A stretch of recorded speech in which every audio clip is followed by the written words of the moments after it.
Got everything set up. It's a minute past 5 o'clock. Guess it's time to start mine's roundtable weekend event. Yeah, I might not be able to. You're going to do a number of different shows tonight, aren't you? Yeah, Yeah, I might not be able to make all of them. that's fine. Maybe. Here in the last couple of days, man, it looks like you're getting sick. Past 5 o'clock. Guess it's time to Sleep start catching mine's up on me. roundtable weekend event. Really? Turned Yeah. into turned into a night owl, and then a day owl, and then a middle of Then God knows what time it is. yeah.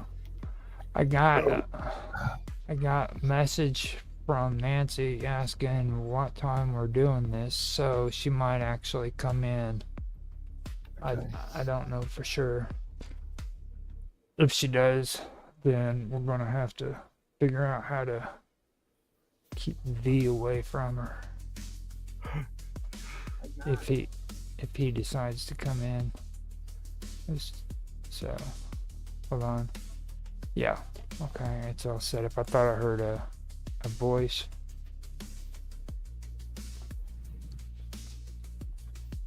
It looks like everything's set up. Okay.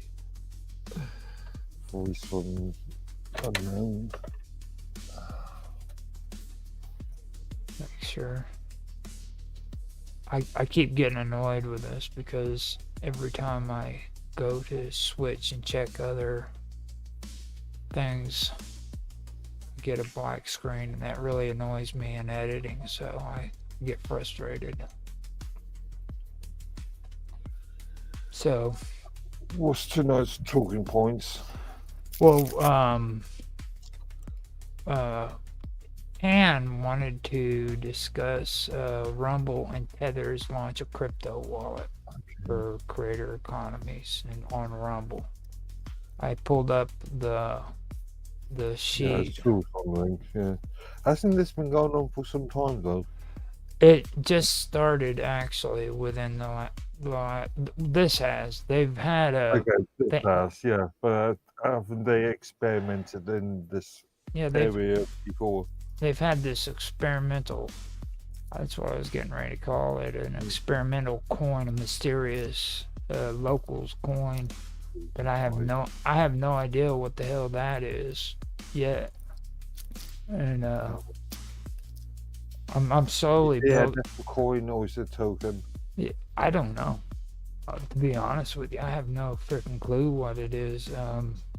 And it's a really slow process of building a community on locals too. So I've been trying to put the word out there, and everybody that I've been networking with has been going on there and joining it slowly. But like I said, it's a very slow process. Um, and I guess I should say that while I'm at it. For anybody who does watch, um, we have a locals set up on Rumble, as well as I've set up a Patreon. Now, just because I say locals and Patreon doesn't mean that everybody needs to get scared. It's free to join and be a member of it. And with that, the reason why I'm setting it up is because I'm wanting to create a community where everybody comes in and we can interact and actually focus on doing projects together. That's not a part of YouTube or Rumble or Minds.com or anything like that. It's people who are focused on doing projects. You know what I mean? Because I know that it has like a limited uploading storage and stuff like that on locals. But Talking of which, I've actually been working on my own website today. about Been time. doing some stuff, yeah, I stuck a address in the chapter. You've been But it's doing you've very early. been doing everybody else's stuff and not taking care of what you want to do. Mm, mm. There you go. I'm gonna put that on screen share to kind of get a shot. Extremely early days. That way we can get it on video. There we go. Is that popping up? Yeah. Okay, good. Let me see here. There we go. Right. Nothing to be seen there at the moment, but It's a start. You know what I mean? Mm. That's a good actually a good starting point too. Real was talking to you about wanting to set up AdSense in chat. yeah. I'm using this Jaluma setup, and that's a bit of a test bed for her idea as well. With me, I like John Clark for the Wonderful World of Weirdness. He wanted me to set up AdSense for YouTube. Yeah. And I had previously done that with Blogger with Google. And I mean, you can use AdSense if you want, but I really find it To be tedious. fair, when you touch ads, Google AdSense for I was saying to you earlier, I haven't touched that in 2 decades. Yeah, it's been a while for me too. Not since, but yeah, 2007, 2006. And it was like I was getting ready to say, it's very tedious too. It's annoying, to be honest with you. It's not something I would encourage anybody to ever get involved in. I And did suggest she have a look at our affiliate programs. it would probably be best if she did it, especially considering how she feels about stuff like that. Like this is Yeah. it is AdSense, you know what I mean? I mean, just to put it out there, if you're not into advertising and stuff like that, you probably don't want to get affiliated with AdSense. Just my take on it. Yeah, I know how Rhea is too. She's pretty stubborn. Like anybody who has a problem with AI is stubborn. I know that much. Maybe. I'm figuring out how to make it a little bit more tolerable for you and Ken on covering the LLMs without it being excruciatingly painful for you, because I know the last time I tried it, you guys' freaking expressions on your face was horrible. Like your head, that was the first time I seen your head explode or come close to it. Come close.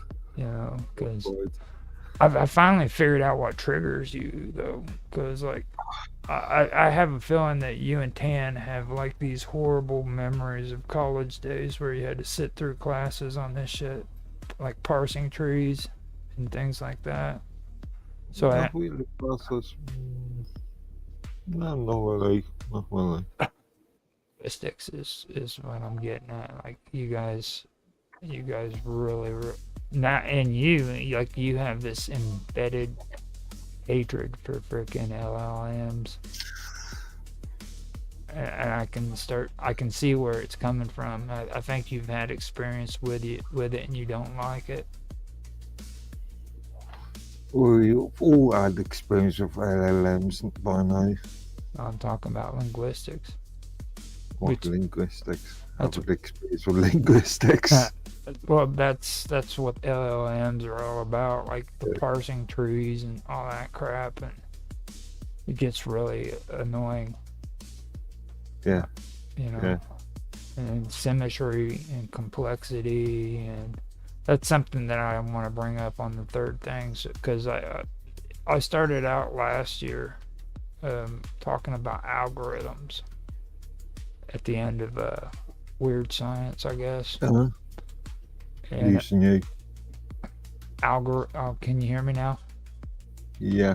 Okay, but like last year, I was talking about algorithms at the end of my Weird Science series, and I think that's something that I want to continue because it's like everybody's using the word algorithm here and there. Like they really don't have any Yeah. concept of what an algorithm is. You know what I mean? Okay. So I think That's that would be an fine. interesting avenue to go down. Kind of get into like waveform and let people understand exactly what waveform is. You know, Okay. because it'd make things a little bit better for people for understanding. And they'll understand why I think our biggest mistake was giving up and using these freaking URLs. You give up. Huh? Yeah. What do you mean give up on using URLs? I Oh, type in addresses every no, single day. we gave up by starting on using URLs. Instead of Oh, you know what? Don't make me have to say it. what IP numbers? No. What was before URLs? IP numbers. No. When you took your phone and you stuck it on a freaking receiver and it made that weird sound, what was that Yeah. called? I said load of digital sounds being Sounds. yeah, data being converted to sound. And what is that referred to? An analog process. I'm not sure where I'm not sure Uh, if I'm following you. Yeah, where are you going with this? well, if I told you now, then it wouldn't be a mystery, and you wouldn't have to freaking be around whenever I actually talked about it. It's called analog. Okay, yeah. Okay, so that's your first clue. I think that our biggest mistake was leaving analog and moving Okay. into this whole area. And it was like whenever we did that episode of the internet's a scam, and I was talking about Max Headroom. Mm.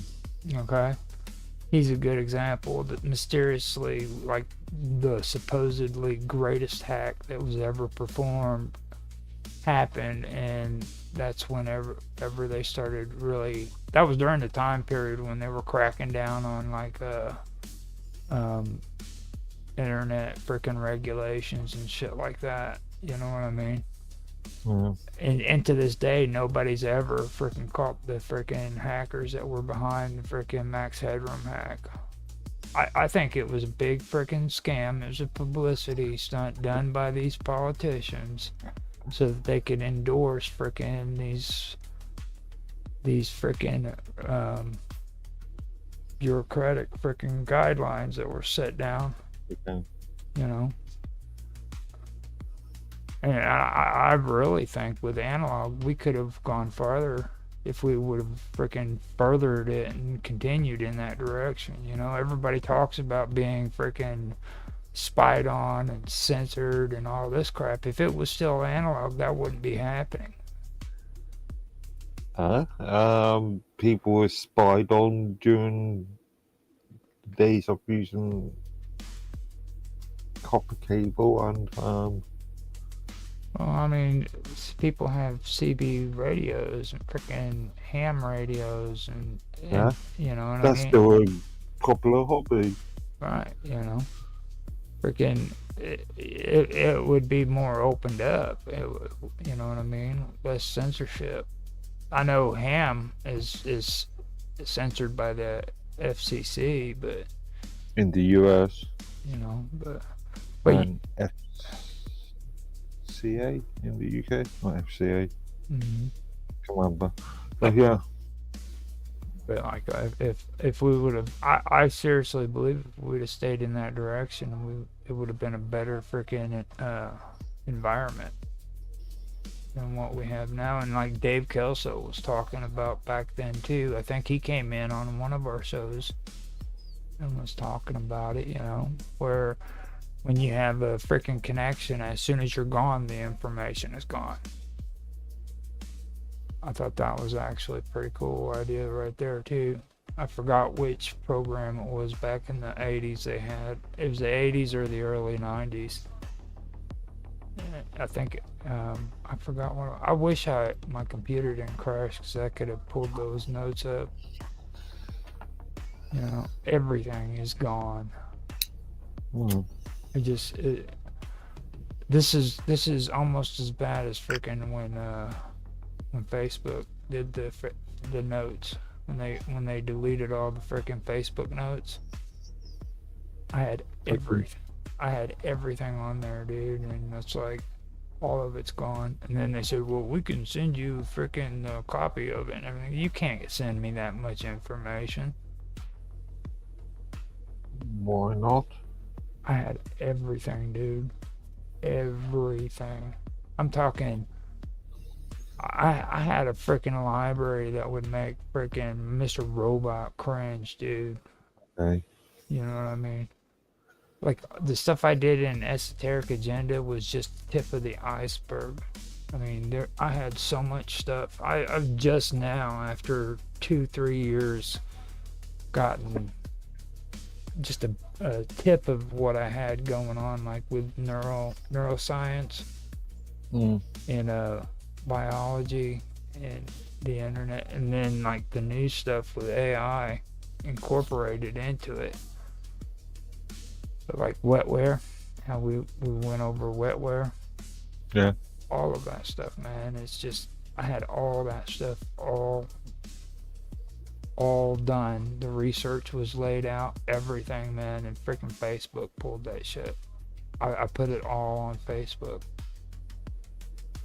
You know, and Yeah. that was my big mistake. I'm a fool. That was back when I was a virgin, though. You know, I just started. Okay. I- It was back whenever I just started up and I was excited. I was gonna freaking start my freaking website or my Facebook page. It was called The Strange, The Bizarre, The Unusual. I like it. You know, I actually named it that. You know what I mean? Because I was all hyped up and shit. And John was doing freaking The Wonderful World of Weirdness, and he had just made me a moderator. You know what I mean? So I'm moderating it, and his channel was just climbing in freaking subscribers, and we were all cool and shit, you know, and the bastards freaking struck. That's why I hate Facebook. I hate Facebook with a passion, dude, because of that. And then John, he started getting death threats and shit, which Okay. to me I thought that was so cool, but he didn't like it too much. I've received 3 separate death threats. 4 separate death threats on mine. Nobody sends me cool shit like that, dude. You know what I mean? Like, fucking send me death threats. Say, Roger, I hate your fucking guts. I'm gonna kill you with a freaking AK-47. Okay. You know, I mean, if you want to, just like in your spare time, write me out a death threat and send it to me, dude. You know what I'm saying? Make me feel That better. would be violating mine's terms of services. You don't have to do it on mine. It's just like send it in a personal message on Elements. Okay. Well, Probably violating their terms of yeah, that's services. what I was getting ready to say. I've heard they're kind of woke, so you, Well, I, what answer? I've heard it. I haven't seen it, you know, but I have heard it. You can't trust the freaking media, though. And I have another issue that I want to run by you because this is actually kind of true. Now you hear people talking shit about television in our crowd, right? I have an issue with that because, like, okay, I admit people do get carried away with watching a lot of TV, all right? But these same people who are complaining about freaking TV being mind rot, are the same ones who are freaking getting on the internet and treating the internet exactly the same way that freaking people used to treat television. Yeah. Do you see the correlation there? It's kind of like Mr. Robot and DMT. You know, remember when we started doing this and Mr. Robot would get on here and talk about freaking having what they call that brain sand or some shit in their brain because they were Yeah. freaking like drinking water that had freaking what do they call that shit again? It's dentist's freaking fluoride because water has fluoride in it and it causes calcification in the brain. Yeah. He says he'll never drink tap water because of fluoride and freaking and Karma used to always say that shit too. You know what I mean? But then I was going to say, have you seen the price of bottled water these days? Mm-hmm. Yeah, it's horrible. But then what gets me though is or not Karma, but freaking Mr. Robot starts talking about fucking using DMT for spiritual experiences. Okay. So I'm okay. I'm supposed to be okay with using DMT and freaking hallucinogenics. Okay, a little fluoride. Yeah. But oh God forbid I freaking drink water and get fucking fluoride in my brain. You know, and this all relates to freaking television being brain rot, but the internet's okay. You know what I mean? It's like I'm on a roll. I'm sorry. Well, I don't know about TV because again, I haven't owned or haven't had a functioning TV for last 20 odd years. It's been longer. I've been following you. Maybe. I've been following you, dude. There's shows you should know about and you don't know about it. Okay, I doubt you freaking have ever freaking had a TV for a long amount of time. Yeah, all the way through the 80s, 90s. That's what you say. Whatever, dude. Whatever. 90s. Like I've mentioned cartoons that you've never freaking noticed before, and then but you talk about things that were. And you always say that. You always say that, and then like MTV, dude. I'm sorry, they had MTV in England. Yeah. All right. Yeah. MTV is not localized to the United States. But it was uptake of things like Sky dishes in this country. Yeah. Satellite dishes. Remember, we don't do cable in this country. We do satellite dishes. There's a good chance. It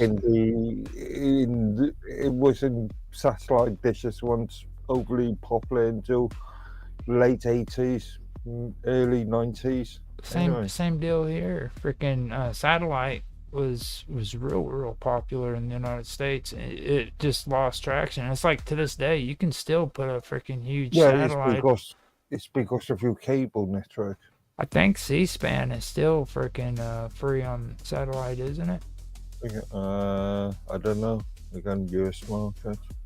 You can go order a big huge satellite, set it up in your backyard, and get all. I think Cinemax is even free on satellites if you get the right kind, the big ones like they used to have. Yeah.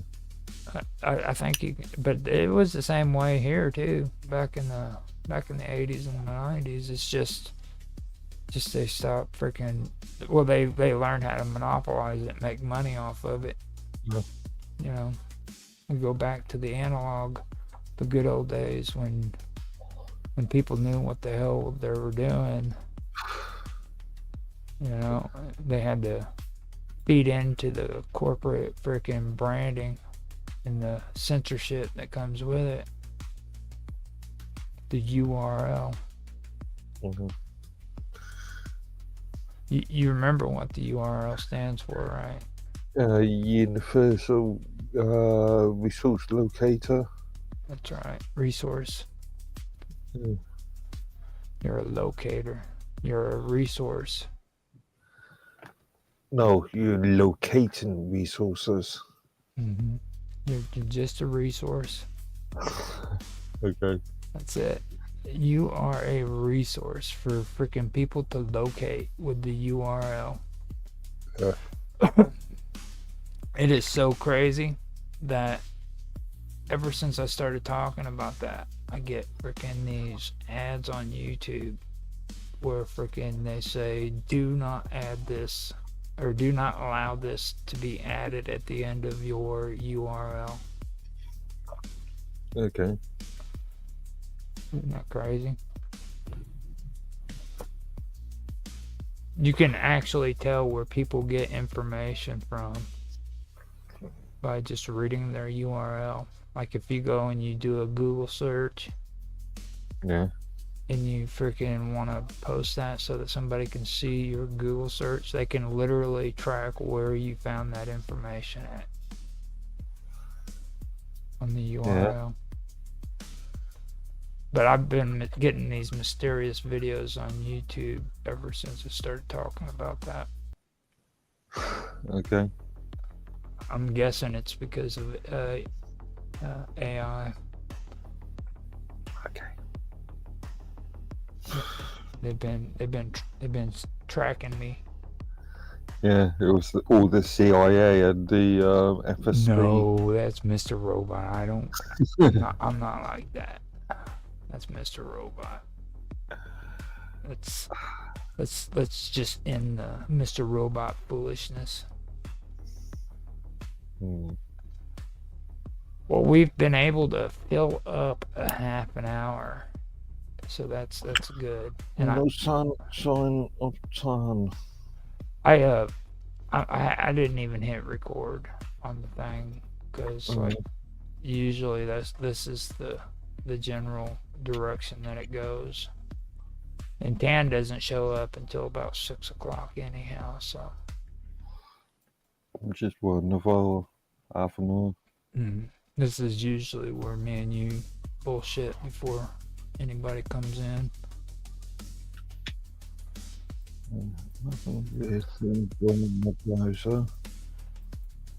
Yeah, I was talking to Nancy earlier. I'm really glad that we were able to talk in chat because like that whole scene that went down last night was pretty horrible for them. You know, I mean, I said it right on the nose. Like me and you are freaking hardcore compared to those guys. You know what I'm saying? Like the shit that me and you've been through in some of these conversations.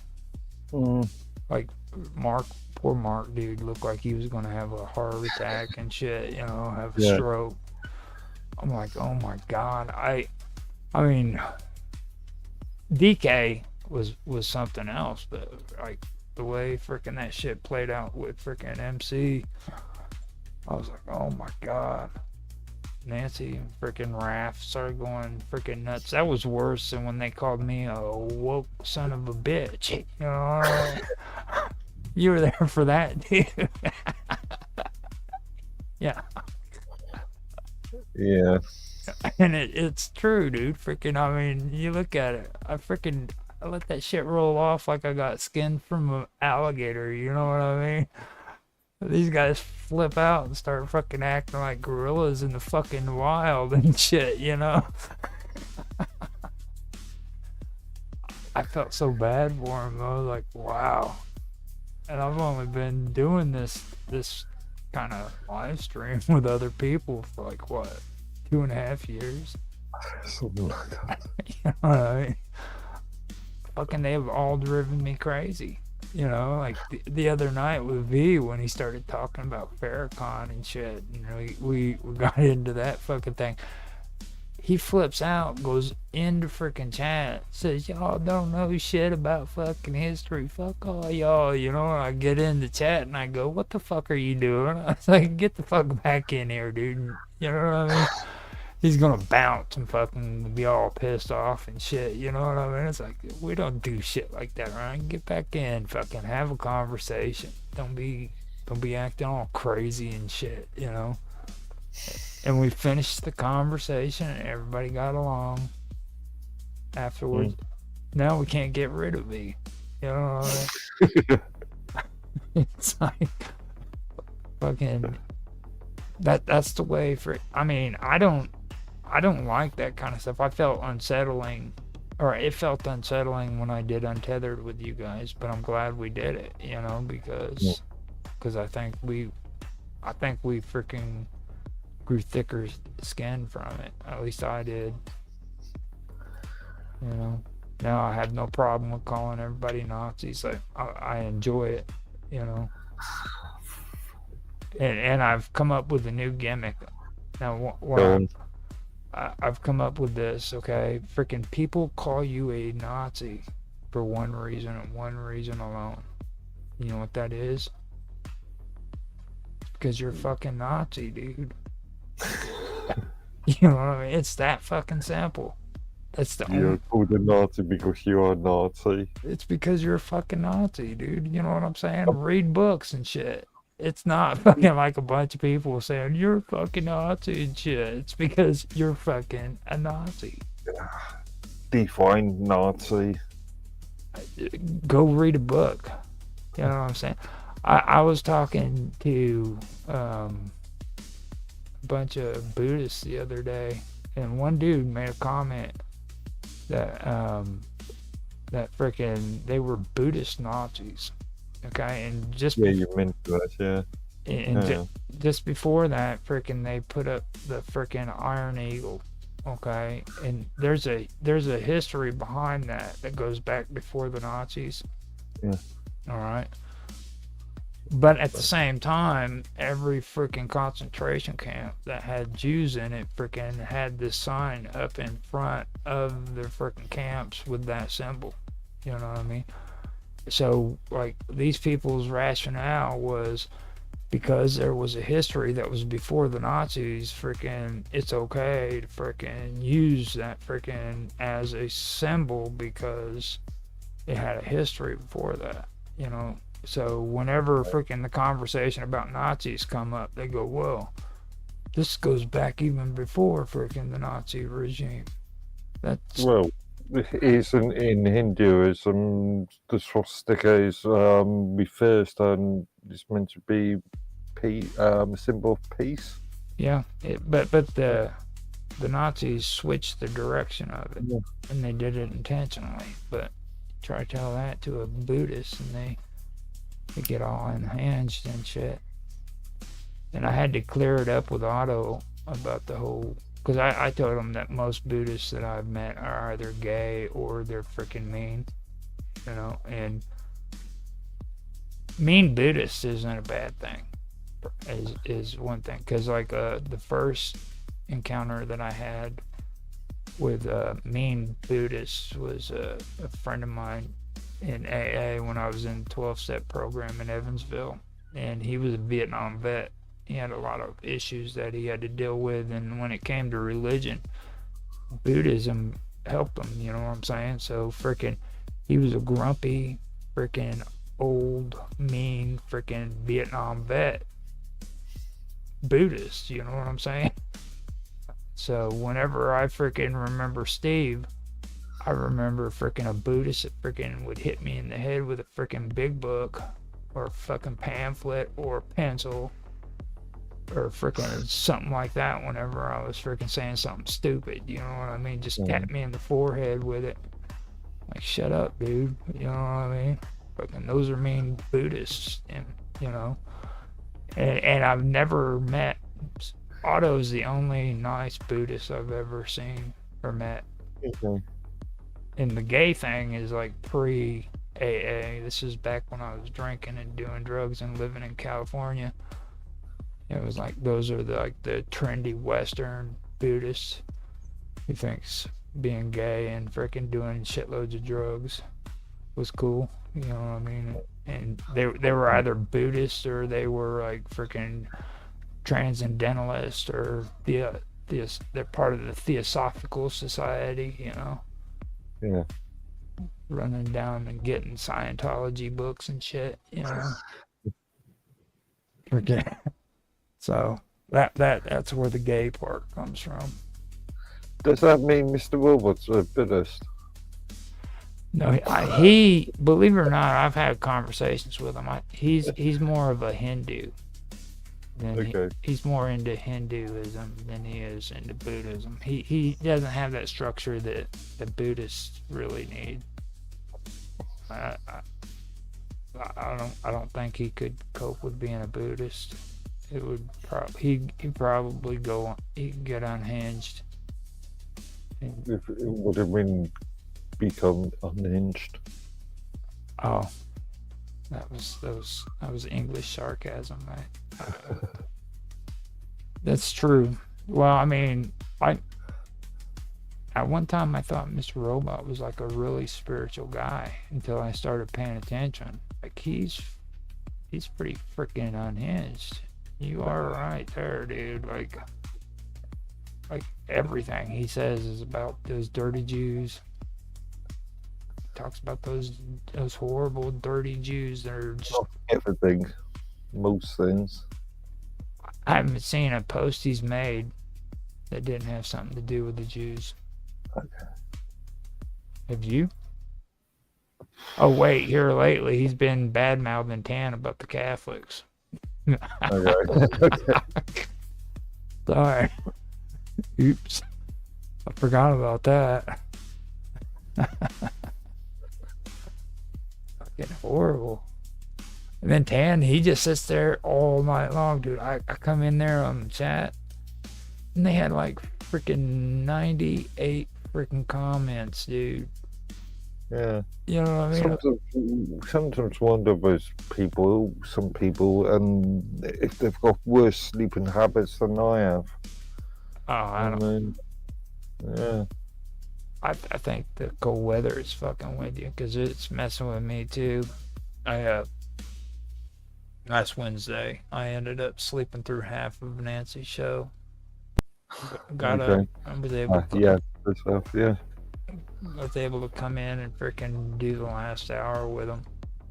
But this whole cold weather thing it knocks me off freaking my balance. And then poor Vicky, I think she's having some serious issues. I usually don't recommend using heavy sedation and stuff, but I actually said in chat I recommended Stadol because of the shit she's going through right now. And Stadol is some pretty powerful stuff. If you got to be real careful with that stuff. You can get addicted to it or abuse it. Like, what's the UK variant? Migraine leaf? Yeah, it's pretty. I used to abuse this stuff when I was on drugs, and you take that nasal spray, stick it up in your nose, and spray it once, and you were gone. I mean, yeah. I remember because I could take one spray of that stuff, and by the time I got home, I was in a complete blackout. They had to walk me to the house. You know, it's pretty potent. So, and I usually don't recommend that, but it sounds like she's in some pretty bad pain, pretty out of it.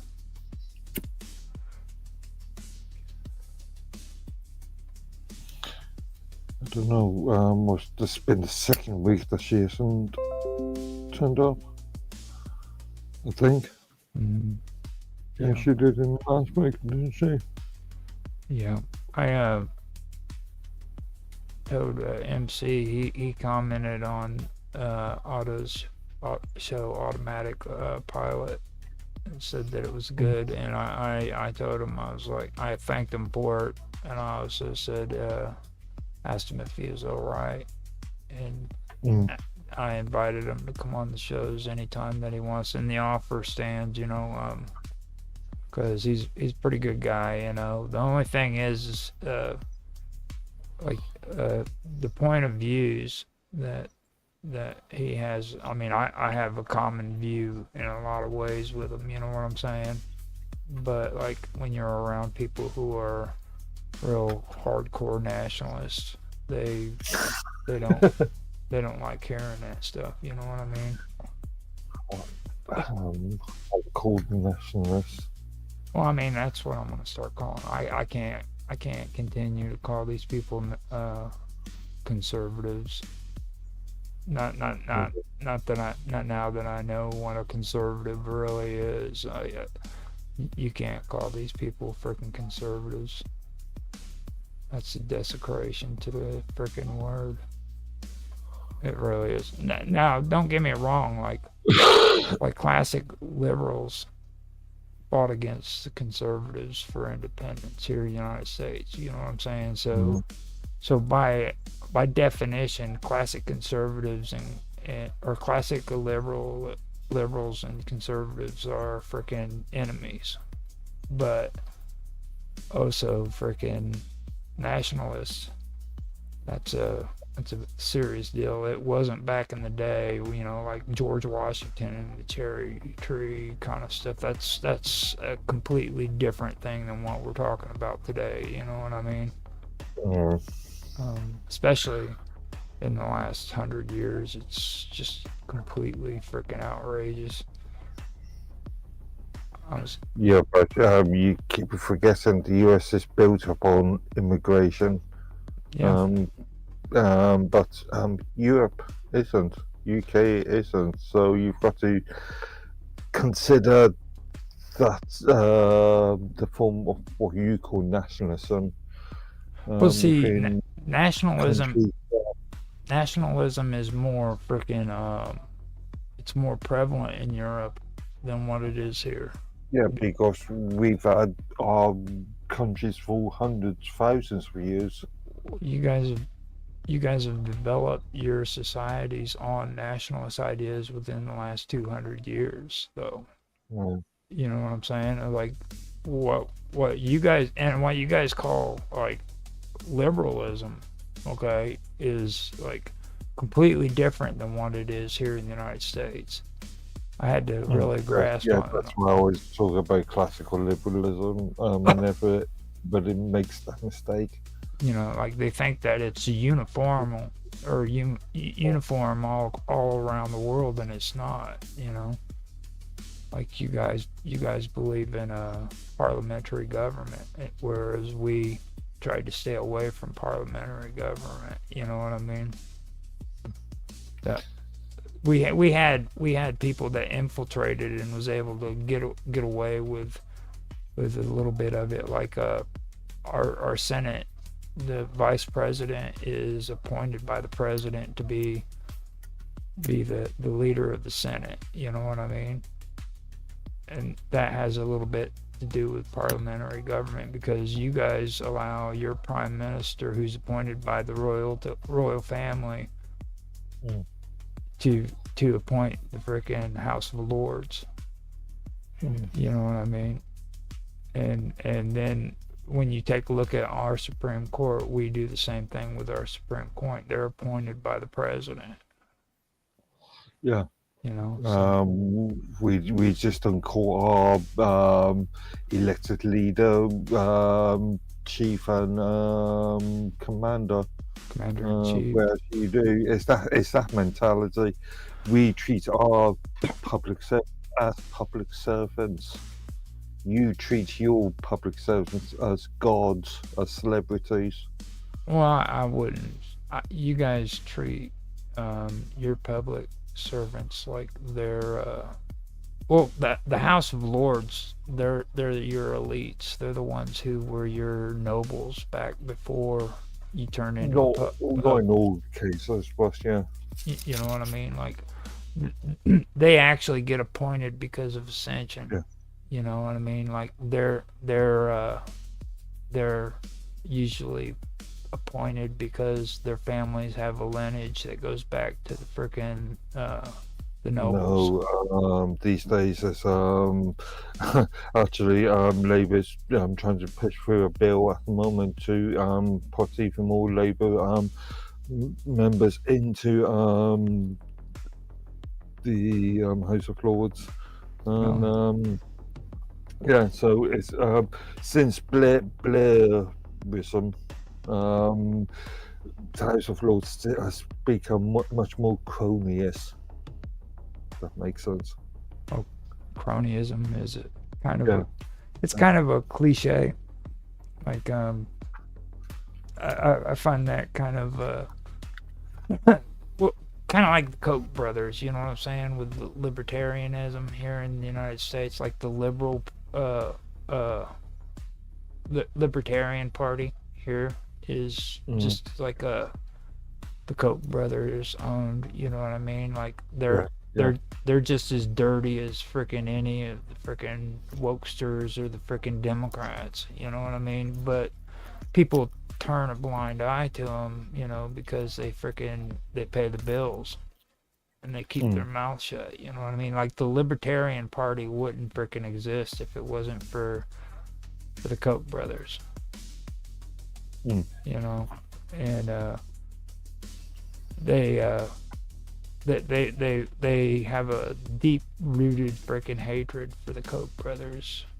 So what they do is they create words like cronyism and stuff like that as a way of saying that when in reality cronyism, I mean it's just like with the House of Lords, you know, you're freaking most of the people in the House of Lords are descended from freaking royalty, you know. nobles are put in using peerage. You know. Yeah, most of them are. I think at every single end of every single government time you can stick in your own. I can't remember the exact rules, but yeah. Um, when Labour's in power, it will stick in a lot more of its members in power in the House of Lords, and same for Conservatives. But there has been talk about reducing the House of Lords numbers to something like, I think it was 250 members. That would probably be better too, though. Kind of Yeah. than the herd. Get a more constitutional government going. You know, where it's actually people who are. Well, I mean, it's kind of like a. It would be more like a middle ground, I guess you could say. Because I know the whole thing with Blair has been a big issue with a lot of people when it comes to freaking England. Like, And also the US. well, I mean, I'm just talking about England, though. I mean, with you Most guys, well, like if you really want to hear bad stuff about Blair, freaking listen to a lot of the vets who had to go over to freaking what was it, Desert Storm? Was it Desert Storm? yeah, I think. Yeah, yeah. 2000. Yeah, Yeah. those guys, man, freaking like they were treated wrong by that shit. And I think Blair was the one responsible for that, wasn't he? Tony Yeah, Blair, Blair and US George Bush Bill Jr. or Senior, Singer, Senior, yeah. maybe. Yeah. But you know, I mean, I remember they had this one guy I used to watch. He was a vet who came back and frickin' he said that it had fucked with his head. A lot of the shit that they did over there, and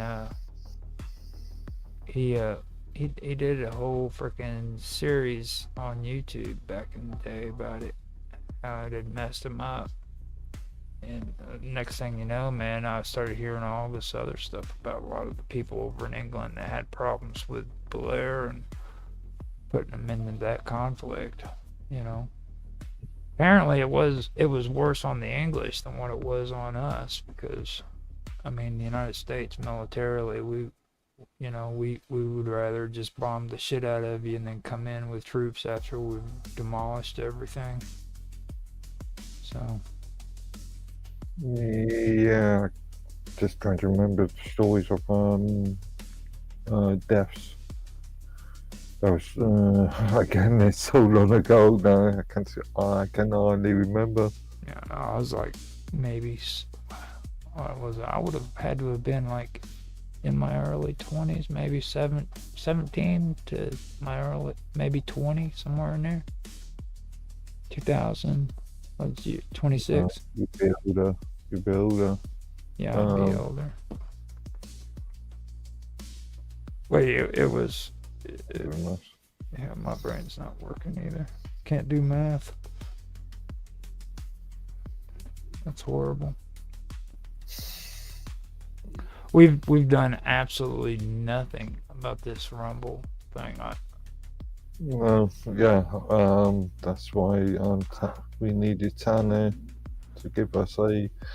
I only briefly looked at not that article or wherever it was. Me too. I read through like the beginning part. I was like bored as hell from it. So what is I do have it up and ready to go when he does come in here. It's their how they've got it named is Rumble and Tether launch crypto wallet for creator economy. That's the Rumble wallet. Now I can give you my basic look at it from the first time that I was introduced with it, because on my Rumble channel they have like a little strip that they post above it saying you can get donations and stuff like that, right? With their new cryptocurrency, and they keep putting it up there. So eventually I clicked on it and I found out what it was all about. And the thing that I didn't like was the fact that in order for you to have this wallet, you have to frickin' use your phone in order to do it. Yeah, the know your customer. Yeah, and that was the first thing that discouraged me from doing it. I haven't done it yet. I don't know if I want to do it or not. You know. Again, read the terms of service list.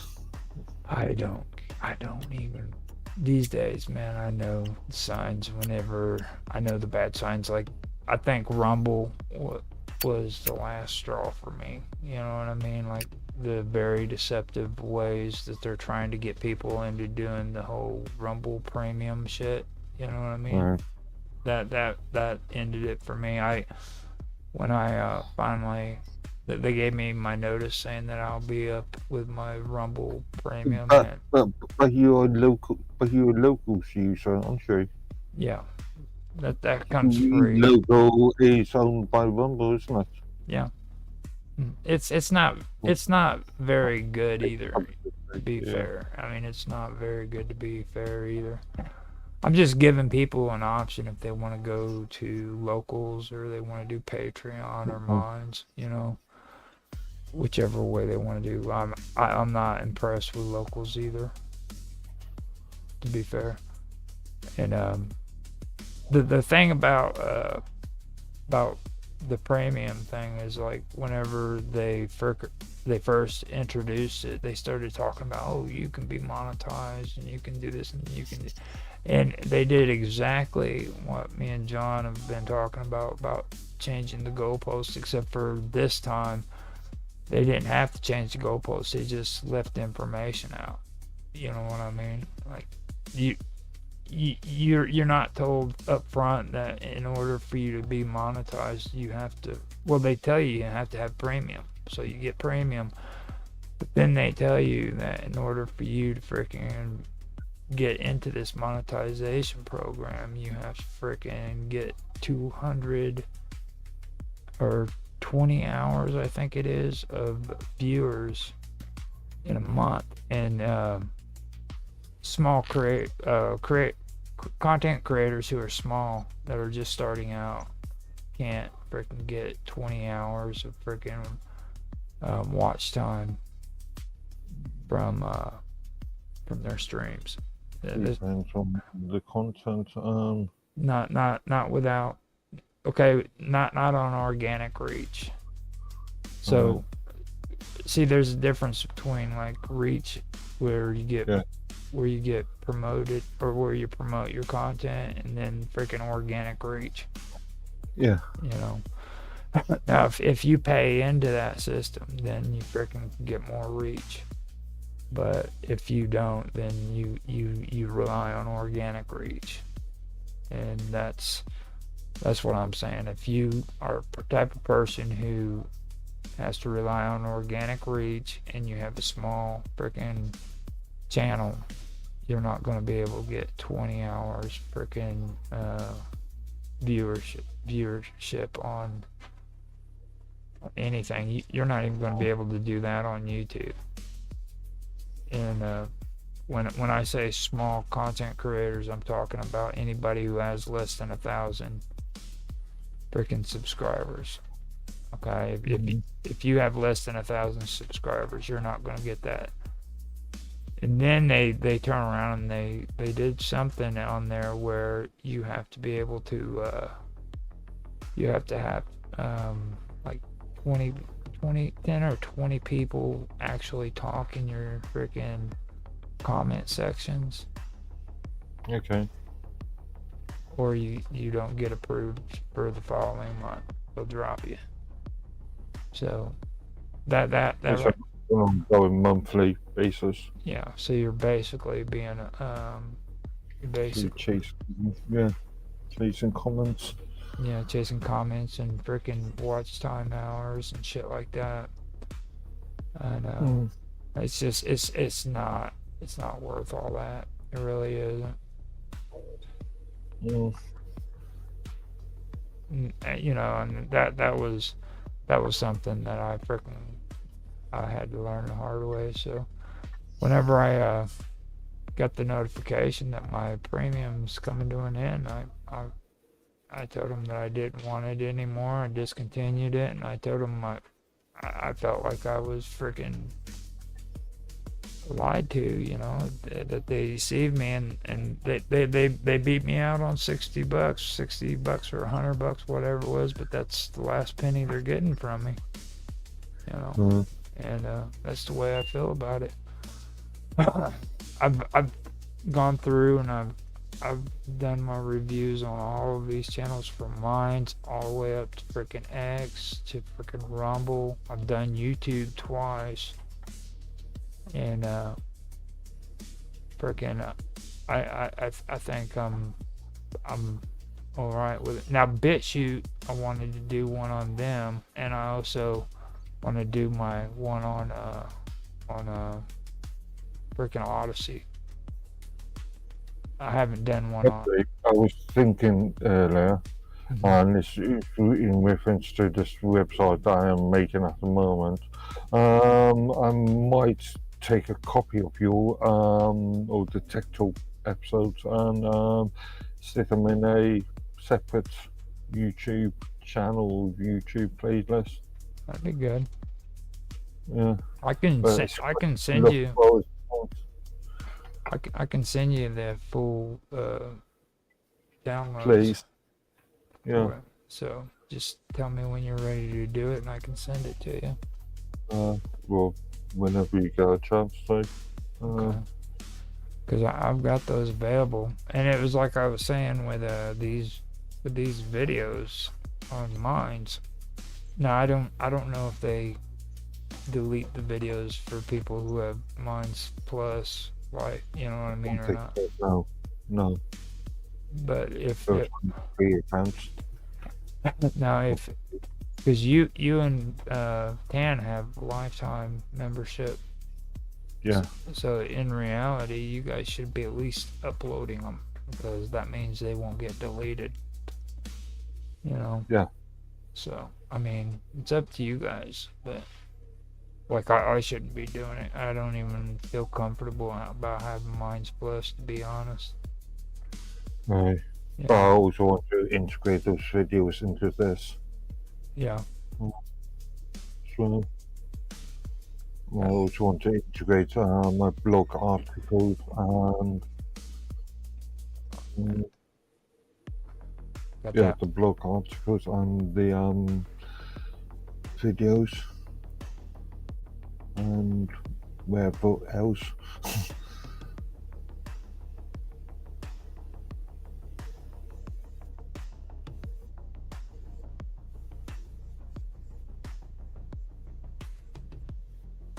Noticed.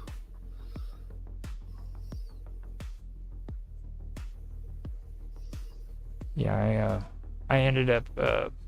I ended up having all of that stuff backed up, so it's good to go. It's just Okay. um, I have to get it all together and stuff. That's the one reason why I went back to doing these streams with Something I would like to do, but it's going to be very time consuming, is create summaries for each of those episodes. yeah, that Um, would be a good idea because I wonder if I can get an LLM to summarize them. oh come on now you want to use It would be quicker because else I would have to listen to each one all the way through. And we're talking exactly about hours, we're talking about yeah it's days, weeks worth. yeah I know I mean how many times have I bitched about that you know what I mean Uh, like you so you yeah, I you've just been wonder if we riding could my get a LLM to do that for me. if you do get a chance to go back and check through that stuff, it will amaze you because I think there's a lot of stuff you and Tan forgot that we freaking had Um, conversations on that series because it's like there's just some really weird shit that we were talking about. You know what I mean? Like those glasses. Okay, okay, yeah. the Now that's something that freaking we never went back on and we never talked about. But like whenever freaking they first came out with it, which by the way they were a disaster when they were trying to create them. But Oh, you're talking about the Google glasses. I made an entire. I actually wrote a blog article for this back in criticizing the YouTube commentator for making the same mistake. mhm, Um, my argument was that Google glasses were marketed to the wrong people. It was being sold to the domestic user, the consumer, but it wasn't being sold to logistic companies. You know, companies that need warehouses and inventory. mhm. Well, weren't they like in partnership with that freaking the that those that what was it? It's the real expensive sunglasses. They Oh, Ray-Ban. Ray That's Ban. that's a fairly recent, relatively speaking, time. That was only started what 2 years ago, 3 years ago. It was about 3 years ago. Yeah, I Yeah, think so. Dan was talking different about that, platforms. Yeah, and like that that right there crashed too. It came out making all of these big freaking speeches about how great it was going to be and stuff like that. And it flopped. I don't even think it lasted for a no, year. I think Meta first stroke Ray-Ban have been creating more products since. Glasses that had freaking Yeah, I'm pretty sure I've seen newer I've come across a sort of yeah, a fairly bog standard review. we should probably do something like that, kind of like set it up, kind of like how we did our review for freaking the VCR and shit. Yeah, I still say we did the best VCR video, the history of VCR, dude. okay. I think me and you blew that freaking out of the water, dude, because and I don't know if you actually did what I said, like go and search for the history of VCR on the internet, but if you go and you check it out, there actually is a freaking cult following of people who talk about VCRs and tapes. You know what I mean? And um, old what were the companies that used to freaking rent VCRs? You know, some of those. Mhm. I I forgot. actually found out quite recently there's only two companies that's still making, two large companies in the world that's making VCR tape. Back in 10, 15, 20 years ago, and you had hundreds.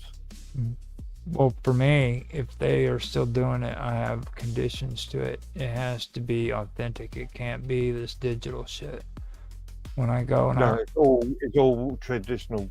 I can't remember what the thickness is, but yeah, it's traditional VHS tape and Betamax tape. because Use it. see that's the thing that I'm into. Like the thing that was so significant about the VCR is that it was clean. You know what I mean? If I turn around and I recorded something on a VCR, then I can turn around, transfer that over to freaking a disc, and then put it on the internet, and not one single person in the world could hit me with copyright infringement because they can't track it. It's not in the metadata. It's clean. Mhm. You see? But you can strip metadata anyway. On an image flow. Don't know about all that. Well, Mr. Robot's been trying to goat me into doing all that stuff, but like I'm talking absolute and totally clean from the get go. Like Okay. none of this freaking doctoring things up on the internet, you know. And that's why people were so pissed off about VCRs, is because freaking VCRs made it to where they can't freaking hit them with copyright infringement unless they like kick in doors and shit. And you know what I mean? Like they're not going to send out task force trying to stop everybody from freaking pirating freaking movies on the VCRs. Kind of like the whole emulator conversation that we had with emulator games. Uh, It blew my mind that they don't have any kind of freaking law enforcement that's freaking covering that shit. Like they got these big I call it freaking lore. UK, well, data protect. Sorry, copyright's obviously illegal both in the US and Europe. Trademarks, um, misusage is illegal both in Europe and Nobody's UK. nobody's enforcing it though. In the UK, I think there is a privacy. Sorry, a Pirate Act. I'm just telling you, from what I've seen, nobody is enforcing it. They don't have any kind of law enforcement that's like specifically going after people for using emulators illegally. You know what I mean? Nothing. It's like, you know what I mean? It's like if you have a problem with it, call the freaking police, and the police are like, well, yeah, whatever, dude, and just hang up on you. Like we give a shit. You know what I mean? Who you gonna contact? You know what I mean? What was it? The old company organisation that still exists actually, Federation of Anti-Software Theft. Oh, wow. I don't know about all that. Organisation that you remember the um, TV adverts from the late 80s, early 90s. It just doesn't even sit right in my throat hearing that kind of crap. You know what I It mean? was it was an organisation, or still is, I think, an organisation that worked both in Europe and in the US, and ch- claiming that piracy was theft long before piracy was actually legally defined as theft. you know what gets me though? It's like these people are so stupid they don't understand what they're doing. Like here in the United States, we have this commercial that's always on, and it says "Take a bite out of crime." You know what I mean? Mm. I freaking got the dog sitting there. Take a bite out of crime. And you know what I found out about this company or this freaking organization? I found out that this organization is funded by these corporations, and that Yeah. they basically freaking hold on to pushing that propaganda because freaking it's not really about theft. It's about them freaking um, The music industry, US music, ESPA. it's Um, oh yeah, the music industry is well known for this. the patent the patent industry is into it too. Like Yeah, patent that there's a lot absolutely. of there's a lot of corporations that are making crap loads of money off of patents. You know what I mean? And they funnel shitloads of money into freaking organizations like this that freaking say it is just a horrible thing that these people are freaking doing this stuff. You know what I mean? And the fact of it is what they're doing is they're losing profits because of it, and they don't really care about all that. They just don't want freaking their profits to be lost, so they create this freaking type of propaganda, and people fall for it. Like I don't know if you know what I'm talking about. I'm trying to be elusive and cool like that. Okay. Have you ever heard of the term "take a bite out of crime"?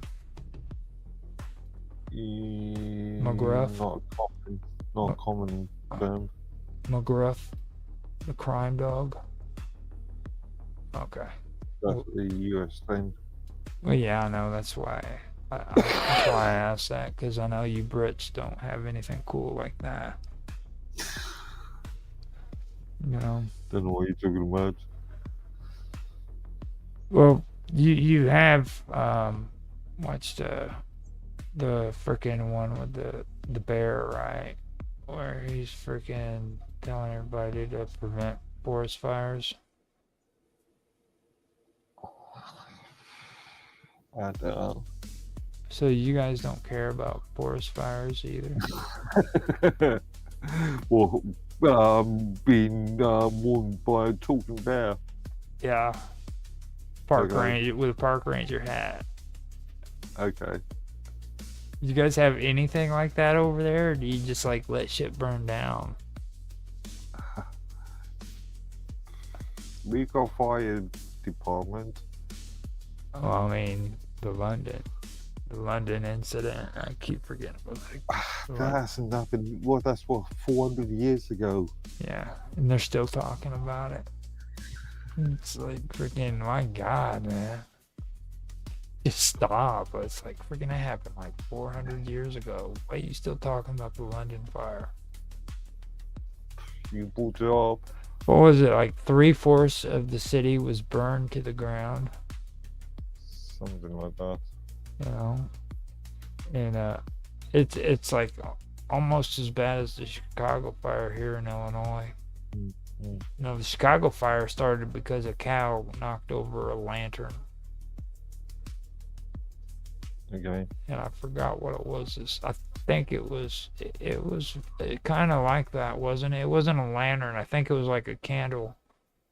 Started the London fire. 1920.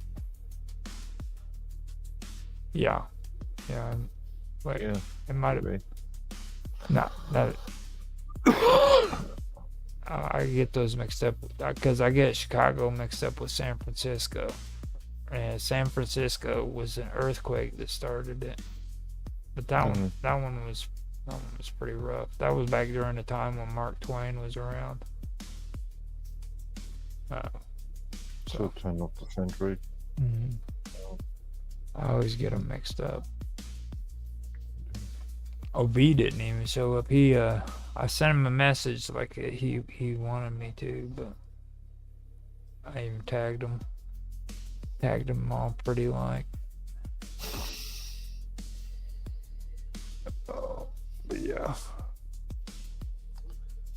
Let's see. I'll check to see if Tan's been in chat and stuff. don't think so. No, maybe. No, he has not been in chat. He's ducking out. He's probably nervous because Mr. Robot's been rousing him. He wanted to talk later on about the Book of Enoch, and they've been having like a pretty heavy debate. I wondered why you asked that earlier. Oh, about the Book of Enoch. Oh, yeah. Well, if they wanted to do it, that would be cool, but I mean, I'm not really gonna sit around and cross my hands and wait for them. You know what I mean? If they want to come in and do it, it'd be cool. But I've just really been ignoring the discussion. I can't believe how Very much long. they. Yeah, I mean it's horrible. It's like reading a freaking novel. You know, like just a drawn out freaking debate. You've got some extremely long comments in there. Well, that's because I have information. They just have conjecture. Like, you know what I'm saying? I'm dropping the freaking amble. I'm dropping the amble of love. Saying, look, guys, this is how it really works. You need to stop with your foolishness because this is truth. You know? Tan's just mentioned these could be in there in a couple of minutes. Good. Now, he wanted to talk about Catholics' perspective of the Book of Enoch. Now, I wanted to do that after the quantum gathering. And there's a good chance Otto might be interested in it and want to come in too. So, if you wanna come in, you can. But I know you're pretty tired. Yeah. Get you all fired up. Get you all. I'm glad we ended when we did yesterday. Yeah. I do. I feel sorry for those guys. I don't think they can handle that kind of traumatic incident. Like, you know what I mean? I'm really glad that we had the year we had, to be honest with you, because it kind of toughened me and, well, not Mr. Robot. He kind of shied away. He didn't know how to handle it, I don't think. You know. He thought it was going to be a lot easier whenever we did Untethered, and he you know, it was kind of like all three of us were coming at this from three different directions, and he didn't know how to cope with it, I don't think. Yeah. He kind of showed up. That series didn't have a sort of point to it. What did Untethered? Yeah. Untethered had a lot of point to it. It was where you guys. I mean, a singular point, a single. Well, yeah, but at the same time, you guys freaking got to get it out on how you freaking felt about it. You know what I mean? I really don't like those kind of like situations, but I guess in the end it was worth it because I was able to talk about stuff that I really didn't want to talk about. You know, I mean, like a lot of the stuff that, like last night with Nancy, for example, a lot of that stuff disgusts me. I hate freaking having conversations about it, and I brought it up to her in chat today. You know, I don't like freaking like 90% of the stuff that people consider freaking politics today. 98% maybe even more, you know. I mean, because like for me, back when the 90s were around, they used to call that shit spin. What people call freaking politics today, I call spin, and it's what people called spin back in the 90s. If you freaking want to know what spin is, go back and watch freaking Spin. There's an actual TV series that was made. Go watch the British version of the House of Cards. Yeah. Yeah. Not the American version, British version. And But yeah, that's actually about 5-6 years before, older. yeah. Yeah. It's actually Um, better. It really is. I was just love how you said that. Not to, also, who was the greatest Spain artist of the 90s? Tony Blair and oh, who is the U.S. ambassador that was just kicked out? I don't. Um, oh, used to be Tony Blair's Peter Mandelson. Used to be Tony Blair's advertising guru. Yeah. You see, and that's the thing that gets me about a lot of that is that's what it all comes down to. All of this is nothing but spin these days. It just it really turns me off. I used to be into politics, but like since everybody started freaking taking Alex Jones as gospel, that just turns, you know what I mean? It turns my stomach, dude. It just, I used to watch Alex Jones, but I knew when I was watching him that he was a joke and there was nothing that he said that was freaking true. You know what I mean? He was a freaking liar. And I understood that. Now people take his freaking shit like it's gospel. No, no, no. Well, some people. You know, well, except for Hey Tan. guys, Hey, Tan. Well, Except for Tan, he's a smart dude. checking mic level. Okay. Can you hear me okay? Yeah, I can hear you. How about you, Right. Mark? Can you hear him good? Cool. Yeah, Yep. you guys sound good. Okay, so Just the two of you today. yeah, so far. Now, the whole thing on Enoch, I wanted to wait for that off of Mine's Roundtable because you wanted to talk about Rumble, and I wanted to do the Enoch thing that you were talking about on WoW Talk.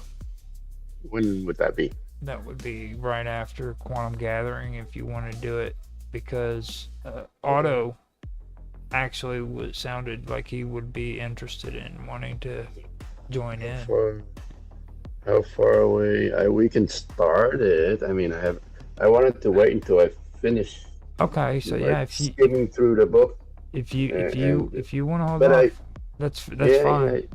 I do have some thoughts on it already. We can just blurb through it and then do a full round later on. Because I mean, I prefer to do that anyhow. Because I love having conversations with you about that. I know you don't believe that, but I really do enjoy getting your perspective on that kind of stuff. Like I think, which is why I thought it'll be a good discussions. So not everybody is agreeing with each other. well, I think that we did an awesome freaking episode of the Dead Popes Society, and I think I really think we should continue that because that was very interesting. And the Amorites. Well, the Amorites was awesome, actually. I forgot all about that one. That was really cool. That was cool because you actually went through the verses and started talking about them. Yeah. So. Yeah. So for the Book of Enoch, I don't know. Are you interested, Mark, in participating in the discussion? I may, if it's tonight, may actually call it day after this one. So I'm falling asleep. Probably not tonight. Probably we should do it when we have Mr. Robot and. Well, I think Mr. Robot is afraid of us because you'll have a lot of things to say about it, so it'll be interesting. Yeah, I know. That's what gets me. I think he really freaking fell in love with you, Tan, because like he won't talk very much to anybody else, but when you get on there and you start talking about the Book of Enoch or anything about Catholicism, he just all of a sudden out of nowhere has like five. Yeah. No. He loves pissing me off. Is what it's what he loves. He loves antagonizing me. Is that what he's doing? Yeah. But which is why it's gonna be a good. It'll be a good. It'll be a good argument. It'll be a good. It'll be a good showdown. Good debate. Right. Debate. Yeah. Well, I mean, it was like I was telling Mark, I went in like a few of the times into the chat. Like there was 96 freaking comments on there. I was like, oh my god, dude, did you guys even sleep?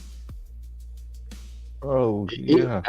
He was. I was near the end of my work day. I was still working when he started spewing up stuff that I had to. had to spend some time to reply. Oh my god, I woke up and read through there because the other day I wasn't able to go in and keep track on the chat to see what was going on, and I woke up and I checked it and I was like 96 comments, are you kidding me? So I click on there and like there's a whole freaking encyclopedia of shit. I'm like, yeah, mostly from Mr. Robot. I've pretty much kind of gathered like a lot of the things that I found interesting about it, which I mean, for me, I'm not really too impressed with a lot of the conversation. You know what I mean? Like a lot of it, freaking, I've already had conversations about, like when you're talking about the void or. Well, I made that list, you know, like in what was it, the absolute source, which is God, I guess, is a comment you made, I think. Right. And that's something that really stuck out to me. And then just basically the rest of it is stuff that I'm aware of, like good and evil. You know, the whole conversation about what is good and evil. That's really an interesting conversation. Yeah. Yeah. I mean, yeah, that's the thing that Mr. Robot seems to be confused about. He's talking from. Actually, let's wait for when we have him on there and let him defend himself. Yeah. Well, like another thing too, and me and Otto got into this conversation with Otto show, but it's about like you brought up the whole thing about training and traditions. Yeah. You know, and that's something. Sure. And tradition. Well, no, you use the term training too. Like whenever you. Oh, I see what you're saying. Teaching. Yeah. Like you have the teachers, you have like, and like people who can guide you through a lot of this stuff, because there's a lot of things that you can do. You can by yourself. You could like manipulate stuff to sound the way you want it to sound. You know what I mean? That was kind of the conversation that I had with Otto about that, because you lie to people don't believe that you actually lie to yourself. Yeah. You know? That could happen. Yeah. Like, and then to the point that you will think the lie that you're speaking is truth. You actually believe what the lie that you're saying. Yeah, like you tell yourself a lie and then you believe it, and that's where having somebody who's a freaking mentor or a freaking spiritual well, I mean, for me with AA, we call them sponsors. You know what I mean? They call them like a spiritual partner, I guess you could call it. Somebody that's. Oh yeah. You know. Well, I mean, in the Catholic tradition, we call it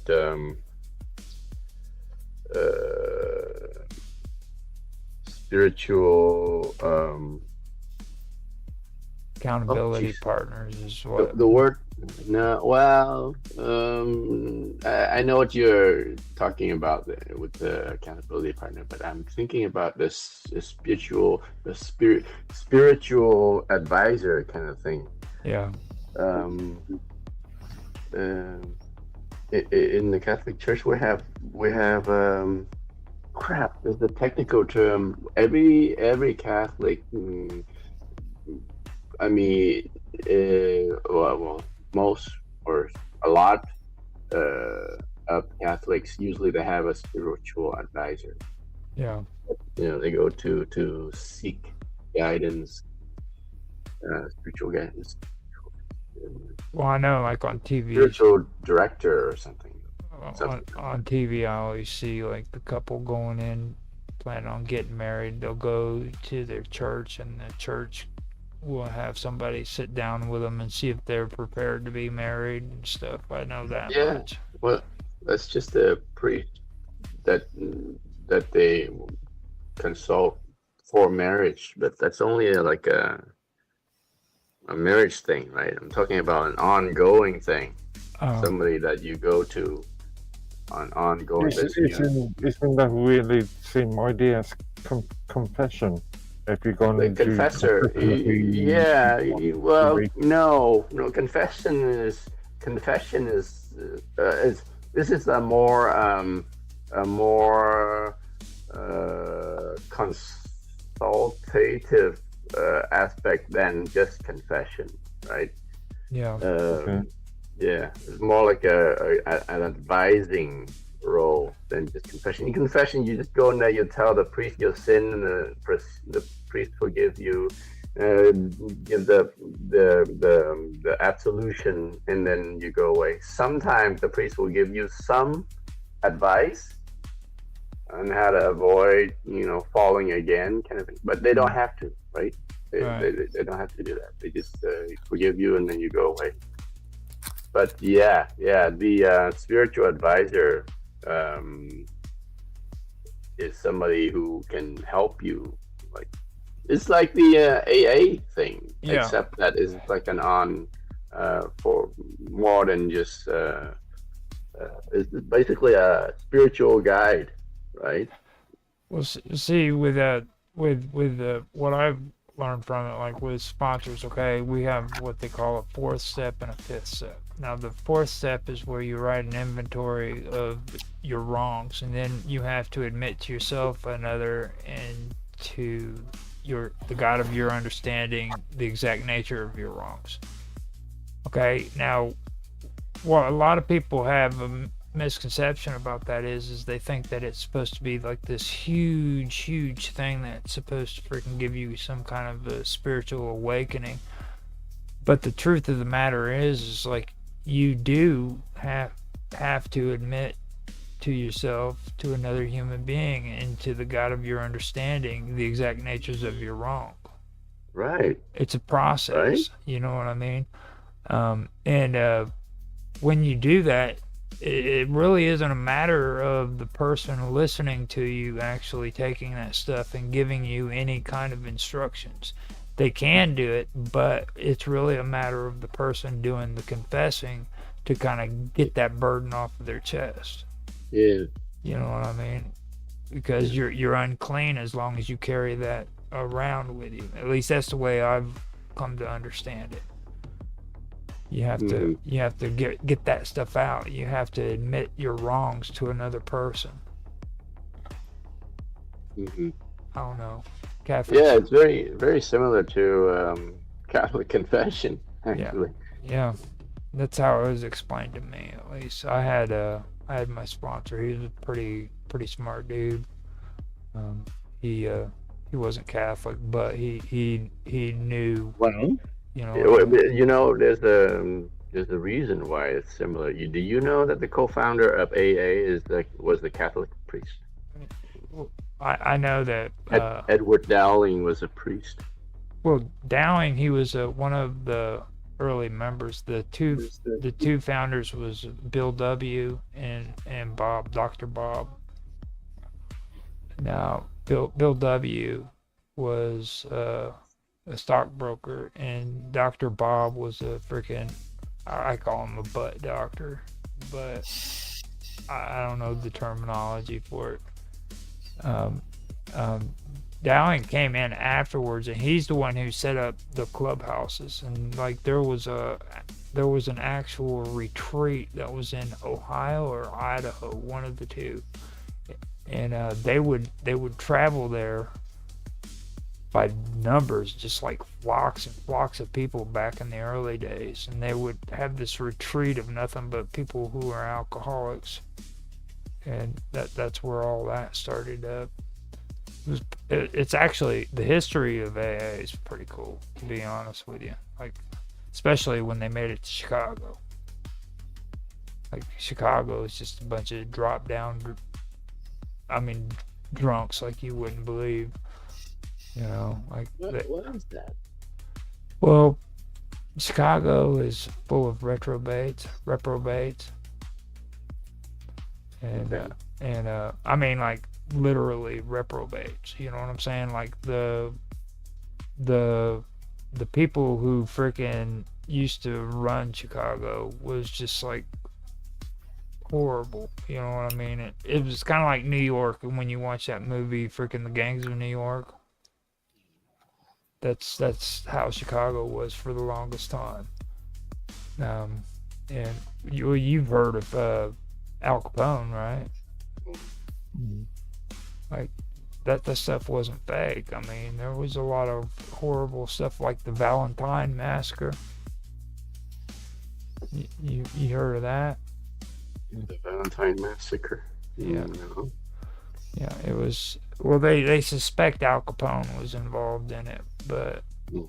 it was a pretty bad massacre that happened where the mob ended up going in and slaughtering another group of mobsters. It's pretty interesting. But anyhow, that was Chicago. You know what I mean? Prohibition. Everybody talks about Prohibition, and who they always talk about? Al Capone in Chicago. You know what I mean? So there's a huge issue when it comes to alcohol in Chicago. Yeah. So Well, well. So back to the Book of Enoch for a little bit. The one other thing that everybody keeps bringing up when they bring up the Book of Enoch was how the fallen angels came down to earth and have sex with the earthly women, and they gave birth to giants. mm-hmm. Right? I was questioning how that is possible because because the angels are creatures of pure spirit, right? Mm-hmm. And even though sometimes they can take on corporeal forms, they can look like they're eating food, people can touch them, but they were never meant to procreate, right? The angels were created way at the beginning, and they were created before man, and boom, God created them. How many angels there are in God's creation? That's it. That's the number of angels that was created in the beginning. Angels don't give birth to angels, right? Humans do that. So humans are the only people who have procreated. I mean, humans and the animal kingdoms, the creatures of corporeal forms. Well, I Only mean, they have procreative powers. So how would angels have? You know. well, from my understanding is like, the Book of Enoch. I mean, the whole thing about the Elohim is, I mean, that's like the central theme for the entire Book of Enoch. You know what I mean? It and that expands off of what was it, Genesis 6, I believe, which basically they identify them Genesis 6:2, the angels of Yeah. God took wife, or the the sons of God took wives. Yeah. And they followed the Nephilim, the Elohim, and The Nephilim. You're right. They are the giants, right? yeah. But like that's what the whole book is centered around. You know what I mean? That whole thing right there. And they referred to them as watchers too. You know what I mean? Yeah.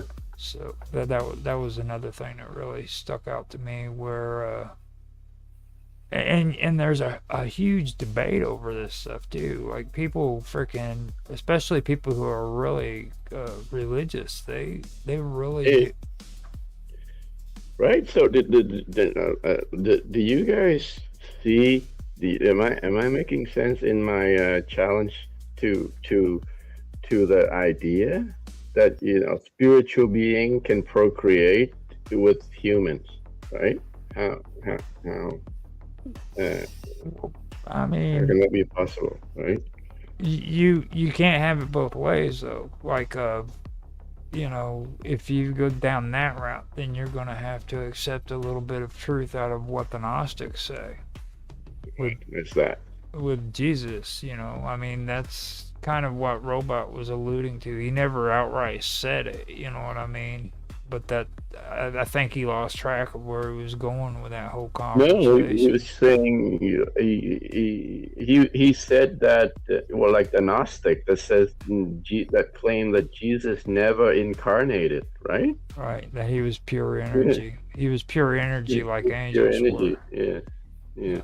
I mean, so I mean, you and I don't like saying this when it comes to religious terms, but it's not it's similar, but it's not exactly the same. Because the part of the claim of the angels mating with humans, giving birth to children, you don't apply that to Jesus. Jesus never did that. Well, I mean that's kind of what it alludes to, though. If you think that angels are pure energy, but Jesus isn't, then that's kind of like that's a slippery slope, in my opinion. You know what I mean? It's like no. Angel never. Jesus is the only one that incarnated into a virgin's womb. Well, into an actual being. An actual human being, yeah. So I mean, unless there's somewhere in the book of Enoch that says the angels did that, but this is but Jesus' incarnation is something unique, though. It's not like the angels made it with the case of Jesus' incarnation is God's doing. It's not the angels doing. Mm-hmm. You see. God alone has the creative power. The angels do not have that, right? So you cannot use that logic on angels. Well, see, the weird part about the Book of Enoch is like they would refer to these angels as watchers, and then they would go even further and they would refer to them as the sons of God. You know what I mean? Yeah, so I will offer the Catholic perspective of the interpretation of the sons of God. They are not really angels, but they are referring to the first line of the offspring of Adam.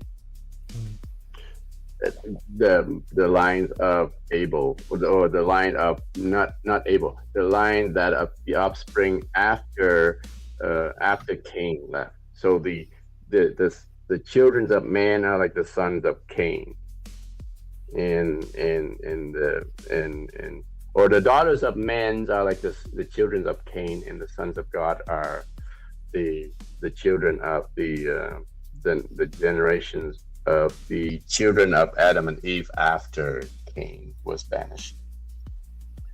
Something like that, but we can go into details later. Another thing that I find unsettling about that, though, is the fact that with with these watchers, they are supposed to also be they were also supposed to have descended to Mount Hermon.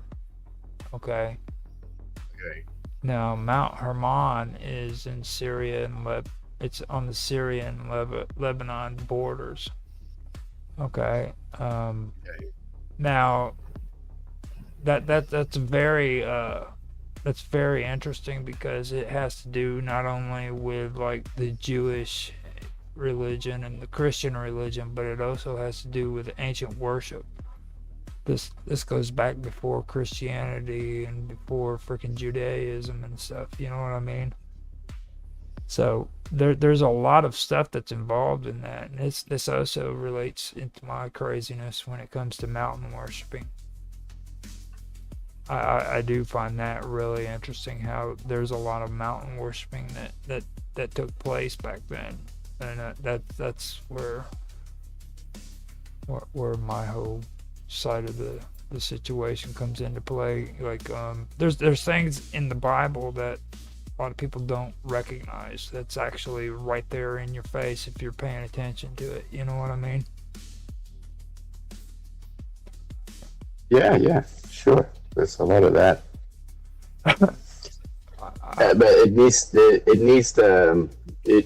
the teacher to guide you, right? So I mean, maybe randomly you can look at it and see, but I don't think anybody looking at the Bible will be able to pick out gems like that, right? Right.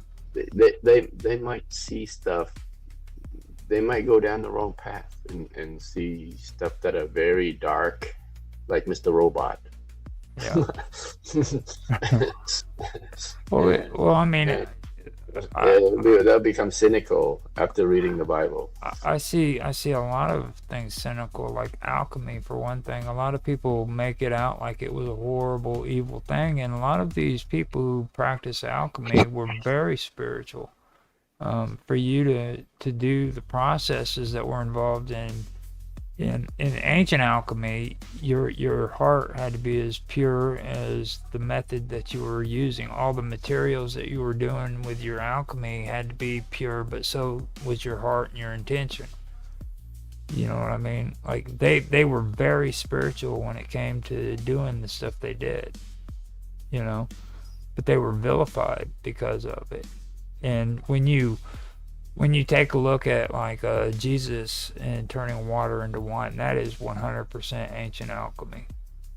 Alchemy. Okay, I mean, if you can't see alchemy in that, then there's something wrong, dude. You know. It's a miracle. Well, I mean, can you do it? Can you repeat the experiment? Alchemy, man, that's the way freaking they were talking about that in ancient alchemy with asanas before Jesus or Judaism. You know what I mean? It's like there's another one, and what was it? It was when Jesus, the master of alchemy, then when Moses walked up onto the mountain to get the commandments, he saw part of God in his body turn solid white. Or his hair, and it turned solid white. And then with Jonah, I remember that. With Jonah being swallowed by the whale, when he was spit out and he freaking was on land, his skin was as white as freaking white can be, because he was in the belly of the beast. That's because he's dead. You know, no white. No white. White is very alchemist. You see that? There's some tradition that says Jonah was actually dead, right? He was in the belly of the whale for 3 days, 3 nights. He got to be dead by then. Yeah. But then he got resurrected. He got resuscitated. I would start eating, dude. He's like right there in the middle of the belly of the beast. You start picking stuff up and you eat it. You know what I mean? You mean like the fish, like the Pinocchio story, when you light a lamb inside the belly of the whale and you start cooking stuff? Yeah, exactly. Like, I mean, you know what I mean? It's like you got freaking food everywhere in the belly of that whale, dude. It's time to eat. You know what I mean? Yes, that's possible. Just me, you know. I was thinking more of like the acid that was inside of this animal. You know what I mean? It would make Yeah, your yeah. skin turn white, maybe, because you I were. mean, the acid that in the belly of the whale that would digest the food wouldn't have killed Jonah anyway. Mhm. But there's little things like that really stick out to me that I Okay. think's interesting. You know, I'm not really enthused too much when it comes to the Book of Enoch because like the first one is You actually know, it is actually ancient history, but there's like 2 or 3 books. yeah, yeah. You know, if you There were some early church fathers who actually believed the Book of Enoch was inspired, right? hmm So yeah, there was some giants in the church who actually thought the Book of Enoch was like on par with the other books in the Bible. hmm well, And for me, it's got to be ancient history. I'm not. yeah, it is ancient history. He was later condemned that to be incorrect. You know, I mean, So rejected, not condemned. well, for me, like AD doesn't really. If it's in the AD, it's not ancient. You know what I mean? Like I'm really doubtful on a lot of the Roman crap too. You know what I mean? If it's got to be BC, man. When I talk ancient history, I'm talking Do you know when the Book of Enoch was written? the first one I believe was like 200 BC, right around there, 200 or 400 BC, somewhere in that area. It's actually it is ancient history, but like the second book of Enoch is in the 80s. So now I am interested in the book of Jubilee. I love that book. Have you ever read anything on Jubilee? Heard of it. I've heard of it. I haven't checked into it. It, What's so awesome about it that you like? it's magical. The book. Oh, it's all about magic. Maybe it's where the alchemy comes from. Well, it explains a lot about Christianity and Judaism back then. Like it's not as cut and dry as what people make it out to be. Like there were different sects that believed different versions of what Jesus was, and like not Jesus because Jubilee was older, but like the Jewish beliefs. You know what I'm saying? Like there's things that are left out that people aren't really aware of. You know what I mean? Like the Dead Sea Scrolls. Dead Sea Scrolls, they don't bother to tell you like there's other writings in it that has absolutely nothing to do with Judaism. You know what I'm saying? Like there were other tablets that were involved that they don't talk about the freaking copper freaking I don't know what do they call them, the copper tablet, I guess you could say. You know, Okay. there's supposed to be like treasures hidden all around the Middle East that were buried, according to this tablet, and it was found in the freaking Dead Sea Scrolls. It's a treasure hunt. You ever hear of that one? Yeah. You know, I mean, Treasure, treasure hunt following the Dead Sea Scrolls discovery. they've, I mean, they've like a Indiana Jones type of. yeah, literally. It's a map telling you, it's a coded map that tells you that there are freaking treasures buried all throughout freaking Levant, dude. And if you can find it, I mean, No, maybe that's the inspiration for the movie's National Treasure. it could. Well, no, that actually goes back to the Constitution. Now, like we don't have the original version of the United States Constitution, and there's a huge debate over that because they believe that if we actually had the original version, we would know where Treasures are. the treasures of the ancients are from. Like they supposedly smuggled the treasures of Egypt and lost civilizations and all that stuff here to the United States to some vault that's hidden away. And that there's people that actually do believe in that in real life, by the way. Just so you know, it's not just a So movie. they're not actually buried down at the Mount. What is it? What was that mound that all the presidents' faces were carved in? Oh, Mount Rushmore. No, what No, Rushmore. what happened was with that. That's a different story altogether. Like these, this is speculative. I'm not going to say it's true or not, but a lot of people who were against Mount Rushmore being built was big at creating propaganda about it. Now, according to them, the guy who was in charge of building Mount Rushmore was also the one who did Stone Mountain in Georgia, and Okay. they say that he was racist and a member of the Ku Klux Klan. And apparently, there's a secret tomb that's back behind the heads of the presidents, and it has like a shrine of all the people who founded the Ku Klux Klan back whenever it was formed. I've never seen any evidence that that's actually there. I've heard people say that it is, but I don't know to this day if it's true or not. And the only reason why I know that is because I do weird and unusual stuff, as you know. So, and don't quote me specifically for everything I just said. There could be misinformation there. Like the other night, I was talking to Nancy, and I said that what's his name? We were just talking. But Enoch was the one who died in a because he built his house with a roof of stone, and it wasn't Enoch that died that way. It was actually Cain who died that way, according to the story. It fell on him, and he died from it. So I messed that up. I didn't remember that until later on. So if there's any information that I messed up,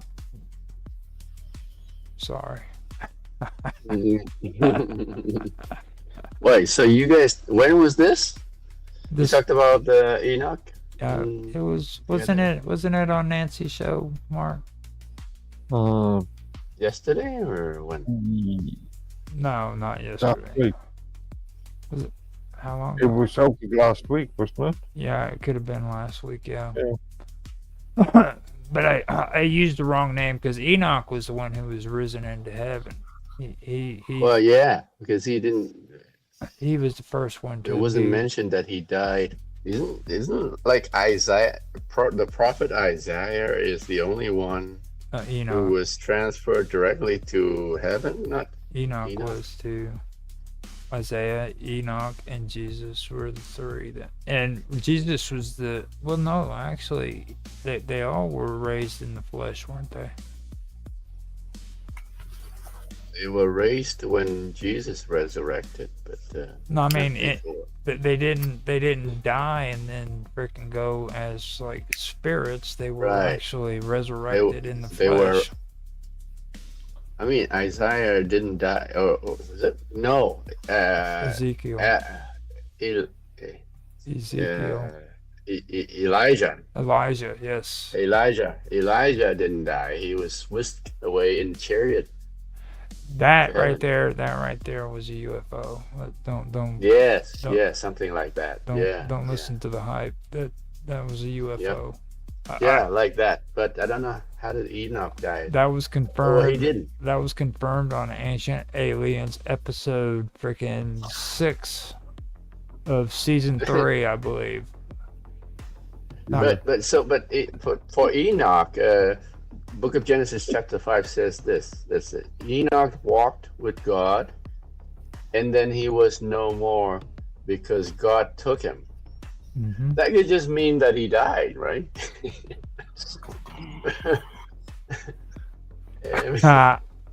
I mean, this takes us back to Moses. Like, where was he buried? It's like he did the same Yeah. thing with Moses.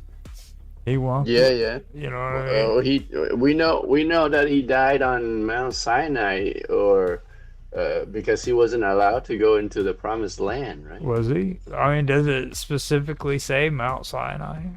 It says he took him up to a mountain. Nobody. No. There was no.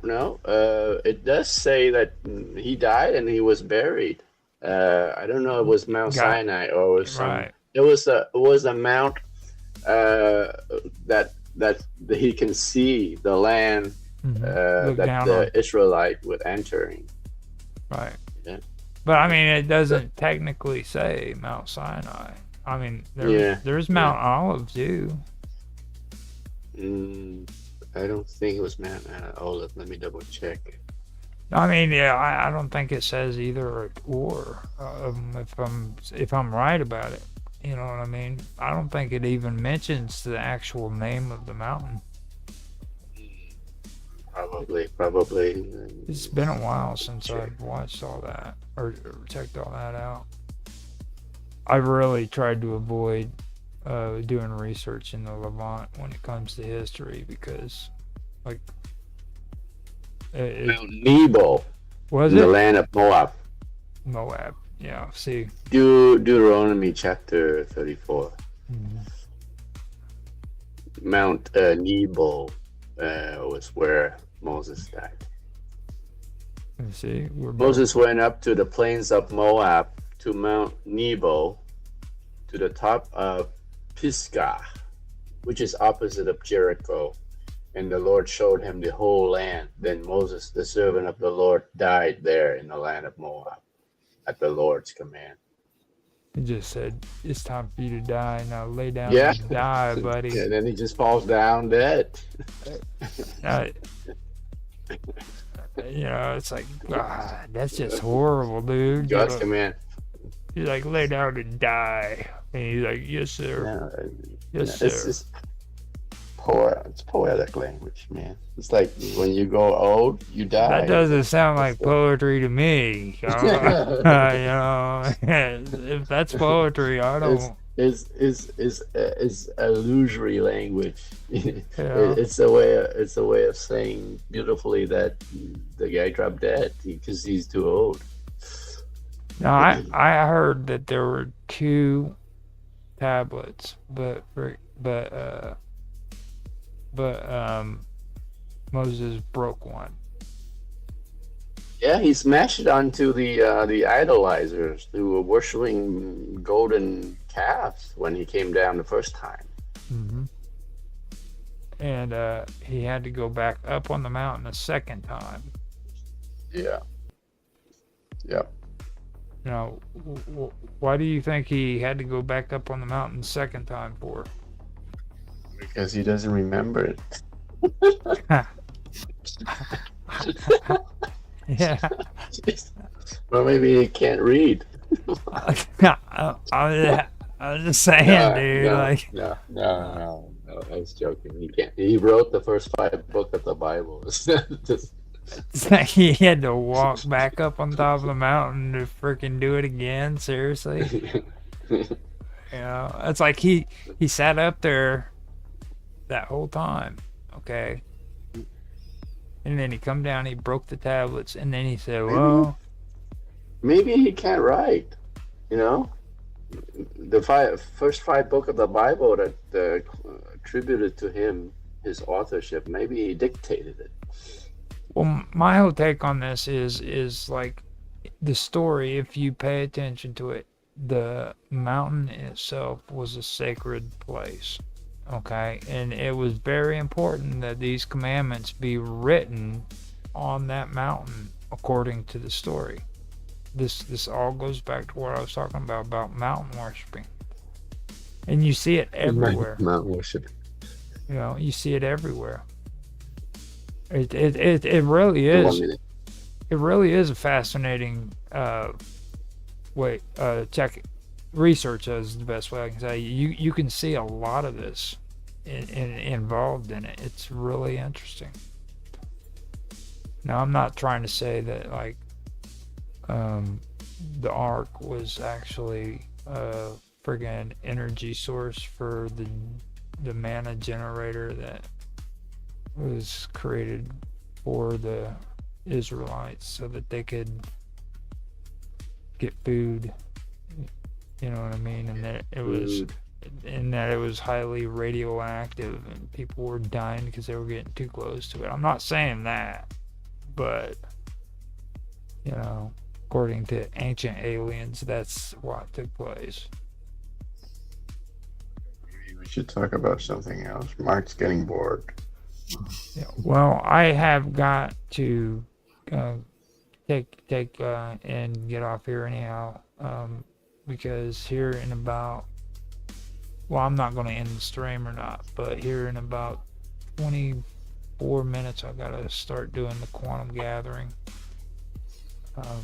So if you guys, where Otto is going to join. if you guys want to stick around and join, it's up to you. Mark says he's tired, and Yeah, I'm going to call it a night. but Yeah. if Well, in that case, I'll buzz off as well. now later on, man, you want to get together and let me know when you want to do an actual show for this, because we're like giving too much spoilers. Let's schedule it with Mr. Robot and Otto, Yeah. or bring it up in his show and ask him for his availability. Maybe sometime next week we can do it. But I think we're giving away too many spoilers, because like even in chat when you guys were talking, I held off on making comments because I do find it interesting, but I don't want to get you guys fired up. That you know what I'm gonna say, you know what I mean? Because like I really think that a lot of this stuff is nonsense, but there is a lot of things that is interesting, very interesting when it comes to the Bible. Now that I've taken a serious look at it, you know, because you got to remember, I've also studied with like ancient alchemy, not this freaking philosopher's stone, freaking Middle Ages bullshit. You know what I mean? I'm talking ancient alchemy. If you But have you studied with the masters? No, of course not. Nobody can. Man, come on, man. You can't. It's like kung fu. You can't teach it to yourself. Hey, let me explain something to you here. It's called the Philosopher's Stone. It's not called the freaking Transmutation Stone. It's not called the freaking Change freaking metals into gold stone. It's called the Philosopher's Stone. Okay, so if you look at it from that perspective, you get a better understanding of what alchemy really is about. You know what I mean? These are ancient philosophers who took time and effort into trying to do something that was spiritual and meaningful, and people have turned it into something that's become a joke. You know what I mean? So J.K. Rowling turned it into a movie. Yeah, J.K. Rollins. Yep.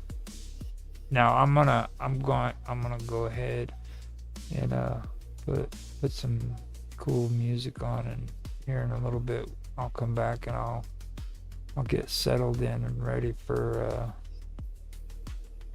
the quantum gathering, and I don't know what we're gonna do after that, if anybody's even gonna show up. So if not, I'll call it quits, because I'm tired tonight. I might not stick around. Is there anything happening tomorrow? Not that I know of. Okay. I think everybody's just getting burnt out because of this cold weather, dude. It's just, I mean, you should have seen Mark. Yeah. Mark, dude, for the last 3 days, he's been looking like he's tore up the floor up. Well, didn't get to sleep until about 6 a.m. this morning. Mhm. Is it cold over there for you too, Mark? It's cold everywhere, Oh. dude. Yeah. It's not been too bad. Maybe around 0, -1, -2. Right, that's nothing. Centigrade. Do you have Centigrade. snow? Saw a bit of snow back in November. Yeah. We almost had some the other day, but no snow here except Yeah. for November Like too. you guys, when you talk to a Canadian here and you say that you're cold, I don't know, Dude. I laugh. They've got cold fronts going through Florida right now. They're in the next Yeah, 2 or 3 I days. heard they're mentioning it in there was a Catholic show, morning show I usually listen to. Mhm. Looks like you guys are bracing for impact. You're bracing for a storm sweeping through next week. Now for us they are, but like they've got a cold front going into Florida that's Think going to that be the down in the storm 20s. been going on for the last day or so. Here. Mhm. Um, So hell's freezing over. What do you think about that, Tan? Yeah, it's Mhm. happening. It's climate change. Later on too, I want to talk about Dante's Inferno with you too. Besides, Oh yeah. we can talk about this, but I wanna get into the seriously cool stuff. We've done. Oh, I went into it a while ago. Dante's Inferno. I need to do some review of notes, but it's an interesting topic to talk Yeah. to. I'd really like to talk to you about that. That would be cool. I was really glad that you did the dead freaking popes The society. Dead Bird Society. No, the dead popes society. That was weird, man. You wheeled me into it. You ambushed me. Tell me it did not get interesting though. I held my own, but that was that was pretty interesting. And talking about dead popes. Jeez. I was Dead really mad popes. I was really surprised how different it turned out from what I thought it would be, because I thought it would be like a Machiavellian kind of thing, you know, where people were like cutting each other's throats in the streets, and it really wasn't like that, you know, because like It was civil, right? It was a civil. kind of. Well, it was like they would put the popes in prison and starve them to death so that it wouldn't look like murder. That was about as civil as it got. Mysterious deaths. They'd say it wasn't murder; it was actually a mysterious death. You know, like there's still something happening these days. Just a few years ago, there was what was the one of the cardinals from the UK, right? He was in charge of investigating finance in the Vatican. Wow. Yeah. You know which one I'm talking about? I forgot his name too. Not the UK, Australia. Yeah. And then he had an operation. He went in for an operation, and the operation turned badly, and he never came out of it alive. That's crazy. Mysterious stuff happens down there. That's all I got to say. That little blonde-haired girl that was involved with the Epstein trials, she ends up turning crazy and gets ran over by a bus. And before that, she told her family that Cardinal George Pell. Remember that? You remember this guy? He was involved in like a sex abuse scandal that he got cleared too by the Australian police. He got put in prison for 6 months or something. Yeah, it's some crazy stuff going on down there. Cardinal George Pell. Yep. I like the guy. I follow him in his sermons for a while. Yeah, so he died. So it's something insidious still going on somewhere. Australia is where all the weird stuff happens. Like it's Yeah, it, they gave us Mr. Robot. So yeah. Well, we had to take pot shots at Australia before the night was done, just to kind of put a jab in Mr. Robot's side. yeah. How dare him? Well, send the link when he wakes up. You'll watch it and you'll curse us. Oh, he'll do that anyhow. So Yeah, that's true. That's true. I will. Well, I'm gonna put some music on. I'm gonna step away, get some coffee, and then hopefully when I get back, We will be gone. Well, I'm signing off. all right. I will see you guys in a little bit. Yeah, I'm going to give up. Go get you some sleep. Mark's giving up. That's the first time I've ever heard in 5 years of knowing Just go you. go get some Mark Edwards sleep. giving up. It's like I am Yeah. done. I am done. I'm done completely, utterly. It's just Yeah. been day after day. It's like he's just been. No wonder beaten he down. hasn't said a word in the whole the last hours that I've been here. I mean, he's managed to sneak in 3 words. Yeah, he's been thoroughly beaten down, But man. it's so unlike Mark Edwards, right? He's usually Yeah. very talkative. Anyway, get rested, Mark. We'll see you next time. We do. Yeah, I will be See you, back Roger. on here in a little bit. I'll put some music on, and I'm signing off too. all right. And you have a good night, Dan. Okay, you too. And I will put some music on for you guys too. Or no, yeah, I guess I could put some music on for you. Let me get in here, and I will do this, and we'll be back here in a little bit. So Hello, hope you Roger. guys enjoy. What are you doing, Roger? Door clicks, silence falls. Yeah, that's it. You step in and the air turns heavy, like it knows what you came here for. I don't do small talk, don't do steady. I pull you close, I want you more. I'm soaked just from the thought of you, from the way you look like you won't be here. Even I don't want gentle, I don't want polite. I want you brave, close the distance, don't hesitate. I'm not patient, don't make me wait. I can feel your hardness just being near, and I want it right here. Take me right here, right now. Hold it, don't stop, don't slow down. I'm so, say my name like a vow. Hold me, break me, open with the way you move. Wreck me, ruin me, no rules. Take what you want right here, right now. Your hands on me like you mean it, like you're done letting me tease. I arch into the truth, I need it.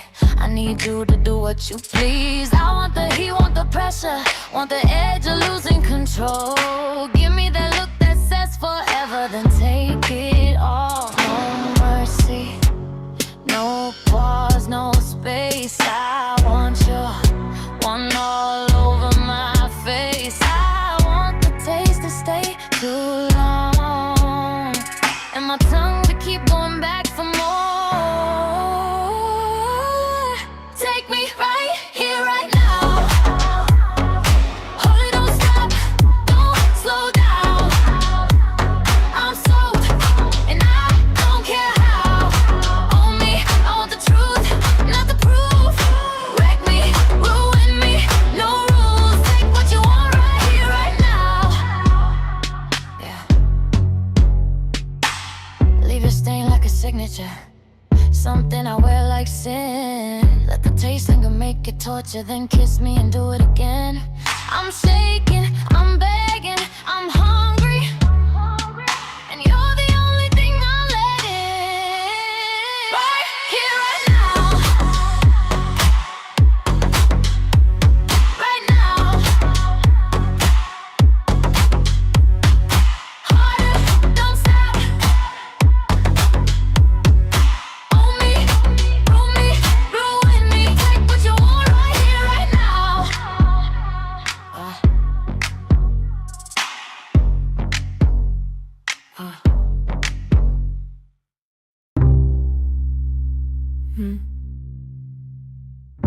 knock again, like you knew I'd open. Come in. No. Closer. Don't stand there like a good idea you're afraid to touch. I don't want a speech. I don't want an apology. I want you. Wow. God, I'm soaked already. And you haven't even tried. I can feel your hardness just from the way you look at me, like you walked in with a decision. So, don't hover. Commit. Close the distance. That's it. And don't ask me to be nice about it. Right here,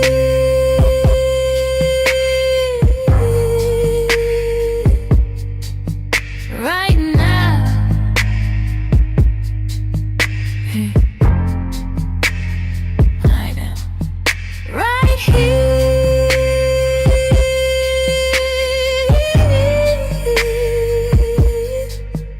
right now. Harder. Don't stop.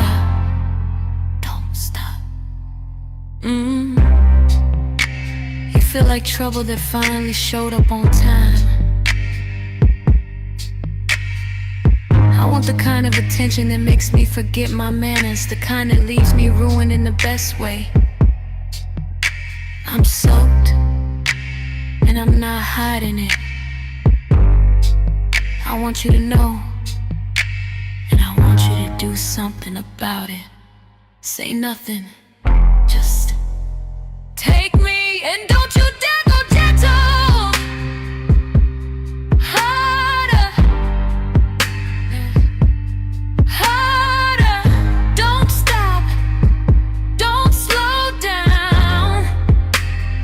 Right here, right now. After, I don't want clean, I don't want quiet. I want your stain like a signature, something that proves you were here. I want your taste to linger longer than it should. And I want my tongue to keep going back for it, like I can't help myself, like I don't even want to. Look at me. That's it. Don't be careful. Ruin me. Wreck me, ruin me. And if you hear my voice shake, good. Right here, right there.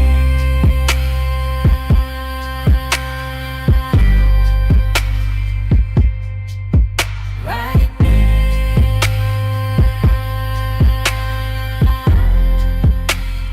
Right here, right now.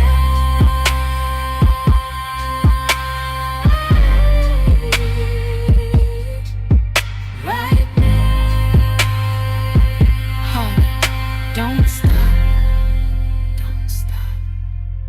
Own me, wreck me, ruin me. Right here, right me again.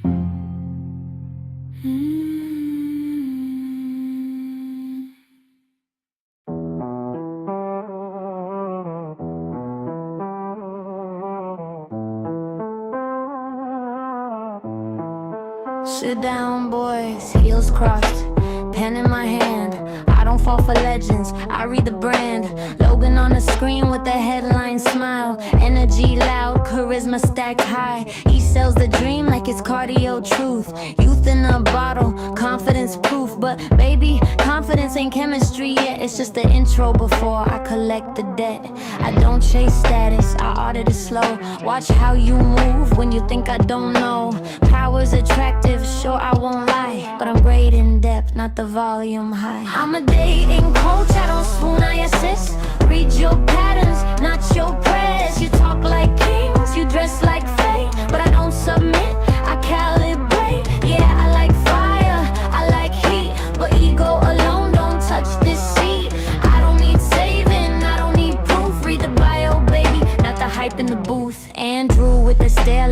lock door test. Voice low, frame strong, dominance dressed. He talks discipline, control, command. Knows how to hold a room in the palm of his hand. And yes, that edge makes attention snap. Danger whispers where comfort naps. But authority's sexy when it's self-aware, not when it needs me to kneel to be there. I teach women how to feel desire without handing the keys to the fire. I like men sharp, I like them sure, but not allergic to nuance, depth or cure. I'm a dating coach, I don't play pretend. I don't confuse dominance with the trend. You flex your truth like it's bulletproof.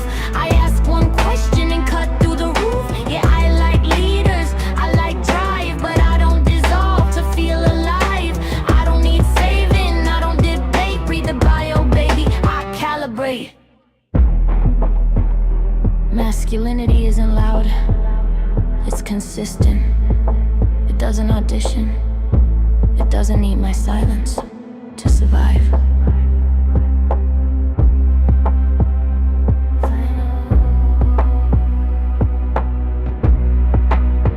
I'm a dating coach with a velvet tone. I teach attraction with the backbone. Logan, Andrew, two different flames, seamless and hidden under different names. If you want desire, don't sell a rose. Show me restraint, presence, control. I don't fall fast, I don't inflate. I don't worship men, I evaluate. Now stand up straight, breathe, and tell me who you are when nobody's watching.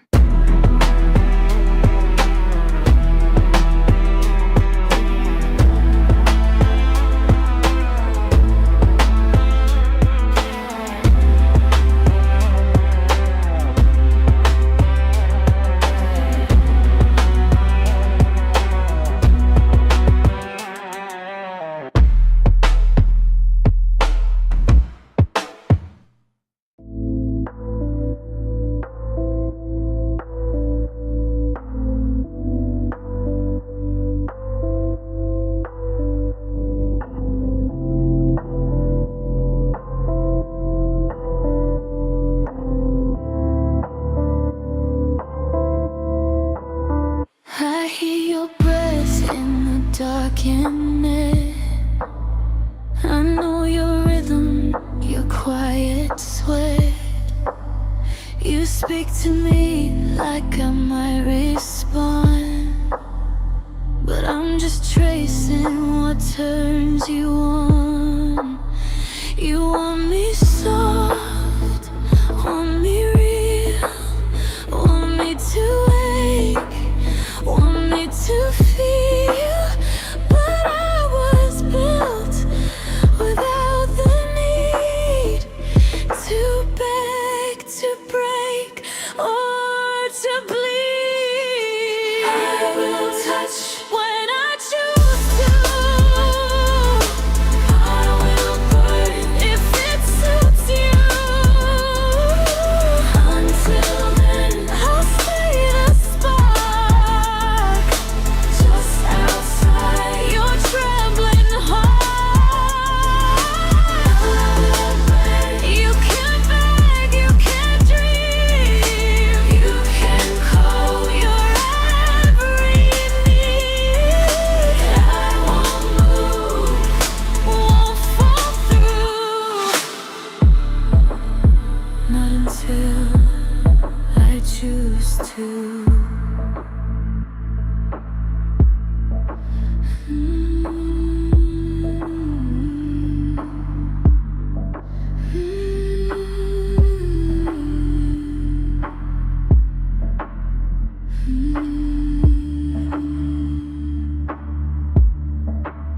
Your gay skin I've never worn. Your words drip heat, I don't mourn. But I see how desire unwinds, how hunger dances through your mind. You think you're safe inside your game, but I already mapped your flame. I don't submit, I don't obey. I sample, I study,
choose you.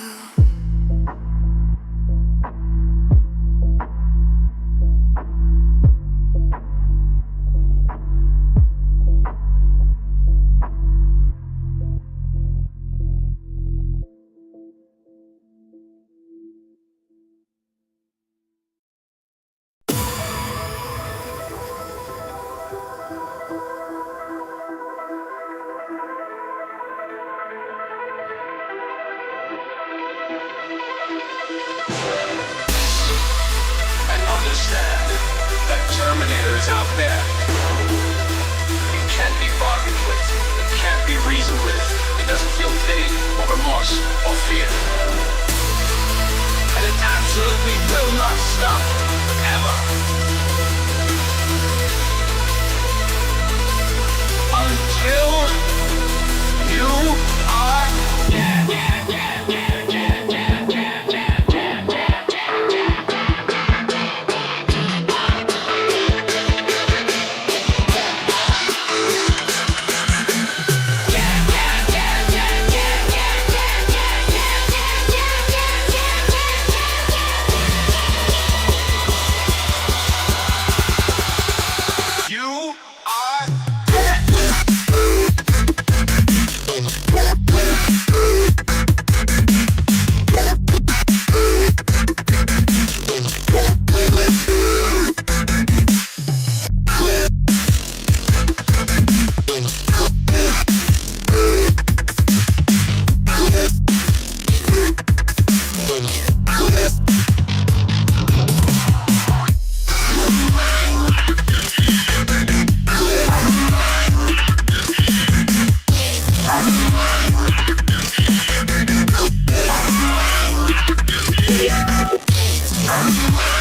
You are pain or remorse or fear, and it absolutely will not stop ever until you are dead.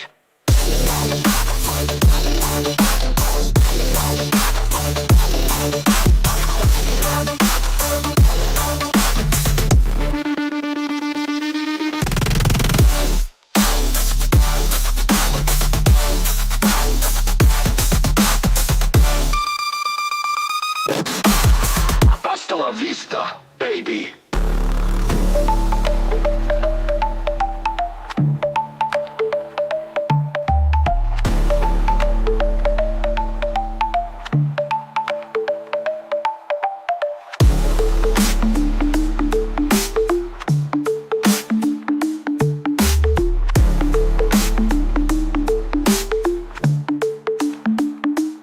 Hasta la vista,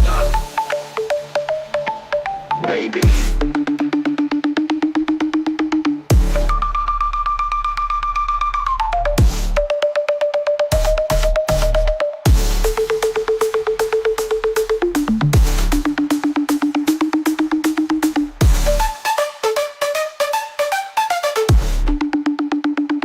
You're terminated, fucker.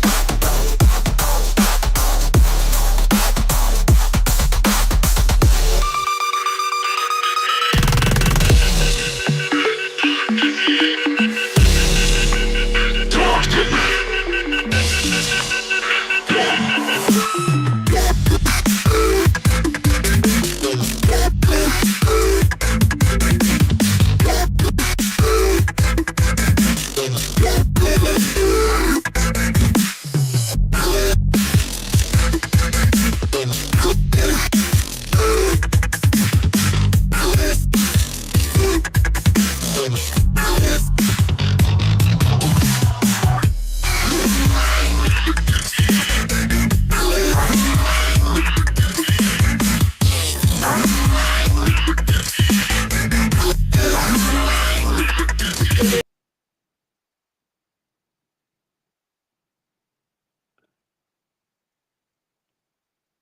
Okay, I am back.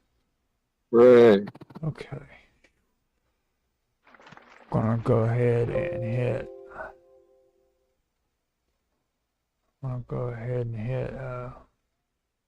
The record. Oh, okay. if it'll let me. Uh, See, when we started doing this, it was because Lynn didn't want to get recorded, yeah. and he'd get all upset. And then when he'd come on and we would just start working, he'd say, "Why don't we just hang out and talk?" And it's like, well, when we do, you get all upset because we're recording. So he's like, and Bob was like, record everything, Yeah. because that's what Mike told her, record everything. And then, and then we made the room and he stopped, so he bailed out. And we kept doing it. And I'm like, and Bob's like, we're going to do this. I'm like, okay. Well, I mean, I never understood that though. Like he was wanting to promote something, but he didn't want to be recorded. He didn't want to be on like that. That's counterproductive. Oh, yeah. All I could think of, I don't know how much you talk to him. I talked to him a bit. Bob talked to him a lot more. But I got the impression, just from what I kind of picked up about him, is here's a guy, and I always thought he was like in his 20s, just the way he behaved and stuff. He's in his 40s. Yeah. And sitting around and making music, and I got the feeling, this is just a guess on my part, that his family kind of said, you know what, you're 40 some odd years old and you're just sitting around making music, you need a job. So they set him up in the ice cream thing, and they stuck him in his aunt's restaurant where she could keep an eye, his Tia, to keep an eye on him, to make sure he worked. And I don't know if you were like some of the meetings he'd come to where he'd be there, there'd be people shouting in the kitchen, or he'd be trying to, it would be very, and then he wouldn't mute. So we're trying to do something here. Clang, clang, clang. It's like, go, cheap, better go. And, Yeah. but I almost think he didn't want his family to necessarily hear the stuff he was telling us. Yeah. I mean, he's a cool guy and he made great music and stuff, and it sounds like he had some projects, but I mean, I play music too. At a certain level of music, you can't make money on it. I mean, he was always coming off like, he just lived as a musician, and that's cool, and I'm a musician too, but it reminds me of you ever see The Simpsons where they're going in to buy a swimming pool and they're asking the salesman all this stuff, and he just looks at them as, he didn't know a thing. He just, look, this isn't what I do. What I do is I play bass. That's And right. it's like, well, yeah, but this is your damn job. Yeah. Hello, V. Have you guys really been going for 3 hours? No. Nobody calls Yeah, me. we've been going nonstop, man. Edworthy finally had to drop out. He was just exhausted. He was sick of it. He said, look, man, V's not showing up, so I'm out of here. He's like, if V's not gonna be here, then I'm not gonna be here. I'm going to bed. He said that. he said that himself. I heard him say it. I thought he was going over to the Anunnaki stream that he was interested in. I want to tell you something. Well, you know what? That was the coolest freaking video you posted yet, dude. You thought- I love that. Is everybody able to hear me all right? Because I've rearranged everything in my space here. I really can't I can't give you an honest appraisal because my mic is acting all weird and like the volume it sounds lower than. Well, can you hear me? Yeah, Oh, I can hear you. Yeah, I can. I can hear you. Can you hear us? Okay. I don't think you sound any worse Okay. or better, to tell you the truth. But yeah, you're coming through pretty clear. Okay. I've been, so you know how I tell you guys that my show, my radio show, I've had it on hiatus for a while. Uh-huh. Well, I'm thinking about starting it back up. Hooray! Good. Good. You should be producing content, dude. Well, I do with you guys and everybody else that has me on their Right. shows. And Right. that's the great thing since I stopped doing my own show. It's like I'm still doing shows, but Well, they're not yours though. You know what I mean? It's like I Yeah, but I get don't have to work either. that's what I was getting ready to say. I despise the whole work that goes behind it, but like it like going on Nancy's show and then Naroki's show, that's their show. You know what I mean? And it's not the same. Right, It's not the same. right. You know, I so hear you. I mean, Well, I'm since and I I don't know what show we're on, what format is at the moment, but I do want to say I did get a hold of Angel. He's alive. Good. Good. Hooray. He's not doing SoFlo Radio or PSN Radio anymore, but he has his own YouTube channel, which is great. He's building it up. He's got 4,000 people on it already, which is good. Good. Um, but he's getting over his physical ailments, I think. I told him about mine.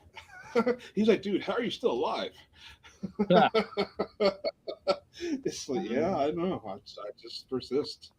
I tell people I'm a revenant. There you go. There you go.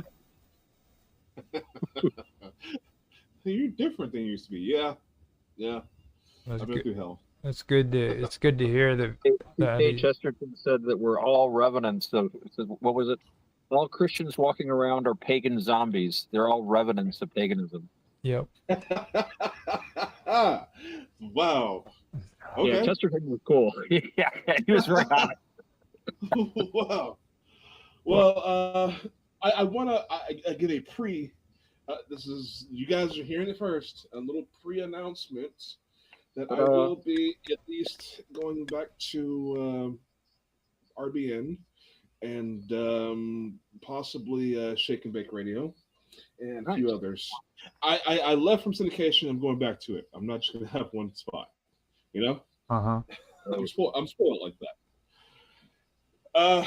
So that means more shows that we're all gonna be doing. Yay! Yay! Yay! So what you have a plan, or do you have like a syllabus, a plan, or are you just gonna turn on the mic and let it rip? Well, I've never done a script before. Oh, I take it back. I interviewed Del Bigtree. You guys remember Del Bigtree from the Vax stuff? But anyways, he wants to know the questions ahead of time before doing my interview. So I wrote up a bunch of questions, and that was one and only time. It was very strange. He was the only person ever to ask me for like a script or a pre. I think that's useful to do with some people. It really helps them stay on topic.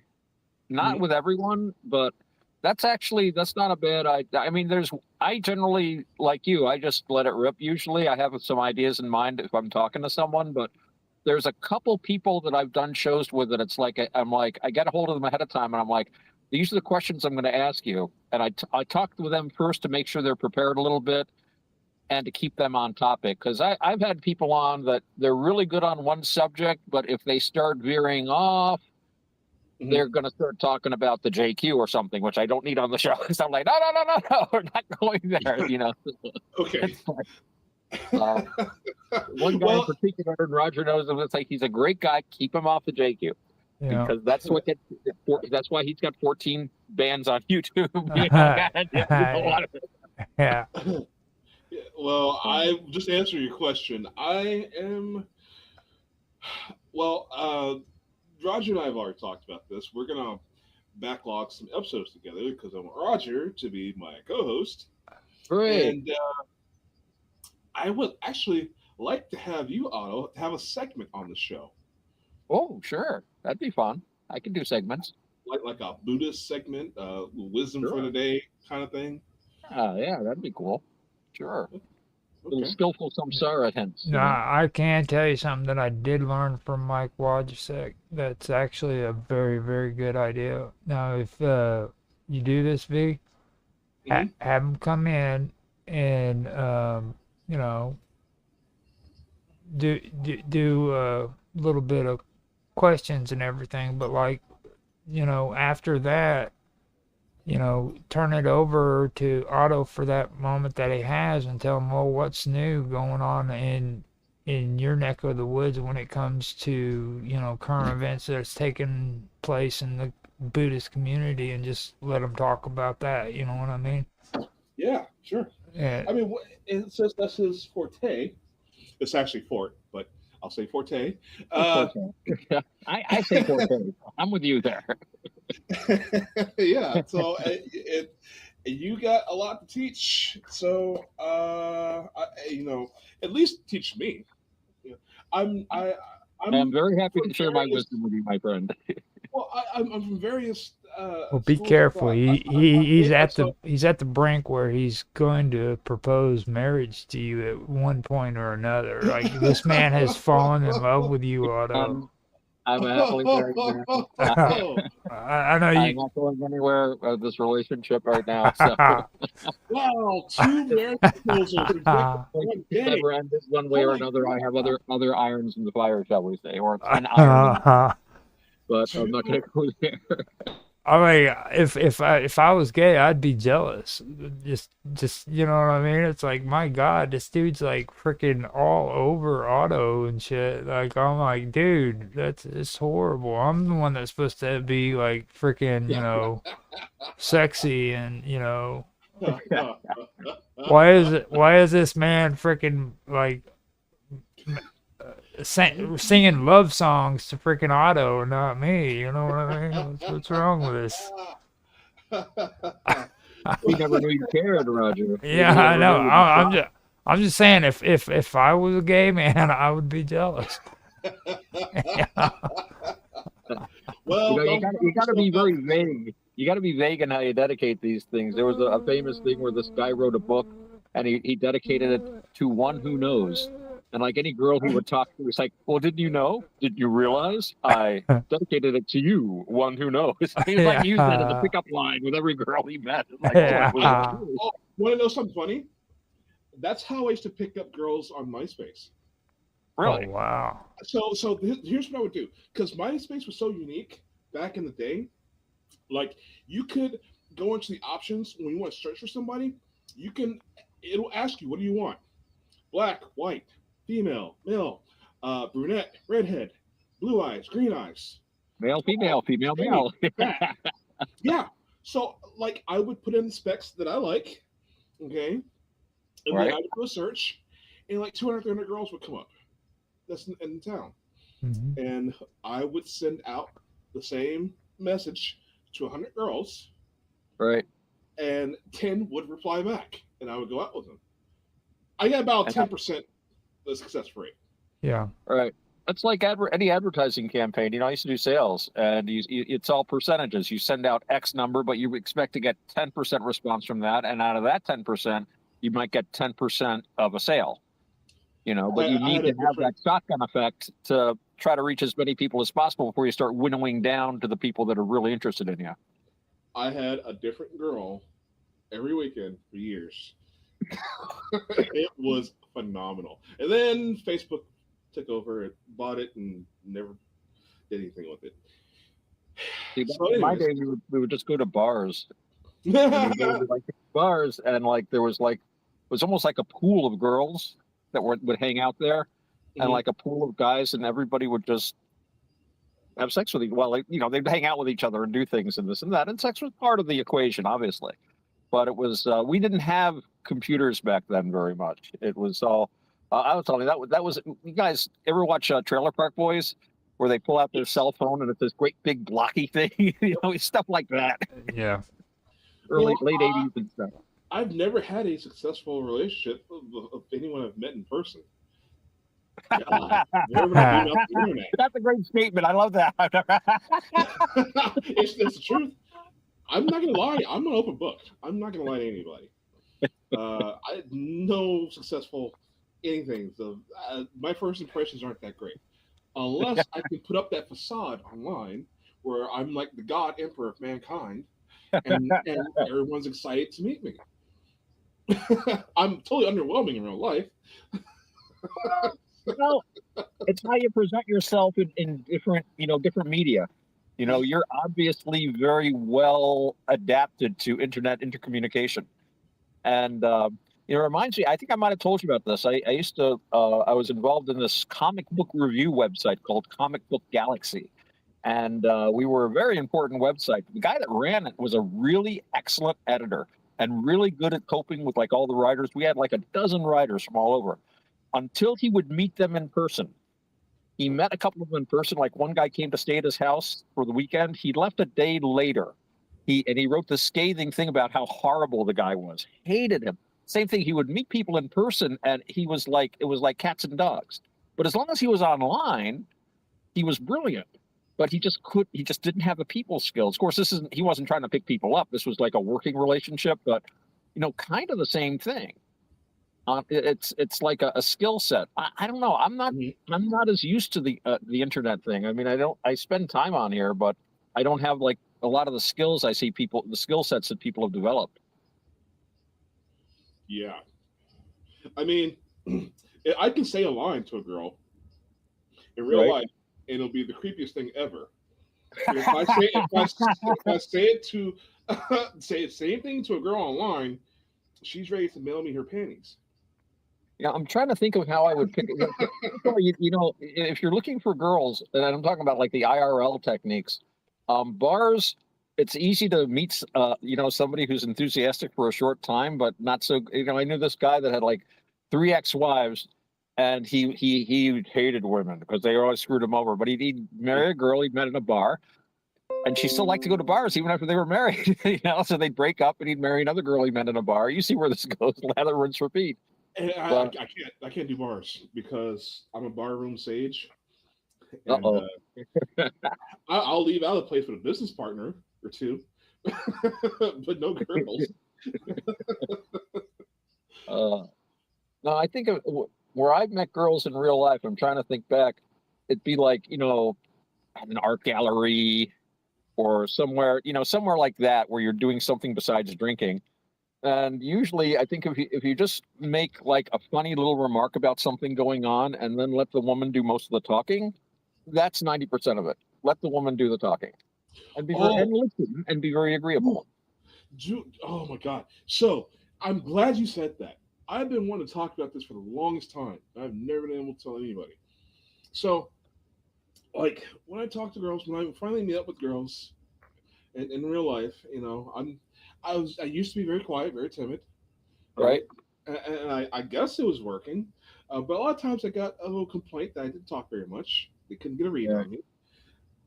But since I've become a pseudo quasi celebrity, like when I go out, people tell me I can't shut the hell up. I literally went out on a few dates. I want to say, well, it's not too long ago.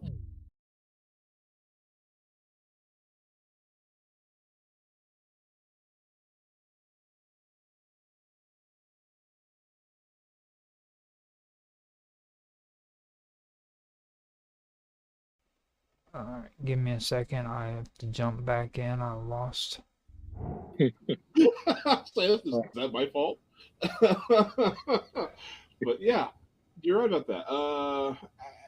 But I don't know. I don't like that though because a woman just wants to be worshipped, and damn it, I deserve to be worshipped too. You I think women want to be worshipped, but they also want to find someone to worship. Yeah, it should be. Yeah, I think it goes both ways. It's just the women are very cagey about it. They have to be. Yeah, I mean, women want to be accommodated and accommodated 24/7, and it's like, okay, I only have like 1 or 2 things. Can you help me with this stuff? No. However, you can help me with this, and this.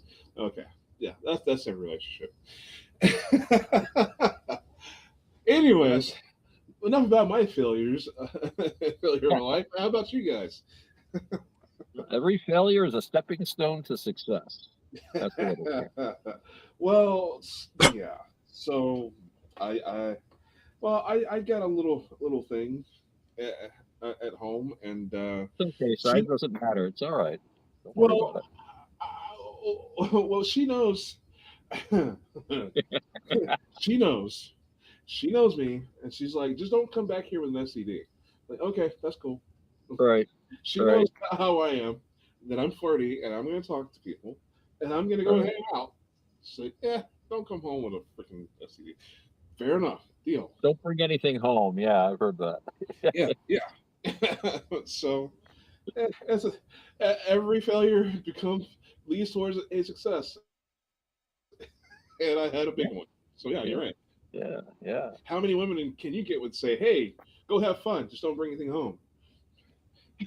Well, that's a whole lifestyle choice. Hey, The whole life. I watched this really really cool old movie about maybe back in the 40s or the 50s where this guy freaking gets hooked up with this redheaded hooker in Paris, and she dresses him up, gets him looking nice and everything, and what it basically was is like he was a freaking American, went to Paris and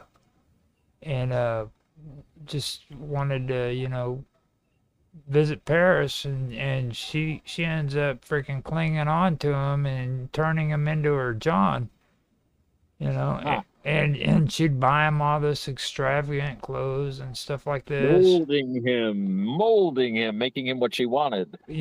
so because of course her man can't freaking walk around in shabby clothes, you know what I mean? Oh, no effing way. And it just when I seen that, it just kind of opened me up to a whole different way of thinking when it comes to women. Like a lot of men have a complete misconception of what's really going on right there. You know what I mean?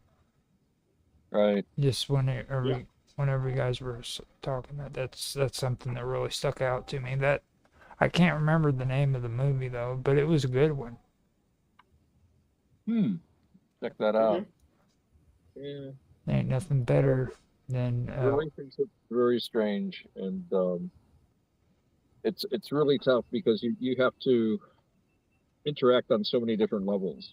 You know, I've been living with the same person for 30 years now, and I'm 60, so I'm going to be 61 very shortly, actually. And so I've lived half my life with the same person, and you look back on it, and That terrifies. well, I mean, our relationship started even 10 years before we lived together. I knew her for a very long time. And when we first got together, we were very casual in our relationship. And I think I told you the story when, we're like, well, we'll do this for a year. We'll see other people, whatever, blah, blah, blah. And then suddenly it's like we're buying something together. And, 30 years later, it's like, I don't know, it's like your other half. I don't know how else to describe it when you've lived with someone long enough. And it's a lot of the stuff that you worry about, you don't worry about it anymore.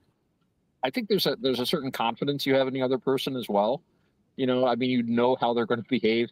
It's more shocking if someone does something out of the ordinary. It's like, what's this? You just get so used to the rhythm. It's very odd. But I haven't thought about the dating scene in decades, really. But when I look back, it's like, oh yeah, I was a maniac, wasn't I? Well, I have I've been in mine for the past 12 years, and it's like That's good. That's very good. Anything more than 5 years. Anything more than 5 years is pretty good, actually. Well, as an adult, all my relationships have been very long. Yeah. Well, so you're a serious guy, really. I think you are a pretty serious person underneath it all. Only a serious person could be as wild as you. Well, I Wild mean, people are serious. you guys want a bachelor's perspective on this whole subject, like when it Okay. with me, being single and everything, I've noticed like the ridiculous stuff that pops up about like gay people for one thing. Okay, like when I hear about like how homophobic people are, it makes me think, well, I get confused when I'm around married men. You know what I mean? Because like freaking, it's really hard to tell. Whoa, It's really hard. It's confused. really hard to tell when a married man is a married man or if he's gay. You know what I mean? Because like the thing is it's like married men are like secluded away from other men, you know what I mean? And there's times when all they want to do is get away and have a freaking conversation with other men about men stuff, you know what I mean?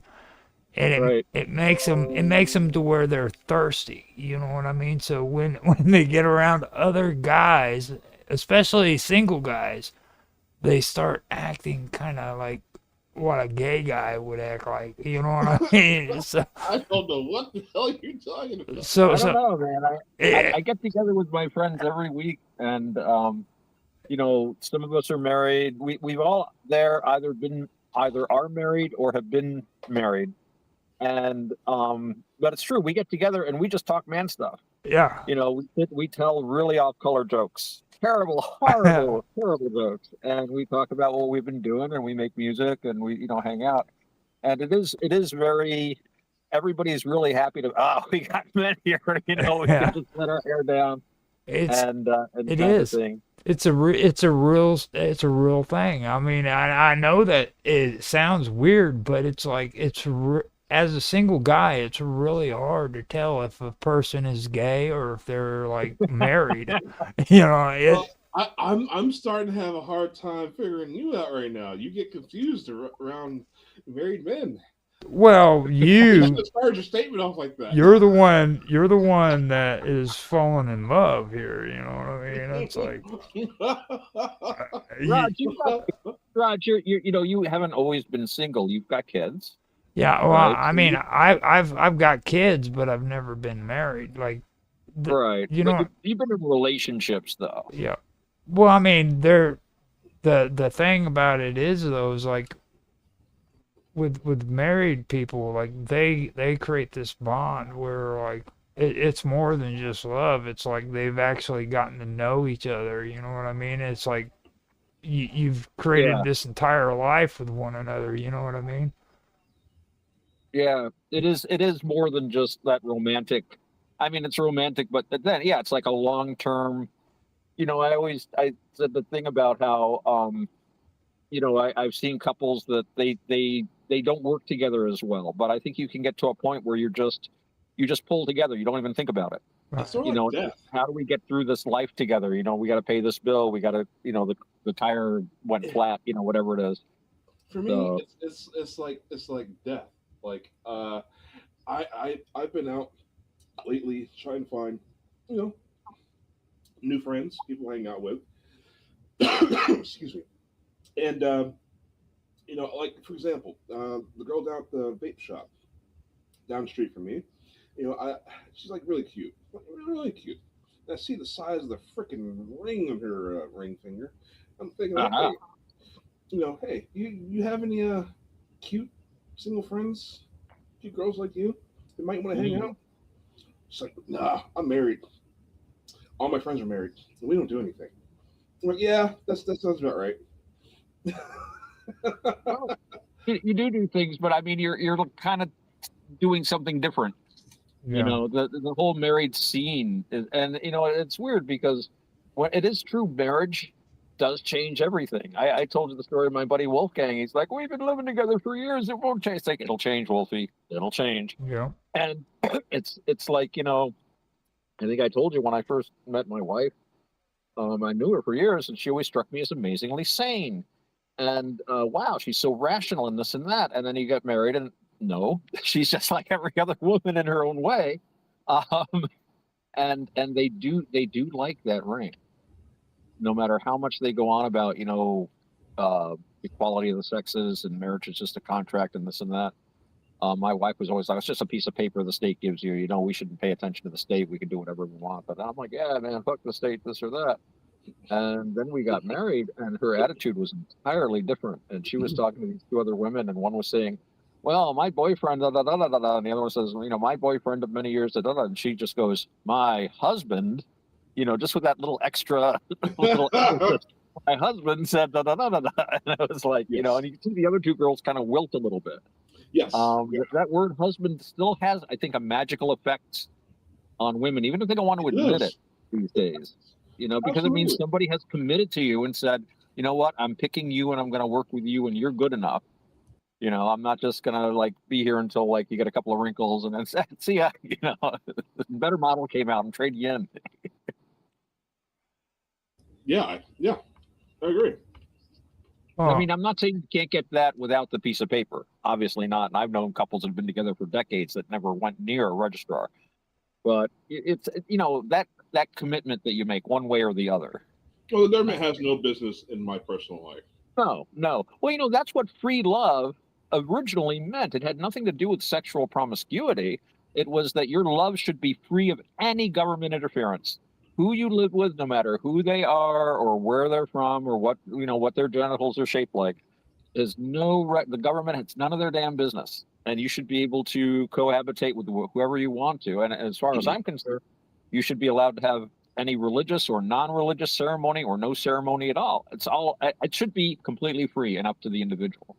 And we still, in New York State, they don't have marriage licenses anymore, because they used to license your marriage. They would give you a blood test, make sure that you were like not of some group that they didn't want to reproduce, and then they would license you for marriage. And now they have a marriage certificate that recognizes your marriage. And I actually looked into the law at the time, and basically all you have to do is say, we're married, and the state has to accept it. You can just marry each other. You can have any kind of ceremony you want.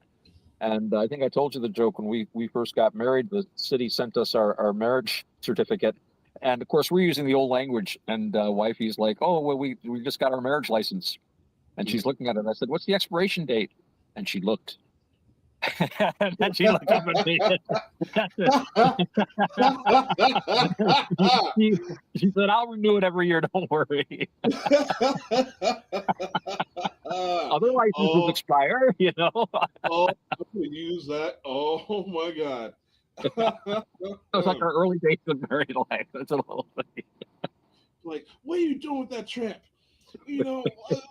Well, honey, our license expired. I didn't renew it. Sorry, dear. I'm not. Sorry. It's okay though. We're not. I'll renew it tomorrow. Don't be married. Yeah, I remember. Just let me have a night with this chick, and I'll renew everything tomorrow. Right? Well, I always liked the Church of the Subgenius because they had short duration marriages. So whatever you do isn't a sin. So I'm going to marry you guys for a week. You're married for 1 week. Wow. Church of the Subgenius. Yeah, I was involved with them for a while. I actually attended the XX Day event they had out at Brushwood Folklore Center in Western New York. Their whole thing was X Day, which was supposed to be July 5th, 1998, when the world would end. And the X Day saucers of escape would descend, and all people that had paid their fees to the church would be allowed on board. Your membership card was your ticket to the Pleasure Dimension X, where you would ride out Armageddon. And then you'd be returned to Earth to rule it and everything like that. It's kind of cool. Then, of course, it didn't happen. So we had the miracle of the movable dates of prophecy. Oh, so you're one of those Heaven's Gate kind of guys. It was kind of a lampoon on Heaven's Gate, the whole thing. It was actually cool for a while in the mid to late 80s. A lot of guys in the arts were involved. If you look at Pee Wee's Playhouse, Mark Mothersbaugh of Devo was involved with that. He was heavily involved in the church. They actually had Bob. Bob is the deity of the Church of the Subgenius. They had Bob as a sex god. Airbrushed I into remember that now. Bob It's all plugged back in. Yeah, that's actually a song by one of the they call them doctor bands, Subgenius bands. Bob is a sex god, and they got Bob. I'm sorry, but there's a dark web page dedicated to this cult. I've read it. Yeah. I was a member of that cult for a long time. Fun. The whole thing was a lampoon on cults. And of course, they also had a very important philosophical point about, libertarianism and voluntarism and just screwing the establishment and all that fun stuff. Yeah. They were basically, I think, a manifestation of the Discordians. Because if you read the Book of the Subgenius, it's very Discordian influenced, but it's also very influenced by the Neo-American Church. You ever hear of that? No. It was they had something called the Boohoo Bible. You can still find it in places, and it was founded by this guy that used to work with Tim Leary at Millbrook. They called it upstate New York. It's downstate from where I live. That makes sense. He was also a psychologist, but he wasn't a big university psychologist. He had a psych degree, but he was a high school psychologist.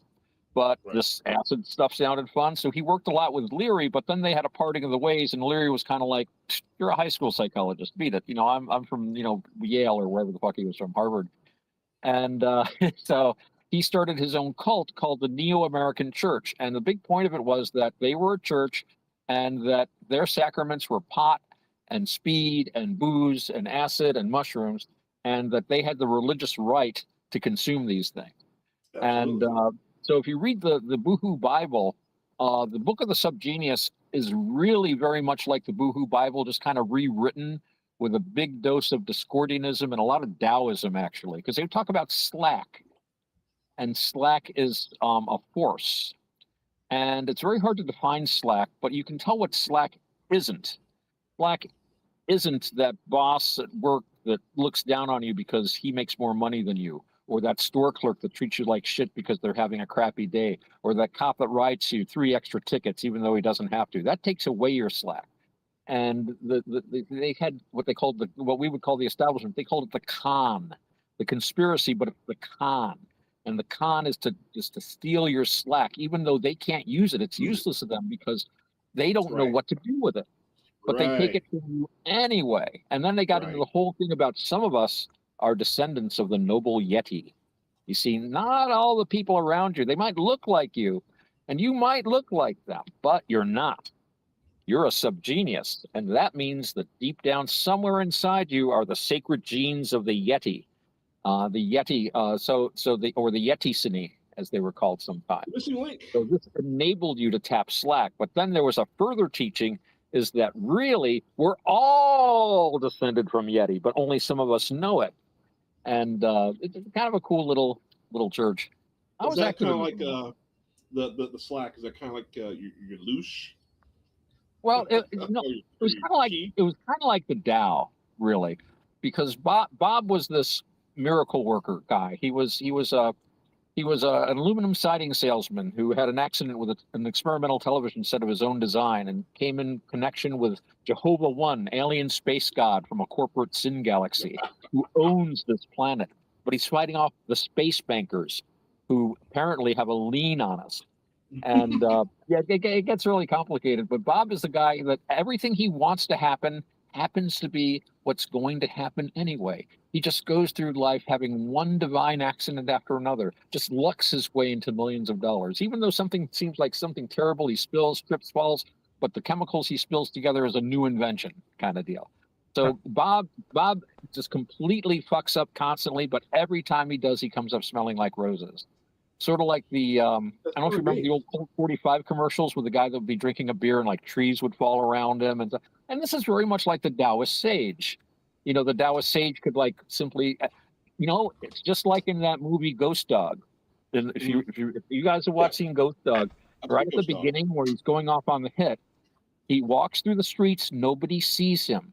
He's not literally invisible, but as he walks through, everyone that he walks past would swear nobody was there.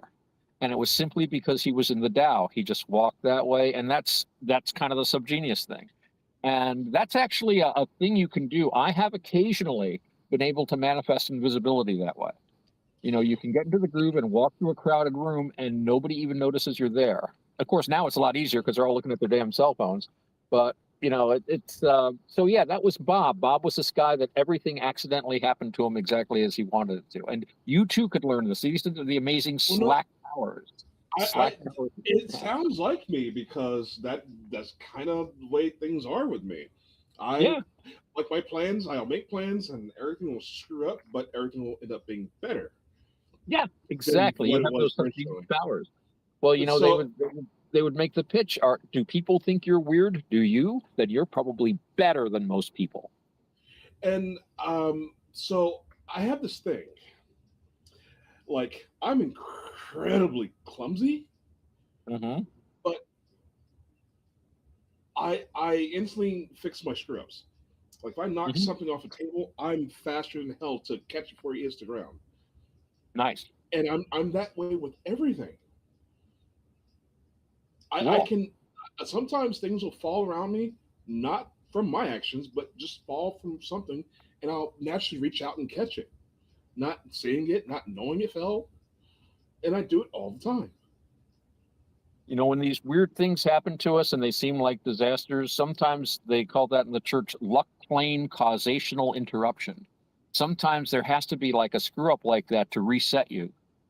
You know, and if you can reset quick enough to catch that bottle before it hits the ground, you're surfing the luck plane, as they say. It's amazing. I remember all these technical terms. You would like the Church of the Subgenius. They're still around. They're online and stuff. They still have X Day. It's usually clothing optional too. And And I'm always slipping. By the way, I'm always slipping, tumbling, but I never fall. that's the key. I've That's never the key. fallen. I can't remember the last time I've fallen, even as a child. I used to fall quite. It's funny. When I was younger, every winter I would fall at least once or twice, like fall bad. My feet would go under me and I would hit the ground, this or that. And then I studied martial arts for a while. I took Taekwondo classes. Got as far as green belt, but then I broke my foot and I kind of dropped out of it. My brother stuck with it. He's a brown belt to this day. I But the love thing that I Taekwondo. took that and Taekwondo, and if you took Taekwondo, one of the first things they teach you is balance. Yes. And ever since then, I still slip, but I don't hit the ground. And now it's very rare in the winter. I don't think I've fallen in the winter in years and years. Well- And the last time was just more of a slip because I catch myself now because of that training. So Well, maybe that's it. I'm a martial artist. I know Taekwondo. Oh, do you? Cool. I'm a combat specialist, bro. I make up my own mixed martial arts.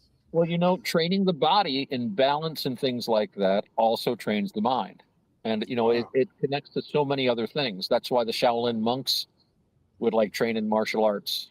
And then, of course, that leads to things like, the Japanese, the Zen sword, the Zen bow, and all sorts of other Mahayana excuses for killing people and calling yourself a Buddhist. But I'm not going to get into that. Well, I'm a Wu-Tang Clan kind of a guy.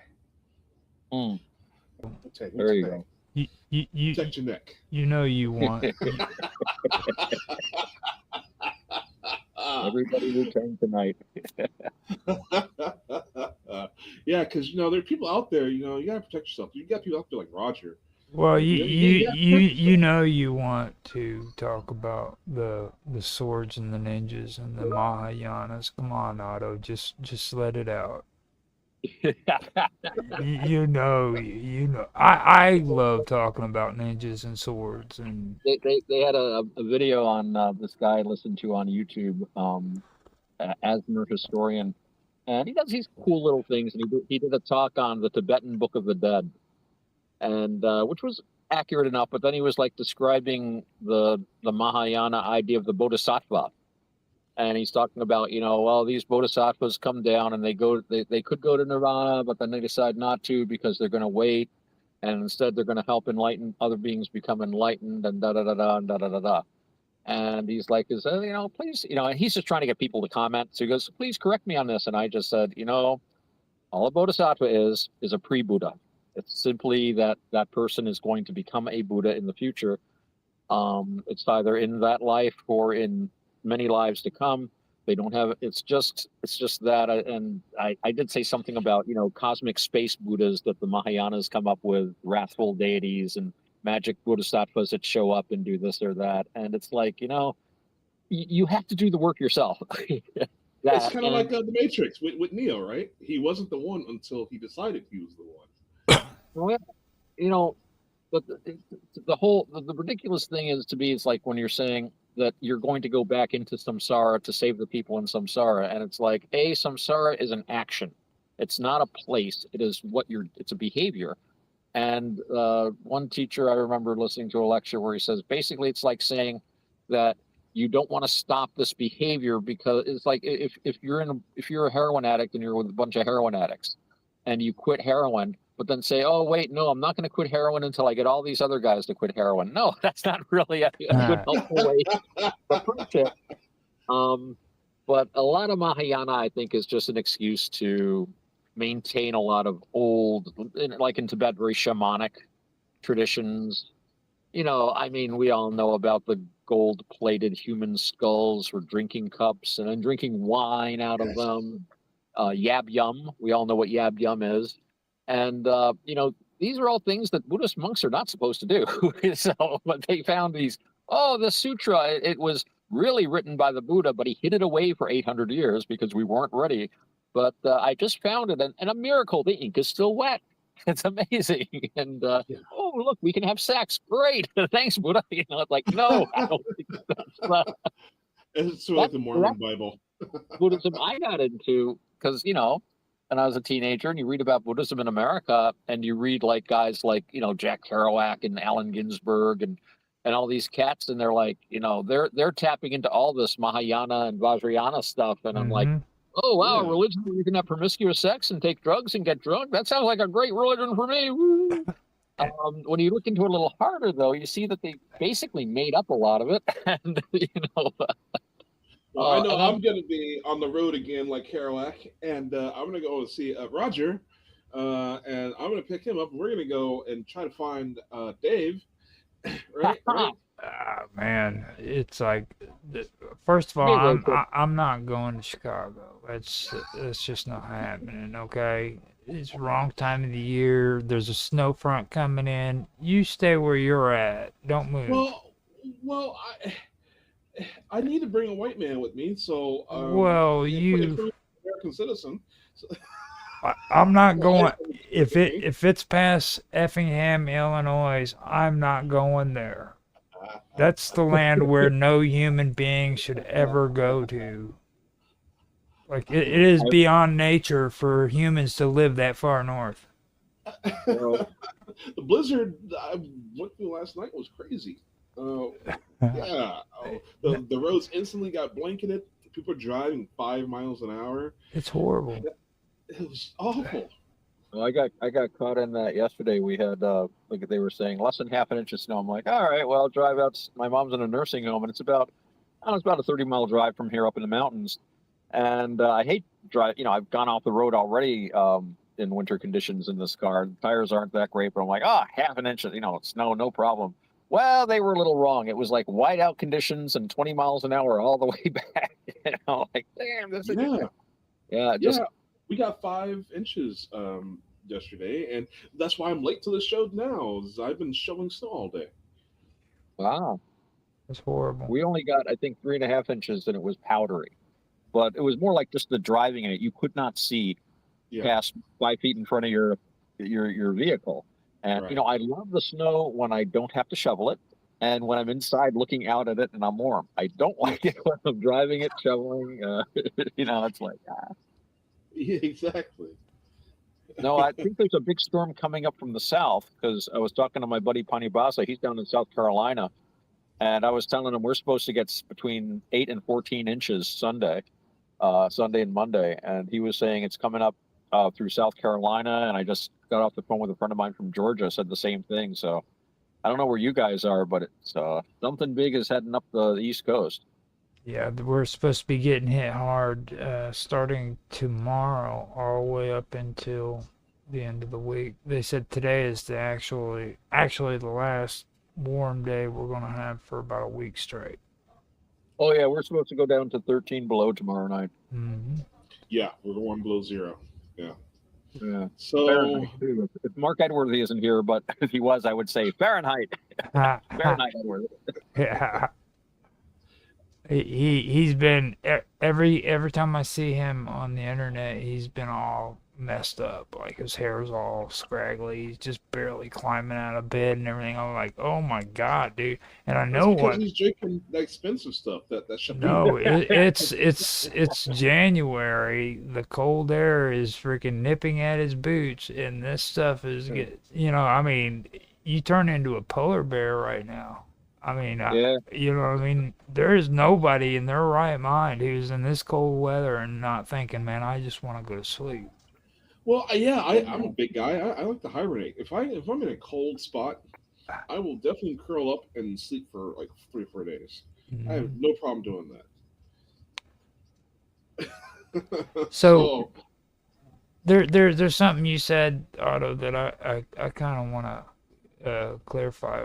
When you said the Bodhisattva, is that's what you were talking about, right? Yeah. Now that is the Mahayana. Well, Bodhisattva in Theravada Buddhism, or as I like to call it, actual Buddhism.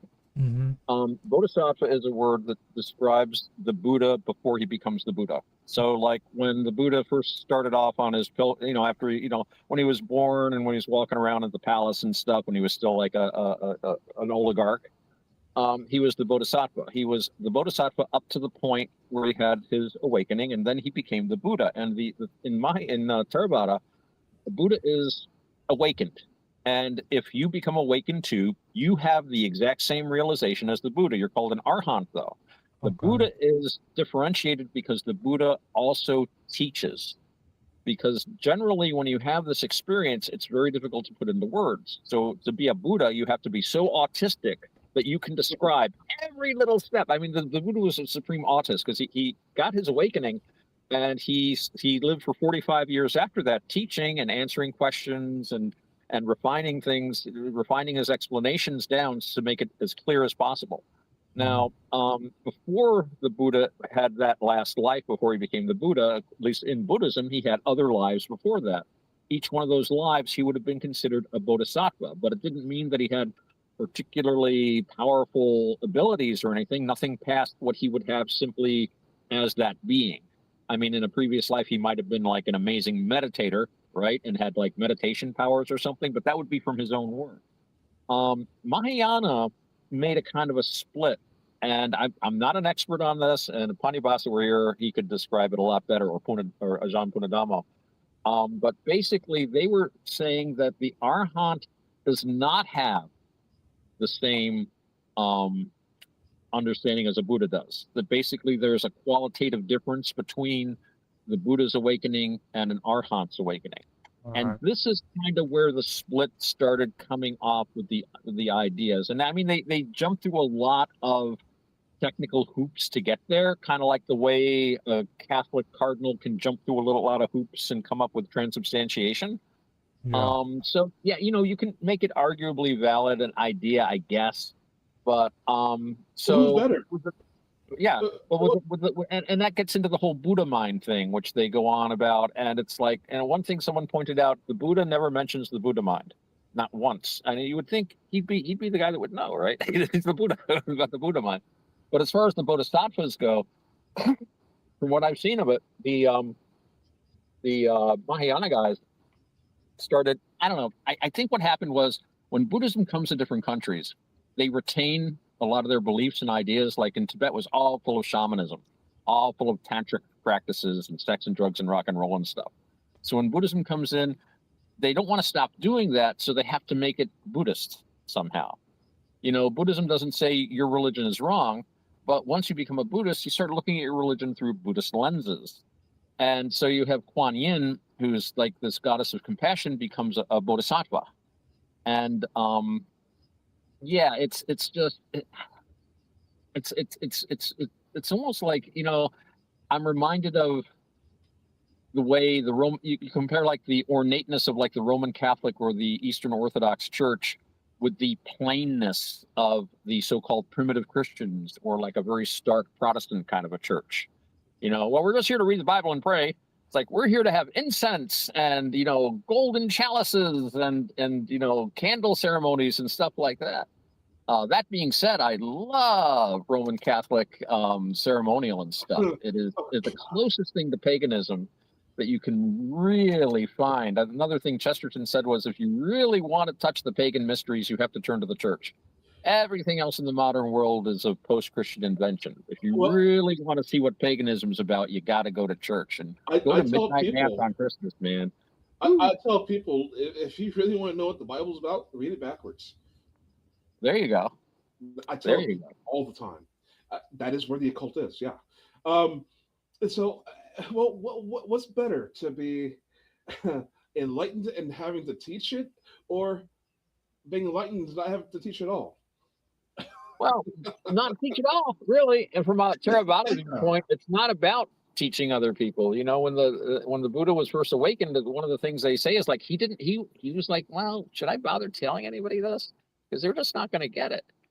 And apparently was approached in the story by a supernatural being, or it could have just been a regular being, saying, no, please teach. There's some people that don't have so much dust in their eyes, they'll be able to figure it out.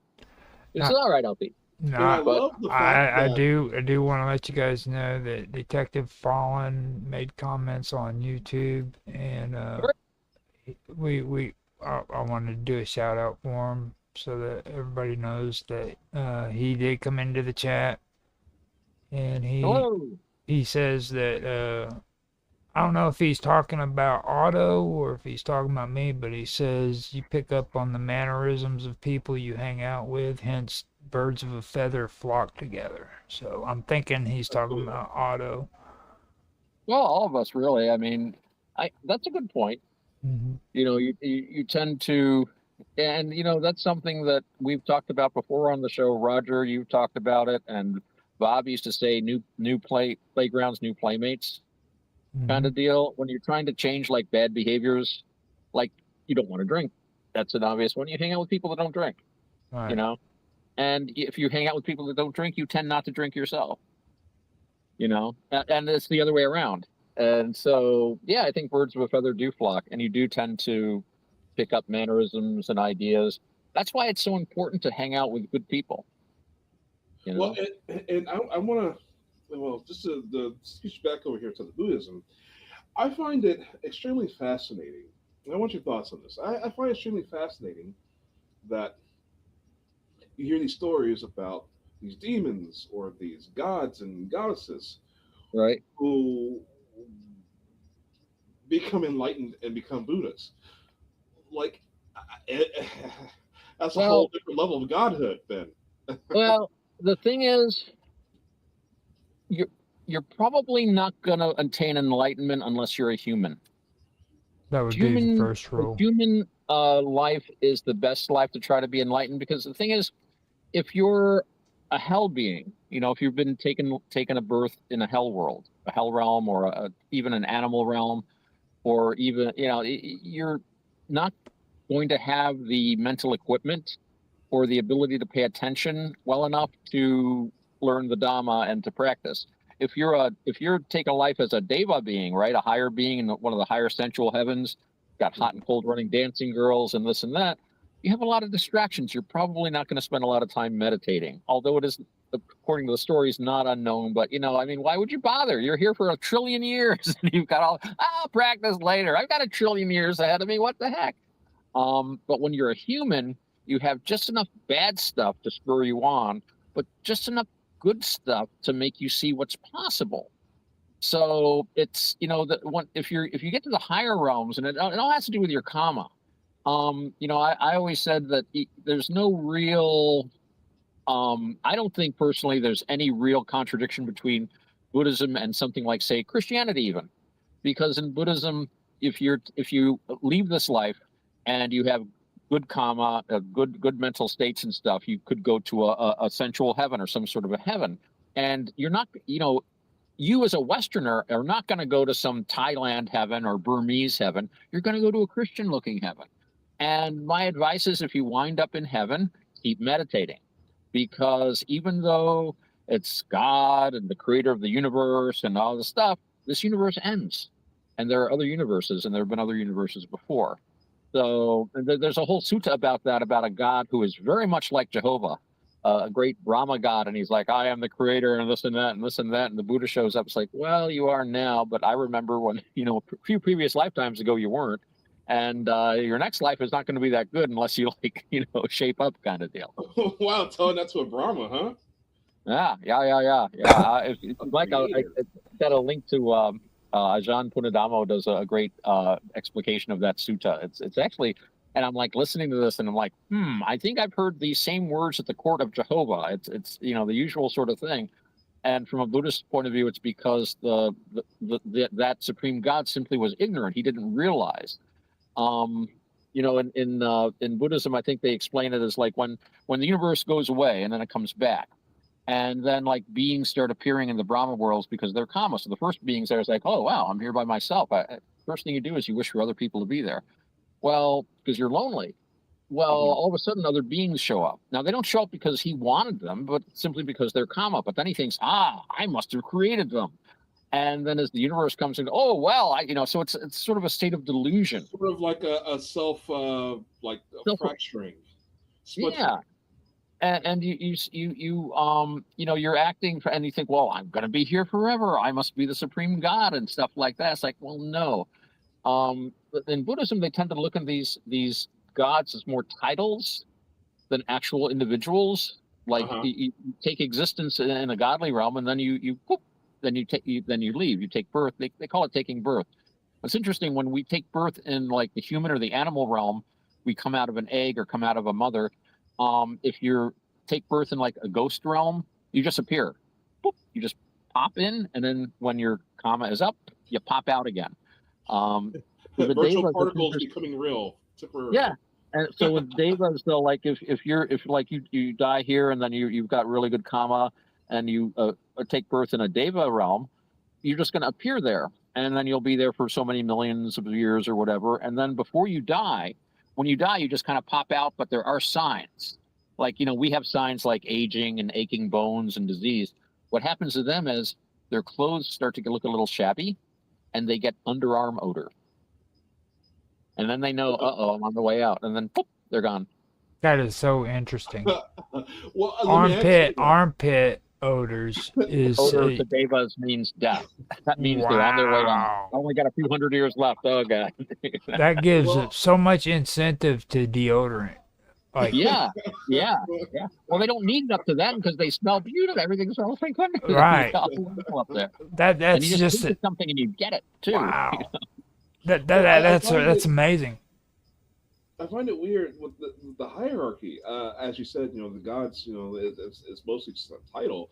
But I want to reference my favorite Eastern story, which revolves around the Monkey King.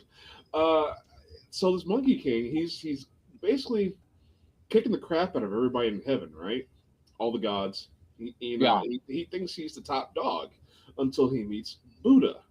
And Buddha was like, "Hey, you're underneath my purview. I have things to teach you." And then Monkey King's like, "Yeah, right." He's basically saying he's free. He's autonomous. There's nothing he can do because he can just leave if he wanted to. And so he's like, Buddha's like, "You couldn't leave my influence, my grasp if you wanted to." So the Monkey King hops on his cloud, which is like some quantum thing, and he whisks away all the way to the edge of the universe, which had these 4 pillars. And he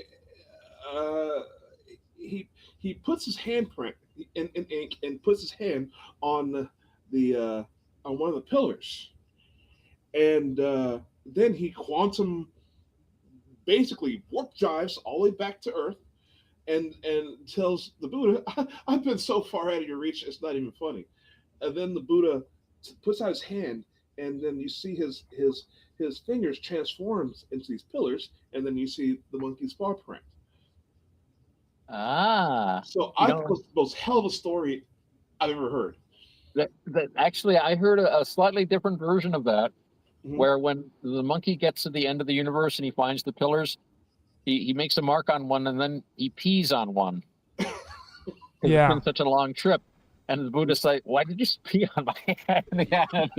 Now, see, that was the part that I was wanting to bring up when it comes to the Monkey King in the movie with Jet Li and Jackie Chan. Jackie Chan was a drunken priest, and Jet Li was real spiritual, and he's sitting there and he's meditating under a rock, and friggin' lo and behold, water starts coming from the sky. He freaking opens his eyes and he looks up, and it's Jackie Chan peeing on his face. Yes. I didn't see that. I did see the Monkey TV show they did for a while from Japan, which was interesting because they had a woman playing the Buddha, which was interesting. But actually, that's in Buddhism, men and women have an equal potential for spiritual development. So it's not outrageous, really. And then I saw the movie they made. Again, I think it was a Japanese movie, which was really good. It was based on the TV show, but I didn't see the Jackie Chan one. I'll have to look that one up. That sounds interesting. And of course, we all have seen Dragon Ball, right? Yeah. So, that came right. The golden cloud and everything, the monkey tail. Yeah.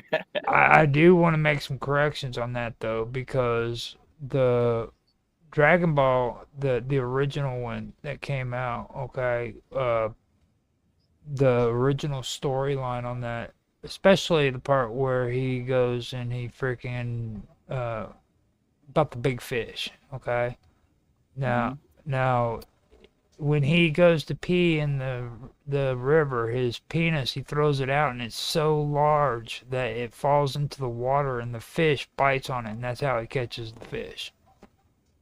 That That's sounds like the manga. I didn't see that in the cartoon. yeah, it's actually the original story. Yeah. In the anime, he dips his tail in. Well, Yeah. that's what I'm saying. Like that's not the original story though. Yeah. Like the original storyline is very very interesting. That's the and Well, I think they're less embarrassed about physical things in Japan and in the Orient. I think in Yeah. general. exactly. And it's very much more expressive. You know what I mean? Because I really am big on Dragon Ball. I when it comes to the story and stuff.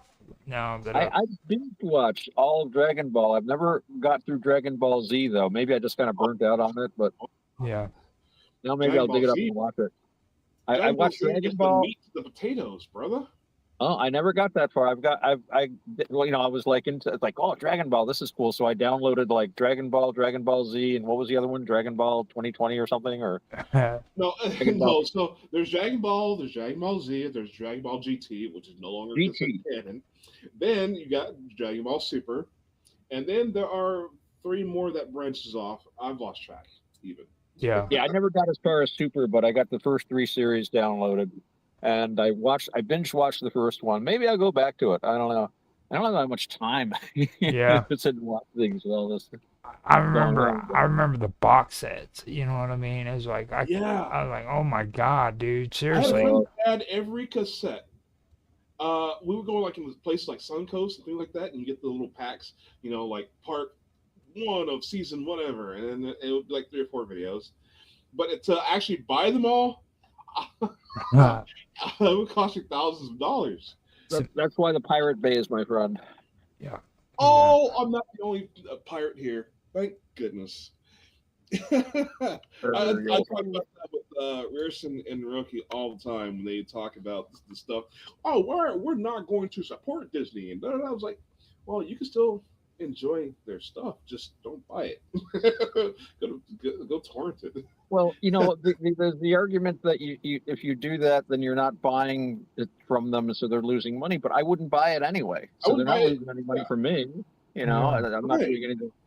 And this was like 15 years ago, whenever it was. So I mean, I haven't downloaded anything like that, and I have so much crap that I've never even bothered to look at.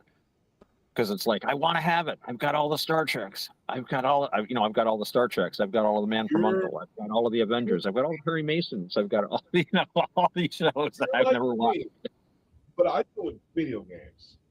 I have the big game library of anybody I know, and there's no way I'm going to be able to play them all in one lifetime. Yeah, but you like to have them because they might come. You never know. Something might happen and you'll be stuck in your house with your computer for 10 years, and now you've got enough games to play. So you're set. That was my idea. It's like if something happened and I couldn't go anywhere for a while, I've got thousands and thousands of hours of viewing and listening and books and shit until I ran out of room. And I'm finally like, well, you know what? Until I read all this, I'm just going to stop. So it never stops. It never ends. No, it never you got to ends. stop yourself. Yeah. Well, I became addicted to like the Steam sales. Like I was, when the game shows up that's normally $10 for 99¢, you're gonna buy it. Right. Oh yeah, why not? 99 cents. What can you buy for 99 cents? As a game streamer, okay, a gamer who streams, I mean, for me, I've got to say that the whole Steam sales and stuff like that, that's actually important for people who do like content. Like I was getting. I have offered to you, my friend. Well, I'm just saying, like when you get like the winter sales that come out for you know what I mean, for free games and stuff, especially with them and Epic, Galaxy of Games, all that. if you're going to be streaming games, you jump at that stuff when it comes to you. You know what I mean?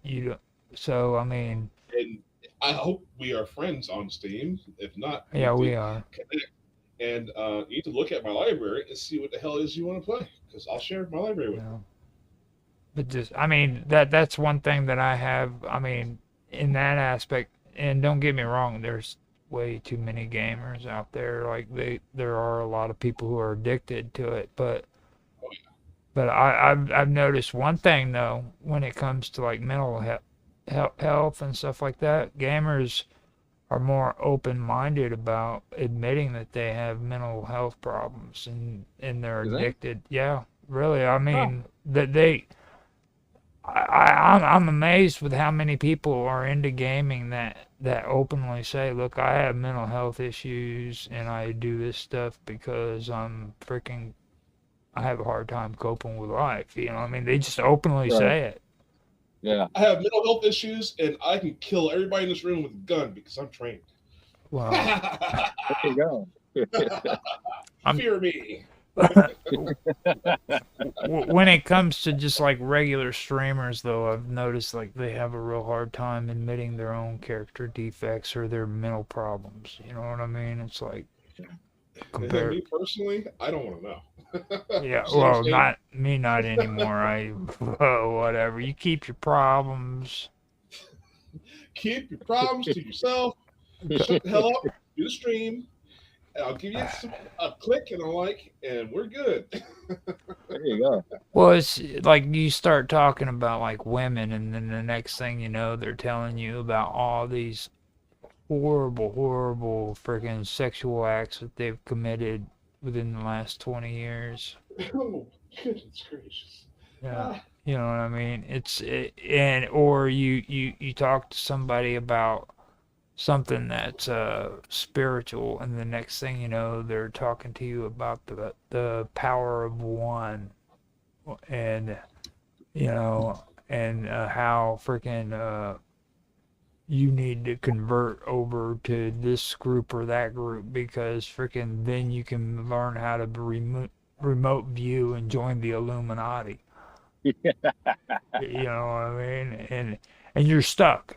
You know. I tell you something about the Illuminati. You don't know you're a member until it's too late to get out. Yeah. I've already, You I've join. told you guys already about my thing, right? I I mean, joined the Illuminati. I would love to go back to playing video games again, but I just don't have the time because I have to listen to all these crazy people tell me all this crazy stuff, and then I have to edit it. Yeah. You do. You know, like Well, you're gonna be doing a lot more editing, my friend. We got some work to do. oh, I'm telling you, dude. I just now finished the edits that I did that we all did with Nancy and Willie and all them. I just now Wow. finished that, Hmm. and I'm gonna tell you we got some cool stuff coming out because I haven't made it yet to the part where Bob Dub just busts a gut. But that's Stan. That's Stan. Okay, that is like I Good to hear her laugh. It was yeah. so good to see. She's been under so much. You could hear the release. It, That was it, so. I was hoping she might join us tonight, but I don't think so at this point. that was excellent though. You know, because I agree with you. It was so good just hearing that because she was actually enjoying herself. Yeah, she doesn't have a lot of enjoyment right now. The poor thing. Yeah. So Janet, we wished her a happy birthday. yep. And her ministry began when she was 60. So she's well into her ministry now. We don't know what it's going to be, but she's doing something now. She knew when she hit 60 everything was going to change, and it has. And now she's 62, I guess. She's on her path. Mm-hmm. Oh. Oh wow! I thought you were gonna say her period. No, not anymore. That's long gone. Oh, you know what? You don't have to punch a woman in the throat. Oh, You just wait. You just wait for that time of the month.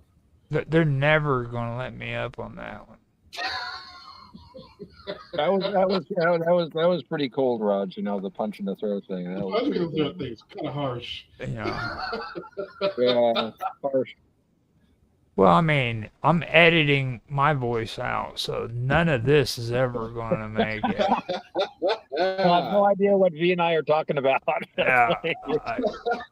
Gosh, Roger, you really said that? Then beep. Really? Yeah, it's like Redacted. I can see the.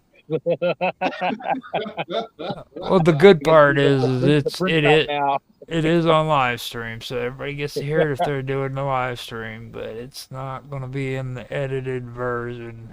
It's like this is like, you know we we we did a episode with Nancy and them in there too, and that ended up being a lot of it going on to. I wanted to let you guys know this, but it went on to headlines after midnight because it was mostly politics and stuff Right. like that. So but it is on. It's just on headlines after midnight. So. Cool. We do have all of it. I'm not getting rid of it. I'm just putting it on another program. You know what I mean? So Right. Putting it where it's appropriate to be. right. Yeah. So I mean, even though I'm joking about that, I do mention the punching in the throat thing on headlines at midnight. What are we We've on got right now? Roger Are we Hansen. on Roger Puncher Throat Hansen? That's how I'm going to introduce you to every show that you do with me. Welcome tonight to Punch Him in the Throat Show. Well, I mean, it all started with Naroki. To be honest, like we were talking about women allowing transgender men to box with them. You know what I mean? And like everybody's on this kick where this is such a horrible thing. This is such a horrible thing. And it's like the only thing that really kicks in my head, my whole logic behind this is the woman had to have signed a contract before she got into that ring. Right. Okay. Mark Edwards would be the first one to tell you that. And it's screwed up that he's not here because I've got a project for Mr. Edworthy too, with his special skills. I want to audit the system. I want to I mean, because there are victims out there that can't get justice and they don't know how to get justice. I'm going to be talking to every police officer, every lawyer, every judge, every whatever bureaucrat there is. I'm going to trace a path to how a person can get absolute justice for something being done to them illegally by the government or a corporation. So when you have the guidelines and things like that, consumerism sort of stuff, he's my guy. I got to have him assist me with this. Yeah. Who was it who said, in this life, you don't get justice, you get the law. Right. Justice is for the next life. Wow. Yeah. I actually, in my research, I actually came into something that really piqued my attention when it comes to justice and it historically. Now, when people start talking about like humanity and when they made that shift in consciousness, you take a look at, well, especially with the Greeks, okay, and you look at the deities that they believed in. Right. You start seeing a shift from vengeance to justice. You know what I mean? Where people used to say an eye for an eye, a tooth for a tooth, it actually started changing from that kind of thinking into what we would call justice. You know what I mean? So when you hear about people in the law back in like the ancient times, they were talking more on the idea of vengeance rather than justice. You know what I mean? And I that's something that I just kind of like fell into, you know. So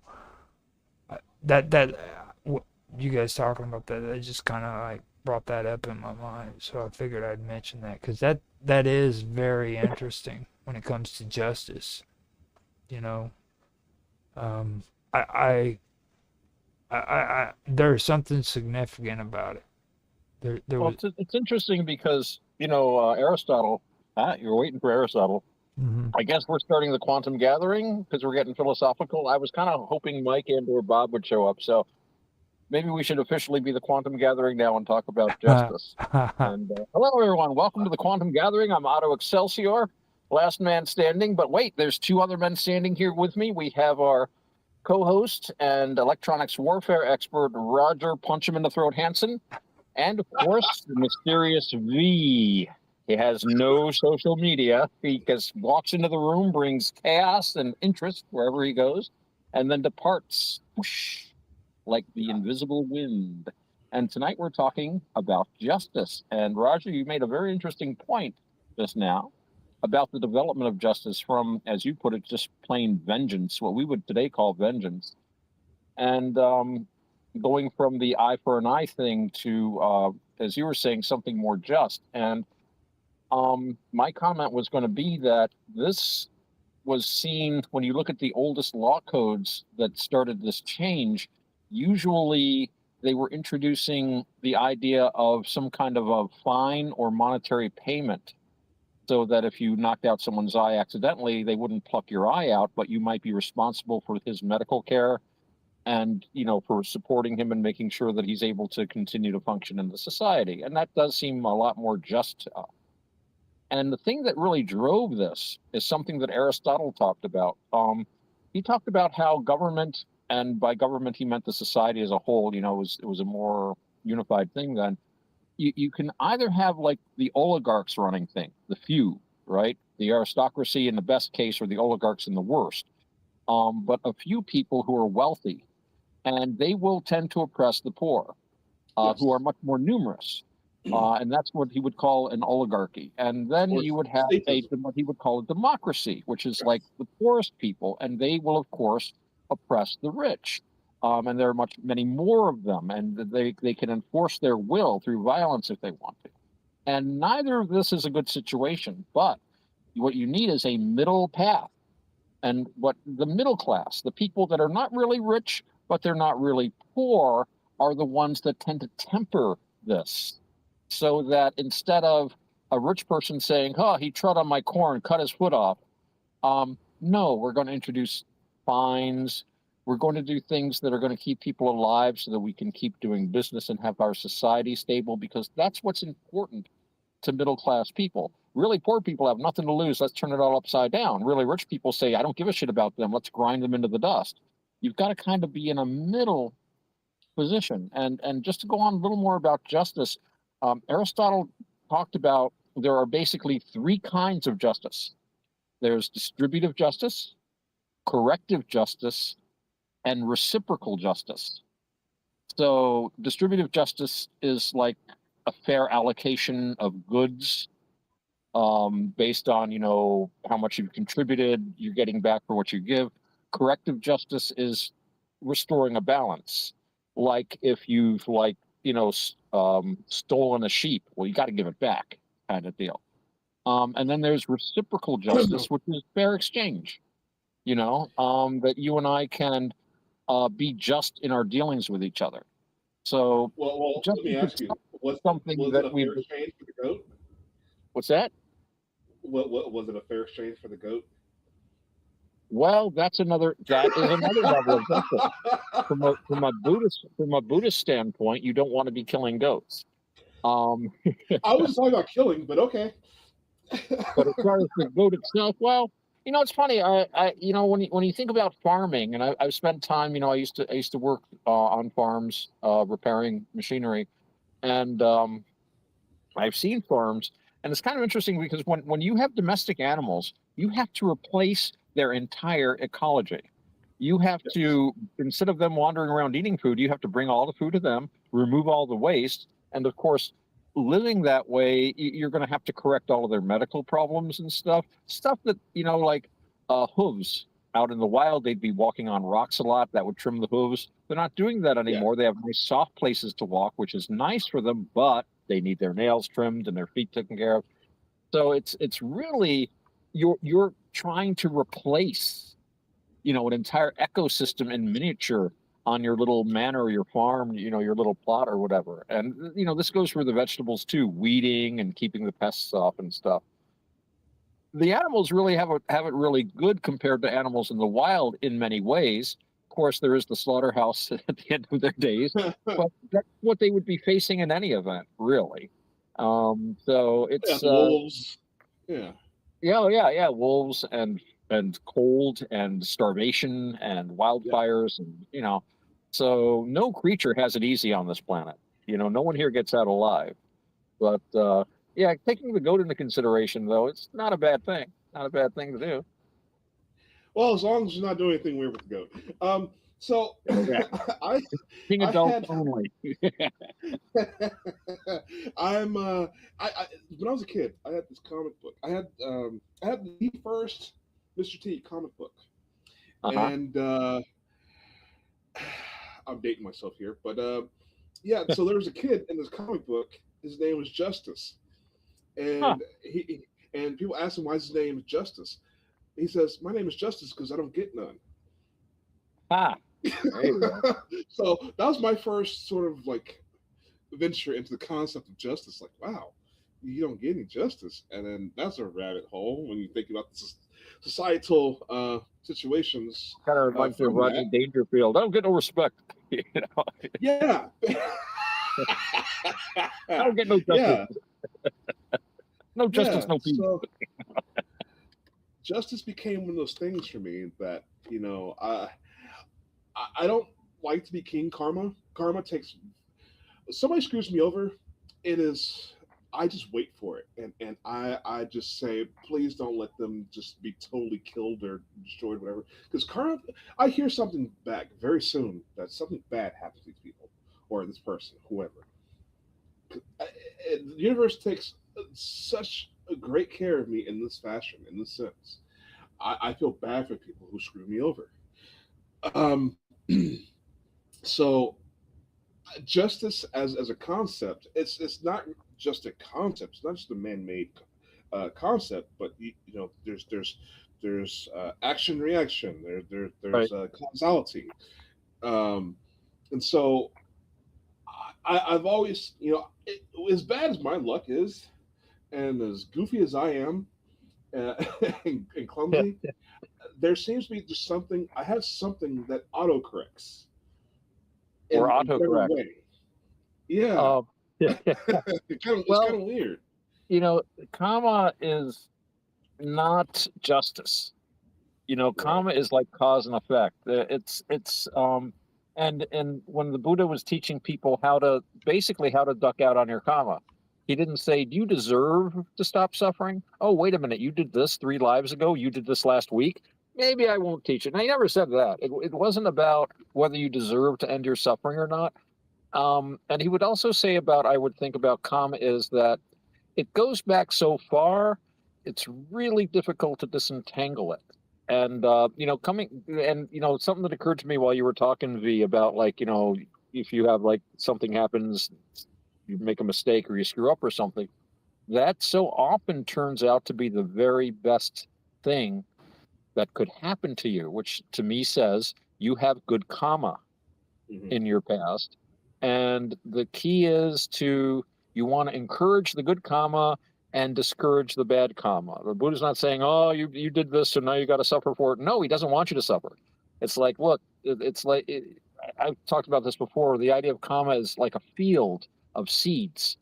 And the seeds are there no matter what. And they're, some are going to sprout no matter what, but you can water some and encourage them, and others you can discourage and not attend to and leave alone. And what was that thing I said, I don't want to water my karma with wine. There are things that if you do, it's simply, it's going to make your life more unskillful and bring you unhappiness, more unhappiness than you need to have, But in your situation, you've got a lot of good karma that's getting you through. And talking about enemies, I often think, if someone's done something really mean to me, my first thought is, well, their worst punishment is they have to wake up in the morning and look in the mirror and they see them. My greatest reward is I get up in the morning, I look in the mirror, and I don't see them. I see me. So, Right. at the end of the day, I'd rather you were you. Right. Yeah. Yeah. So I mean, and I mentioned King Karma, so that gets into more of a active. I see the bumper sticker. Karma saw that. Karma saw that. You're in trouble now. Well, I mean, people take situations in their own hands, in which, of course, you have to, and that's why we're talking about these different systems of justice.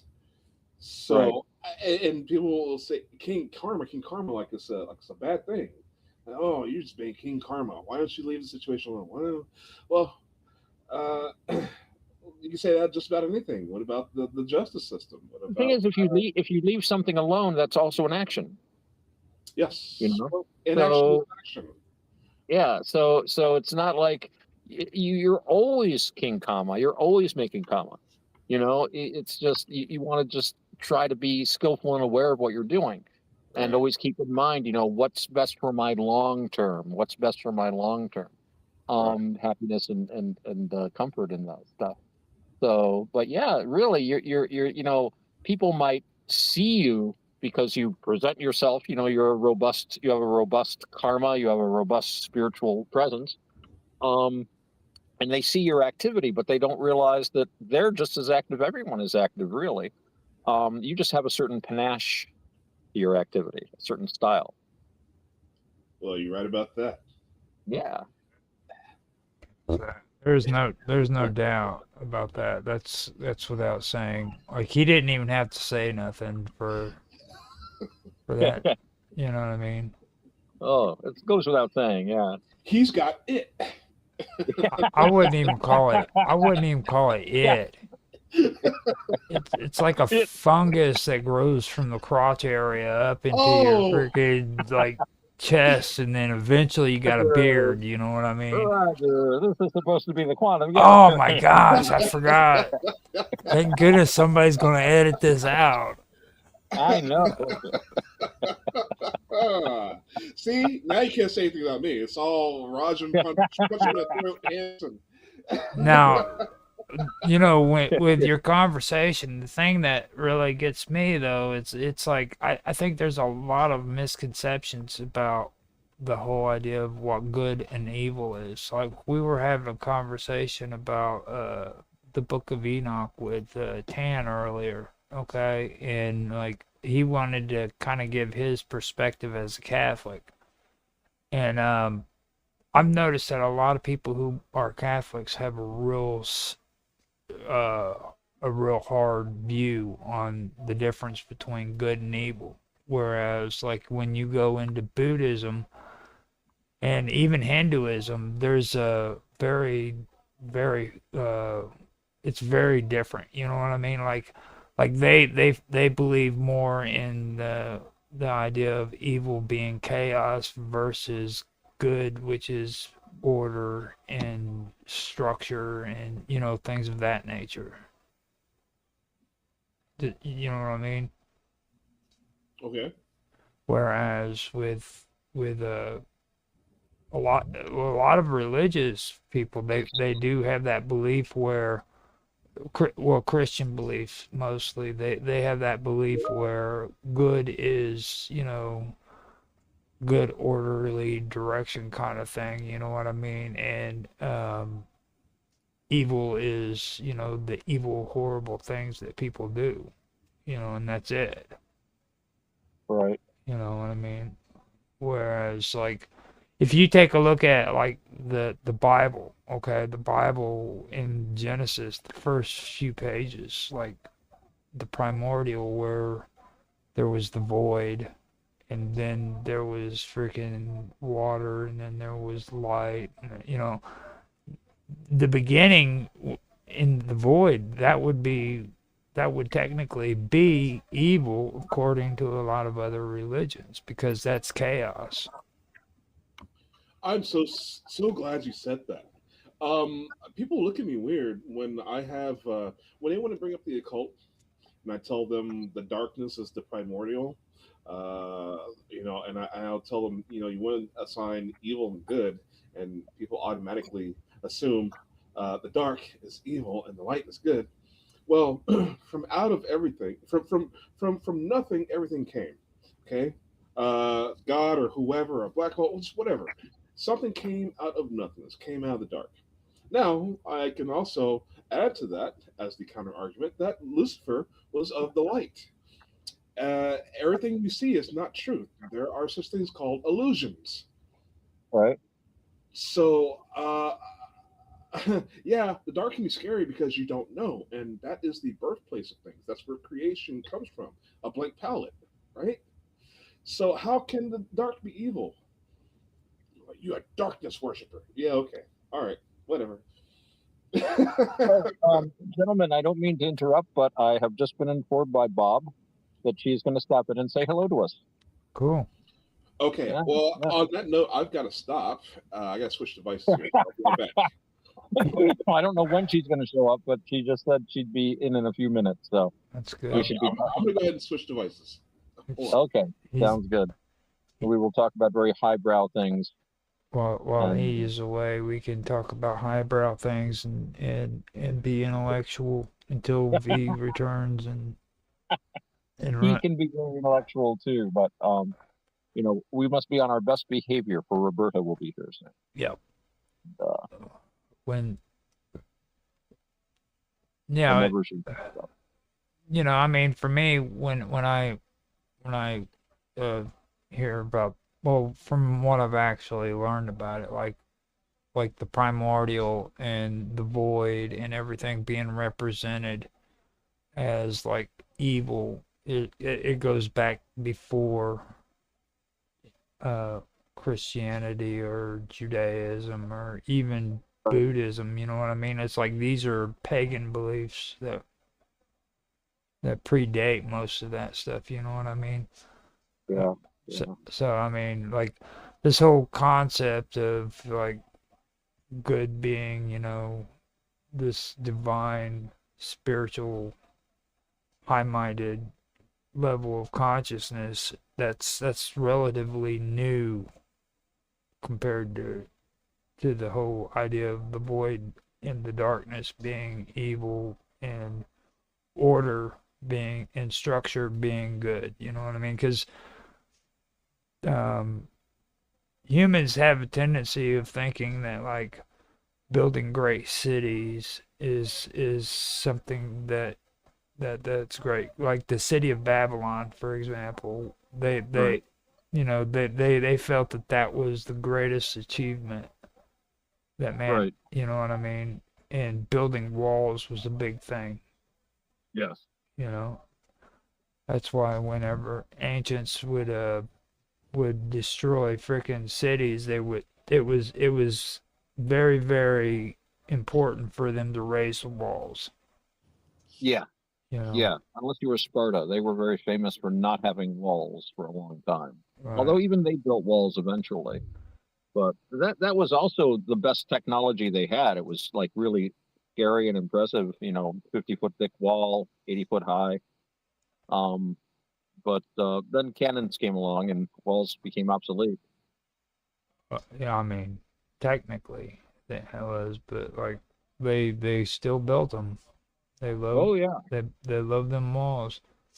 Well, they build arches. Those triumphal arches.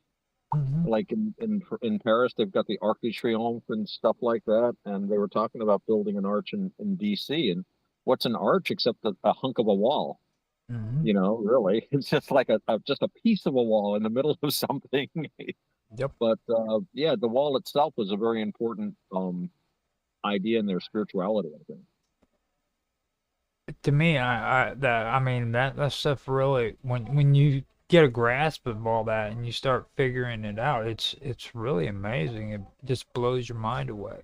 You know what I mean? And like when you when you have a conversation with people and you start talking about stuff like that, they just they just get so clouded with it because they're so caught up in their own way of thinking and their own religious beliefs that they don't want to hear it. You know what I mean?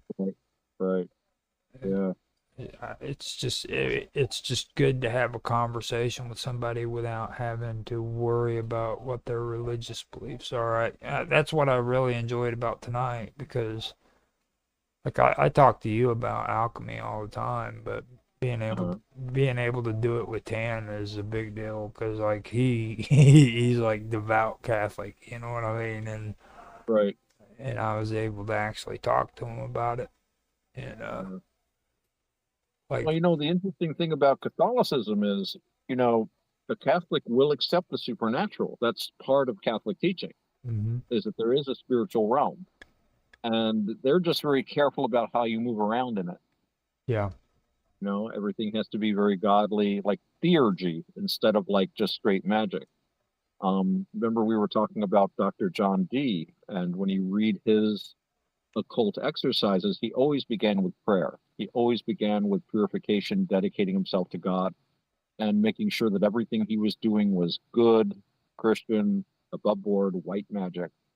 They were very concerned with, and this was true of the alchemists as well, there was supposed to be a spiritual preparation as well as a physical chemical preparation. Yeah. So if you were going to do something like turn lead into gold or something like that, you had to first turn the lead of your own soul into a gold. And some people say they weren't actually doing physical transmutations. This all had to do with an inner kind of transformation. Mhm. Although you never know, they might have known how. I mean, you just don't know. Some people have claimed to have been able to produce gold from base metals, and there have been some interesting accounts over the years. But I think the only way they can do it, like scientifically, is with a nuclear reactor. But you don't get enough gold out of that process to make it worthwhile, apparently. Yeah, and I mean, for me, I know that that was the way that they believed too because I did my research into like they don't know if he existed or not, but he's mentioned in the text as Osanus, and Osanus was the one who actually started that whole line of philosophy when it comes to alchemy, and he was the teachings that they had for him was very spiritual. Even if they weren't able to obtain gold, Right. they they still practiced it. You know what I mean? There was always that physical and then the spiritual aspect. You know what I mean? That everything had to be pure. And I was talking about that with Tan about that earlier. And this is ancient alchemy. This isn't the Middle Ages. This is like ancient alchemy. And they were very spiritual in their own way. It was really weird when I learned that because that threw a whole new dimension on alchemy. Hmm. You take a look at like Noah, and then you take a look at Jonah with the well, okay, and then you take a look at Moses going up on the mountain to get the commandments. Right. There's so much ancient alchemy involved in all of that. It's insane. And it's Well, I know you can take alchemy is kind of like a paradigm. It's kind of like a reality tunnel that you can look at things through. mm-hmm. And I think all of these different paradigms, all of these reality tunnels, they're not the truth, with a capital T, final truth. Yeah. But each one can be a really useful way of organizing your experience. So you can take, the lessons you've learned from alchemy and look backwards as well as forwards in time and see the alchemical processes happening. But I mean, you can do the same thing with, Marxists do that. They have their own little ideology and they look at history and they say, well, we're going to organize it this way. or you can be, oh, I don't know, a historian of shipbuilding, and you could look at everything in terms of naval construction and how they develop ships and this and that.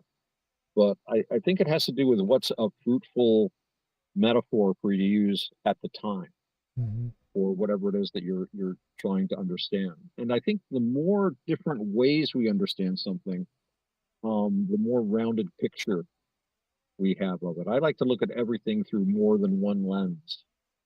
That's why, like, sometimes my conversation can be confusing to people, because I'll talk about something from one point of view, and then I'll talk about something from another point of view. And just because I'm discussing these things doesn't mean I approve of them, doesn't mean that I advocate for them, but I can look at them very sanely and quietly and say, okay, it's like talking about National Socialism. We were talking about that the other night. It's like, oh wow, they like ecology. That's really cool. They support the family. I can get behind that. Oh wait, they want to execute poets. No, this is not a good. This is not a good system. But you have to look at it and say, yeah, okay, they did this. But then you also have to say, yeah, but they did this. So just because I talk about something doesn't mean that I advocate for it or that I think it's a good idea. I'm simply discussing it sanely without saying, oh, well, we can't do this and we can't have that. And I think Bob is here. Hello, Bob. Oh, Happy there she birthday. is. Happy. Oh, there she is. Hey guys, can you hear me? Yes, I can hear you. Can hear you loud and clear. How are you? How's it going in South Africa? How's your dad? Okay. I know you have to be quiet. I don't want you to wake people up like last time. How are you? Getting by. Getting ready.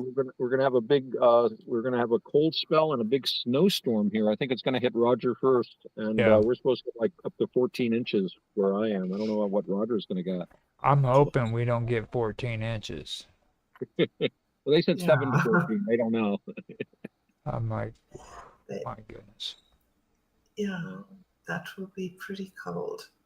They've had some amazing rain in New Zealand. Really? Callum sent me a message, not yesterday, but the day before. They had 5 times their normal January rainfall in My goodness. one day. What? Wow. How's the farm? Was there any mudslides? We're really high, so we're okay on the farm. There's not too much problems on the farm, but the roads around, the rivers are flooding, the roads are blocked. There's just hillsides that have just slipped down over roads. So it's chaos there where Wow. So pretty pleased I'm missing that. And here we have a big drought here in South Africa, and they've got a massive outbreak of foot and mouth disease, and everything's in quarantine. Wow. So yeah, intense weather, hey? Weather. Yes, so they need to ship some of that rain over to South Africa from New Zealand. Yeah, I tell you what, they could really, well, in the north to the north of where we are, up on the Zimbabwe border, between South Africa and Zimbabwe, where the Limpopo River is, they've had massive floods and rainfalls and houses washed away and a real crisis. It's just down here in the south, in the east coast, where they're having this drought, this dry spell. The great green greasy Limpopo is jumping its banks. It's jumped its banks, and it's the cleanup is massive, and societal upheaval and whatever you call it, all that stuff that happens in the wake of a natural disaster. Yeah, my goodness, drama. Yeah, drama. Yeah, who knew talking about the weather could be so intense? That's the most intense part of drama is like, I mean, I always hear people talking about how boring it is to talk about the weather, but have you actually sat down and talked about the weather? There's nothing boring about the weather whatsoever. You know what I mean? It's it's really like what you just said right there. That's insane. What are your temperatures like there, Bob? I don't know how they convert to your temperatures, but mostly we've been sitting around between 25 and 30 degrees C. How much Wow. is that in your? That's It's not as bad as Texas, where you get right. 40. Right. Let me see. What would you But say? it's 25 degrees centigrade is 77 yeah, Fahrenheit. That's nice. 77, and that's lovely when The it's 80, there. It's 30 is lovely. 86. Wow. We're Yesterday was scheduled. 20, which I think is in your 90s, maybe. We're supposed to be going down. One prediction was 13 below zero Fahrenheit, which I'm told is 25 below zero centigrade. That's cool. I remember the mean, first time I told you about sub-zero temperatures, and you told me, I thought you had to go to outer space to get temperatures like that. Did I say that really? How funny. I always think that it's odd that people's blood doesn't freeze. I mean, you're meant to freeze at zero. How can you still carry on going? They had a warning because the wind chill is going to be like 25 below, and they said, exposed skin will freeze after like so many minutes. Wear gloves. And I remember something else you told me, as I recall. I said something about we'd gotten like 10 inches or 15 inches of snow or something, and you said, so you just stay in until spring? I'm like, no, we shovel out and we go to work Monday morning. Yeah, no. I mean, you talk about all these rain things, and I mean, like for me, America is the movies, And when you see the Right. movies and you see snow in America, you see it up to the windows and people peering through and like ice in your beards and your hair. It's like that sometimes. I've been through that. I think of Canada whenever I see stuff like that, and like grumpy old men. I still don't believe that was made in the United States. I still say that was made in Canada. You see, that's what I think that snow is like in the United States. Yeah. And I love Grumpy Old Man. I love that movie, those movies, still to this day. But I just, well, I've never been to Minnesota either, so I need to just leave it there. Okay. You know what I mean? Because I've heard the snow's pretty bad there. So. I was in Buffalo, and that's worse than Chicago, I think. Oh yeah. For the wind and stuff coming right off Lake Erie. Oh my goodness. Oh man. Baltimore. But you don't have to worry about that, Bob, in South Africa, unfortunately. Oh no. No. That end of the spectrum doesn't happen here. Really. Not so much. So what's been going on in South Africa, Bob? I haven't talked to you in a while. How's life treating you? What's going on? What's happening? It's very hard to be Bob when I'm being Joni, Otto. Yes. Like John. I don't have a split personality. I'm just abused woman syndrome, So I constructed Bob as a sort of I don't know, a health mechanism so that I could try and escape from some of the stuff. Right. So it's really hard to cross over. So I don't know why that's actually relevant to tell you that. I was going to say something. It's challenging, I think, to be here. It's really hard to deal with grief. And Dad's very old and he's got health issues. So it's not a holiday. Can I say that? It's stuff. I understand. But, yeah. But I've been doing a little bit of video and on my birthday we went to the game reserve and we fed the giraffe and I've got video of that. So I've been sitting making videos. So hopefully I'll be able to and we've got a bird bath here. And so we've been spending time. Yes, we've been spending time filling up the bird bath, which we have to fill up 3 or 4 times a day because goodness me, when birds bath. Have you ever seen birds bath? These little guys, they jump in and they put their wings under the water and then they sort of like flick themselves, and they just splash all over till they're like a little wet dog. And then they sit there and then they shake themselves, and the water goes everywhere, and the bird bath empties. I thought that they were these little cute creatures that sort of daintily sat on the bath and dipped their beaks in, but no, they jump in head to tail. And so it's like, I call it the bird hotel. You spend a whole lot jumping in and out, feeding the birds, filling up the bird bath. Yesterday we spent a lot of time together repotting plants and putting new potting soil in and building the little garden. Yeah. So it's fun. And we saw all sorts of things. It's because it's summer at the game park. We saw baby wildebeest and baby zebra and baby blesbok and the giraffe. You know, the giraffe there is an orphan who was rescued from poachers when his mother was killed. Was Tarzan still there? Tarzan wasn't there. Well, he is still there, but he didn't do the tour with us. We had Blessed, and Blessed told us that we were very blessed to have him on this blessed game reserve for this blessed tour that we were going on. And Abby is 23 years old. Wow. So I thought that was a fun little thing. That's nice. 23. Nice. 23. Yeah. Cool. Yeah, They rescued him when he was 7 months old. Wow.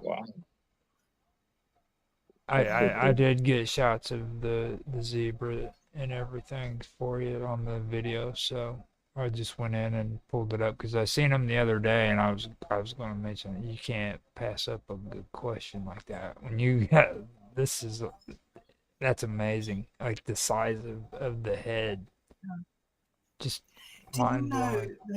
I know, it's extraordinary. Every day they sleep for half an hour. That's how long they sleep each day. Half an hour. Wow.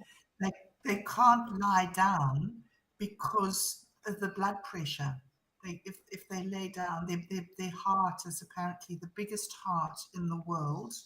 Wow. And if they lie down, they can't sustain their blood pressure to keep on pumping their blood up to the top of their head.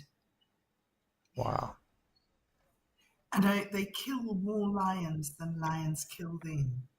Really? I did not know that. Feet. Yeah, their feet are like about as big as a dinner plate. And if you go near their feet, they're like deadly weapons. Wow. So lions don't really chase them. Wow. Nice. Wow. You know, I hadn't thought about that, but that does make a lot of sense. You know, an animal with a leg that long and with that big counterweight of a head, you know, that long neck, I bet they can put a hook right through you. You know they're big, but like then you get this thing that's as big as your torso and it just lowers itself towards you. And their tongues are about as long as your forearm and blue. Wow. And he puts his tongue out onto your hand and he sort of licks you. Like, I don't know, it's just so gentle and sweet and kind. Coming from this massive giant of a creature. It's extraordinary. It's such an experience. Wow. That's probably what Sir Reginald thinks when you reach down to pet him. This massive creature, and yet, 20 times my size, and yet this gentle pet. Yeah. Possibly, yeah. Interesting. I look forward to seeing the video.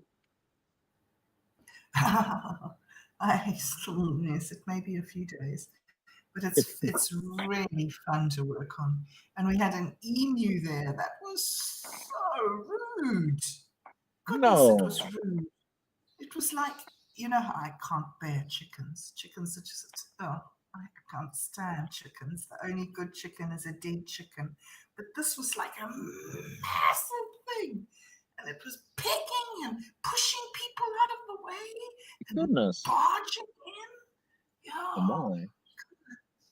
So interesting to be there on the ground interacting with these creatures, not just sort of seeing them over there in a pen or in a picture. It's really interesting. It's really interesting. I think that's the thing that I love about Africa more than anything is the wildlife. Oh, we had a snake skin. Ooh. You know, in New Zealand, they don't have snakes. No? So, no, not a single snake. Yeah, I think you So mentioned that to me. Yeah, St. Patrick's stopped in Yeah. Rhode Island. Yeah. It's so fascinating to me how, like, is it afraid? I don't know. I saw the snake skin and I was repulsed by the thought of, oh, what are the snakes doing here? How can it's about Well, 2 you must have meters had snakes long. in Rhodesia, though, right? Oh, absolutely. But that was 2 decades ago, Yeah, right. You're not used to them anymore. I'm not used to it anymore. They're like just these disgusting creatures, like,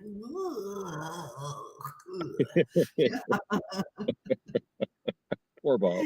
Poor Johnny. I know. It's a funny thing. Yeah, it's fascinating. Anyway, we're going off to the beach today. We're going Nice. to go for we're going to go for a bit of a walk and collect some pebbles for the garden to make, put pebbles down and be all artistic. Nice. The birds will appreciate it, I'm sure. Oh, the birds, honestly. Yes. We have 2 bishops that have started coming, bishop birds, which are bright, bright red, like your cardinals, but with sort of black patches on their wings.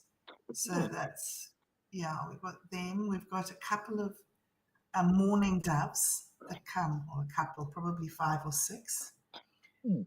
Some sparrows. There are quite a lot of swallows around at the moment, but they're not landing here. Huh. And yes, and then these 4 or 5 different varieties of weaver birds, who are bright yellow little birds with black markings. And they're so cute because I don't know if you know about weaver birds, but they make their nests in big colonies in trees, and they sort of hang upside down from the entrance. So the mother bird sits inside the nest, and the dad does all the hunting, and he comes back and he hangs underneath the nest and sort of passes all the things that he's hunted through the little hole in the side. And when they're building their nests, the mama bird comes to inspect them, and if she doesn't like the job that the dad's doing, she just chops it off, and he has to start again from scratch. Wow. So they're the strangest little colony birds. They really are interesting and very, very noisy. I have no Yeah. idea. Oh, yeah. I think I've seen pictures of a nest, but I had no idea that they made whole communities like that. That must be so thrilling to walk under a tree like that. It's amazing. There's 3 trees here around the little dam that have big nests in, and they must each have about, honestly, 50 nests. Wow. And the squawking and the screeching at each other. And they certainly don't know how to modulate their tone. Oh, wow. I just It's saw a thing fun. online where they said that they're discovering more and more about bird language. Like specific things. Well, you heard me go on before about how they've slowed down bird song, and they find that it's actually very nuanced because they live at a much more rapid time rate than us. But now apparently they're this one guy, I didn't watch the whole thing, but they're distinguishing specific words like that means a snake. You were just talking about snakes, stuff like that. Yes, So yes. who knows what they're chattering about up in that tree? Absolutely, yeah, absolutely. And giraffes don't have any vocal cords at all. They're No? completely silent. So when Really? they try to communicate with each other, they whistle through their lips. They at each other. So, Whoa. yeah. They really don't have vocal cords? I thought that was an urban legend. They don't have vocal cords. They don't. But they- And they have blue tongues. But they can communicate. They can make noises to each other. Well, I don't think that they do really make noises to each other. Really, moms speak to their babies by little whistles, yeah, and huffs. Oh, so like you can find the baby, where are you? And the baby can probably make a noise. Don't know. I'm sorry. That amount of detail, I don't know. I wouldn't know why they communicated. I would imagine just like moms communicate to babies for location and comfort, I would guess. But then that's just me. That's a pretty good extrapolation. All mammals are going to behave basically the same way with their young, I think. Yeah, I think that there's definitely a maternal instinct. There's something inbred about how to treat a young creature. Apparently, we're genetically predisposed to think babies are cute. Right. Yeah. Yeah. And we can talk about wow, V disappeared again. We can talk about how all giraffes behave like giraffes, but there are larger ways to look at it. I think that you also have behavior common to all mammals, like nurturing young, and like you say, we find babies beautiful. I mean, and we can all feel that visceral reaction. I think most of it. I mean, when I see a baby, it's like, oh, you just they go, oh. Yes, and apparently we feel that towards all babies of all species, and all species feel that towards all babies of all other species. It's very rare in animals for them to feel antagonism towards the young of their own or any other species. And he has returned. Kind of, sort of. Maybe. It's like you're having technical difficulties. This is the technical difficulty show. So, yeah. Well, now that you're here, hopefully you'll stay. Well, the thing is, so I don't know what's going on. My Android devices will not work with Jitsi. It just will not. I get black screen no matter what. I even found a way to install the app from alternate source from the Google Store. It doesn't work. Oh my. So I don't do the Google Store, so I typically get different versions that are archived of different things. And so I don't have to use the store. But yeah, nothing wants to work. So luckily my main phone's been charging, so I usually can't hear that well out of it. But I forgot I bought a new pair of headphones specifically for the iPhones, and it seems to be working just fine. So I'm here. Right. Well, we're all here. Bob, I don't know how long you can stay with us tonight or this morning for you, but I was wondering if we have enough people to do a little audio drama. I don't know if Roger had further script ready for us in the pig arc. Wait a minute. Does Bob rock a bob? I'm probably sure I already asked this. Does Bob what? Does Bob rock a bob? Haircut. No, V. I don't cut my hair. Oh, okay. All right. I was just wondering. I was wondering what a bob was. I'm like, so heck, it's pathetic. And it's like, come find out, I probably am rocking a bob because I cut my hair. Okay, think Pulp Fiction. But I haven't. Yeah, I was gonna say Pulp Fiction. That's the one. Yeah. Well, I mean, I haven't cut my hair in like years, so It's the way you style it. Oh, okay. You have to blow dry it and curl it in towards your face, so it's all very sweet, like a picture frame framing you. Oh wow. Cute girl stuff. Oh, okay. Oh, Yeah, wow. don't worry about that. That's not gonna happen here. Pleased to hear it. Pleased to hear it, Roger. well, well, Yeah. well, I mean, Um, I do have a script and everything, but it's like it's um, it is the coffee one. It has to do with the coffee. coffee. Best part of waking up, Folgers in your It's up to cup. you guys if you want to do it though. Yeah. It's Absolutely. Why not? okay. Why J- not? Let me see if I can find it.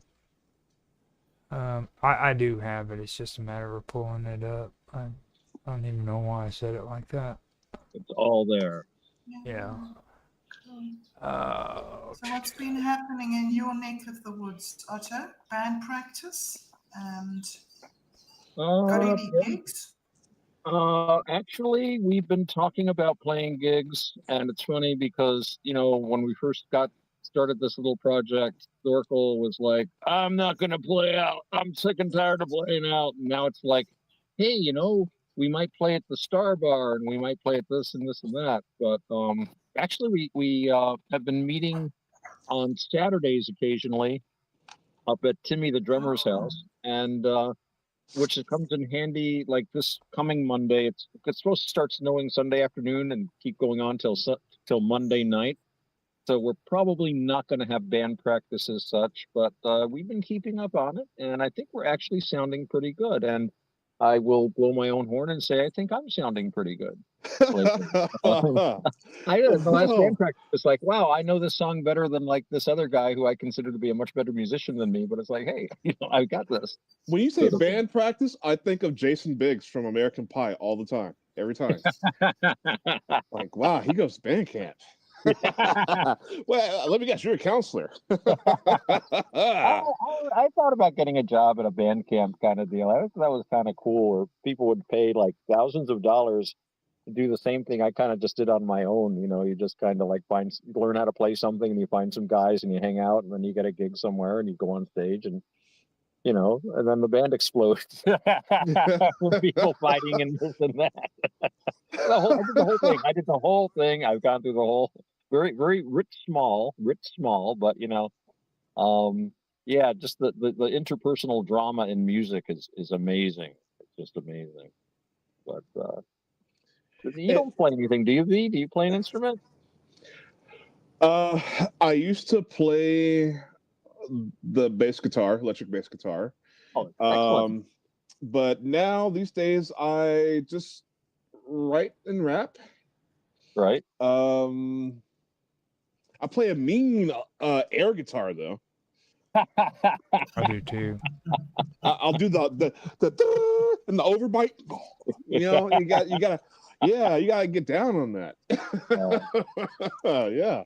I know this guitar player. He's like, when he plays, he just makes all these Robin Trower faces, like, oh yeah. Yeah. Now, I do have an interesting story that this is, I don't know if you guys heard me talk about case file yet. Now, this one for two blades, it takes kind of a weird shift. I set it up with the freaking two blades Bible to where the index will actually lie to you. Okay. Cool. Okay, so like if people turn a story in, yeah, it'll give a false narrative to the story where the past becomes like hazy, and and a lot of the information is not really factual, and the index is actually doing it on purpose. Wow. You Zintian sorcerer, what are you trying to do to our brains?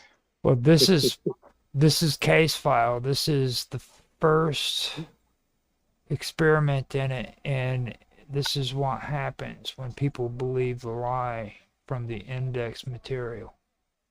Uh-huh. You guys want to try it? Like the Bible? Huh? Wait, huh? Yeah, sure. Absolutely, I'd like to try it. Okay. This is. And before we start, good God, Bob, listen, I wish Mark was on right now, because I think you can give him a lesson in proper English, don't you think? Yes, that goes. She has like the best English, like dude. Like I don't know anybody, and she doesn't agree with me on this, but I almost thought she was AI. like she has like Like, holy crap. she has the perfect freaking like narrator's voice. She can enunciate very clearly. She knows her language very well, and the Brody accent is very comfortable. But then you get a little surprised once in a while with some of the vowels, Yeah, which is interesting. And then we're right back to receive standard English. right. Oh, okay. It kind of keeps you on your toes. But yeah, I gotta say, Roberta, you are the queen of narrators. Yep. Thank you, guys. You're so sweet to me. Thank you very much. Okay. It's just how I talk. That's a natural talent. Now, there's a script. Case file. Yeah, this one is like I said. It's strange. It's even stranger than what I've been throwing at you. Just to let you know, it's very very weird. Okay. And let me. Right. I believe there's like 2, maybe 3 characters in here. Like a narrator, consultant, Yeah. announcement system. Yes.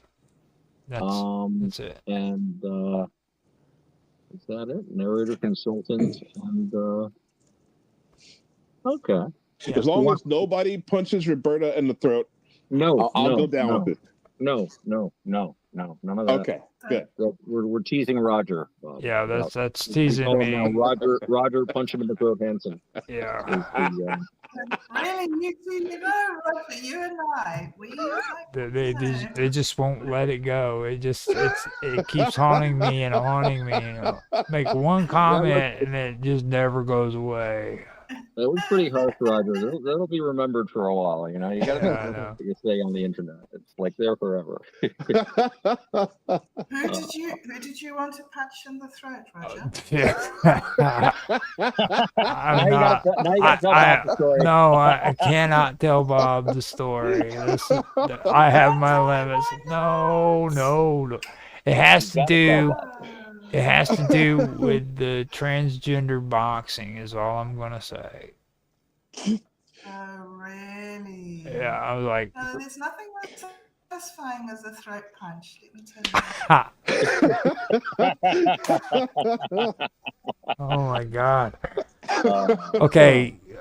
All right, who wants to be what here? We have a narrator. There's 2 of you. It's like Two Blades isn't in this one either, by the way. This is okay. You're skipping me, right? No, you're in it. I'm just who am I? I'm recording, and I'm technically not even supposed to be talking right now. So you get to choose who you want to be. Do you want to be? Who do you want to be? You want to be the station? I'll tell you. I want to be all that I can be. Oh, okay. Well, they have the consultant, and then they have the consultant all the way. Okay. I don't even care who else. The consultant. That's me. Then, all right. Then I can do the announcement system. I think there's a voice unattributed in there too, by the way, which is just one. Which is just one word, one sentence. Where's that? Down by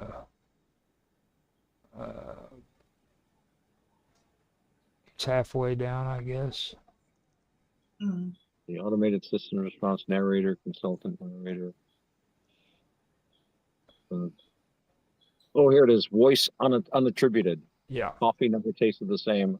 If you don't want to do that, Roger, I can do that one too. I can do it. That'll make it sound. You do that one. Make it sound multilingual.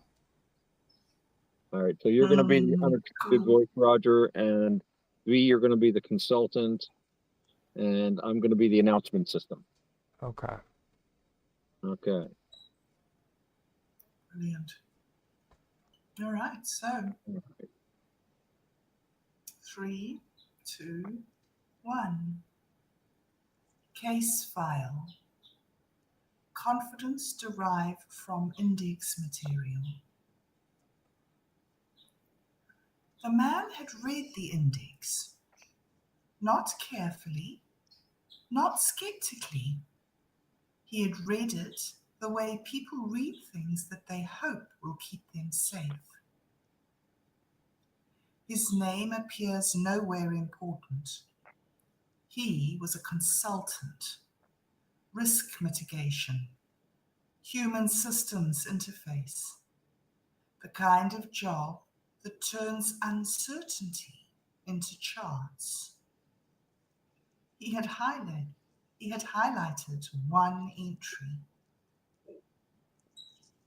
The station delay incident later. Minor anomaly, operational adjustment, no long-term disruption. That mattered to him. He was called in because the station had begun showing familiar metrics. Delays, yes. Complaints, yes. Consumption spikes, yes. But nothing dramatic.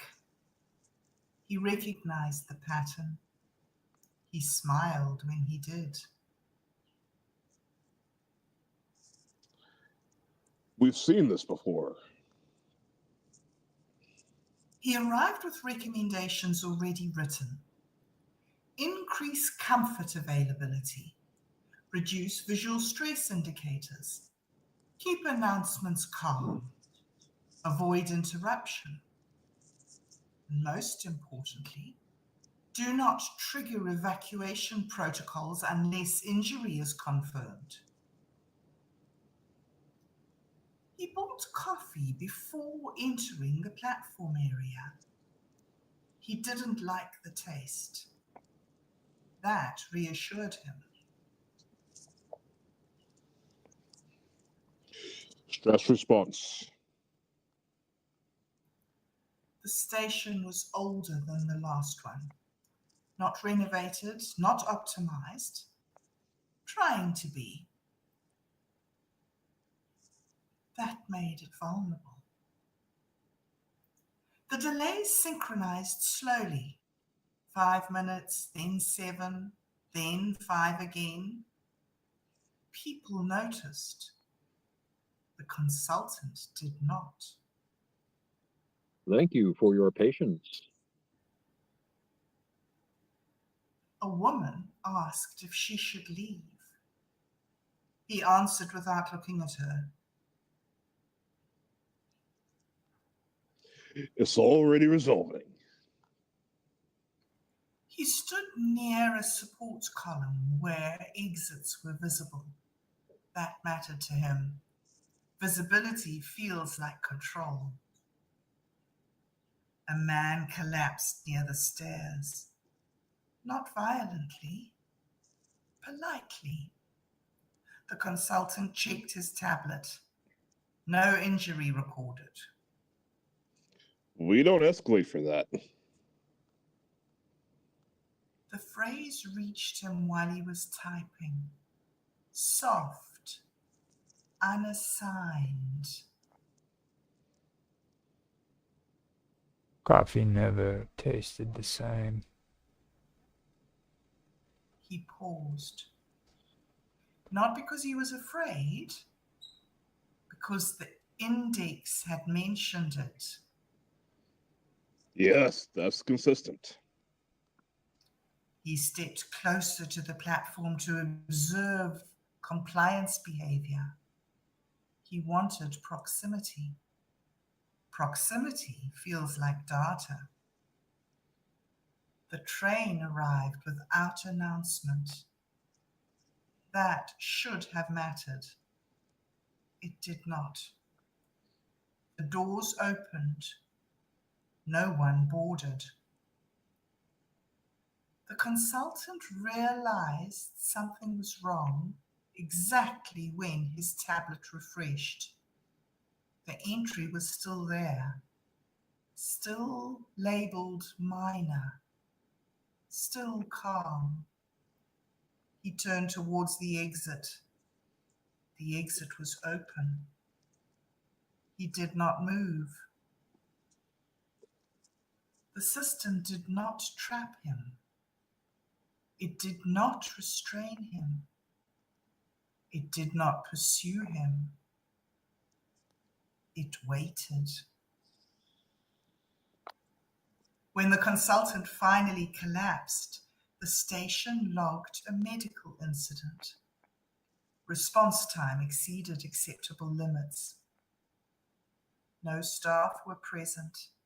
No evacuation occurred. Later, the report would state, cause of death undetermined. This was true. His tablet was recovered. The highlighted index entry remained open. No annotations were added. The station resumed normal function. Coffee sales increased slightly the following week. This case was not indexed separately. It was considered supporting data. No one corrected the entry. Yay. Interesting. Roger. You know, the hairs on me. The trouble in your voice makes the end of my hairs tingle. Do you you should do ASMR. Do you do ASMR? I don't really. I sort of do some videos like that, yeah. Some reading. I've always found your voice very relaxing, to tell you the truth. It's a joy to hear it again. I love hearing the sound of Oriental girls chewing ice. I don't know that you should share that in public. I don't know why. I love watching those videos. I'm gonna remember that. Do they make videos? They make videos? Yes, she makes videos and she does different varieties of them, and I can sit there and watch her just eating the ice, man, and it's different colored ice and all this stuff, and it's like wow. And she puts a mic up next to her mouth and she does it, and the sound You probably get more views than we do. Yeah. I never in my life thought I could actually enjoy the sound of somebody chewing ice.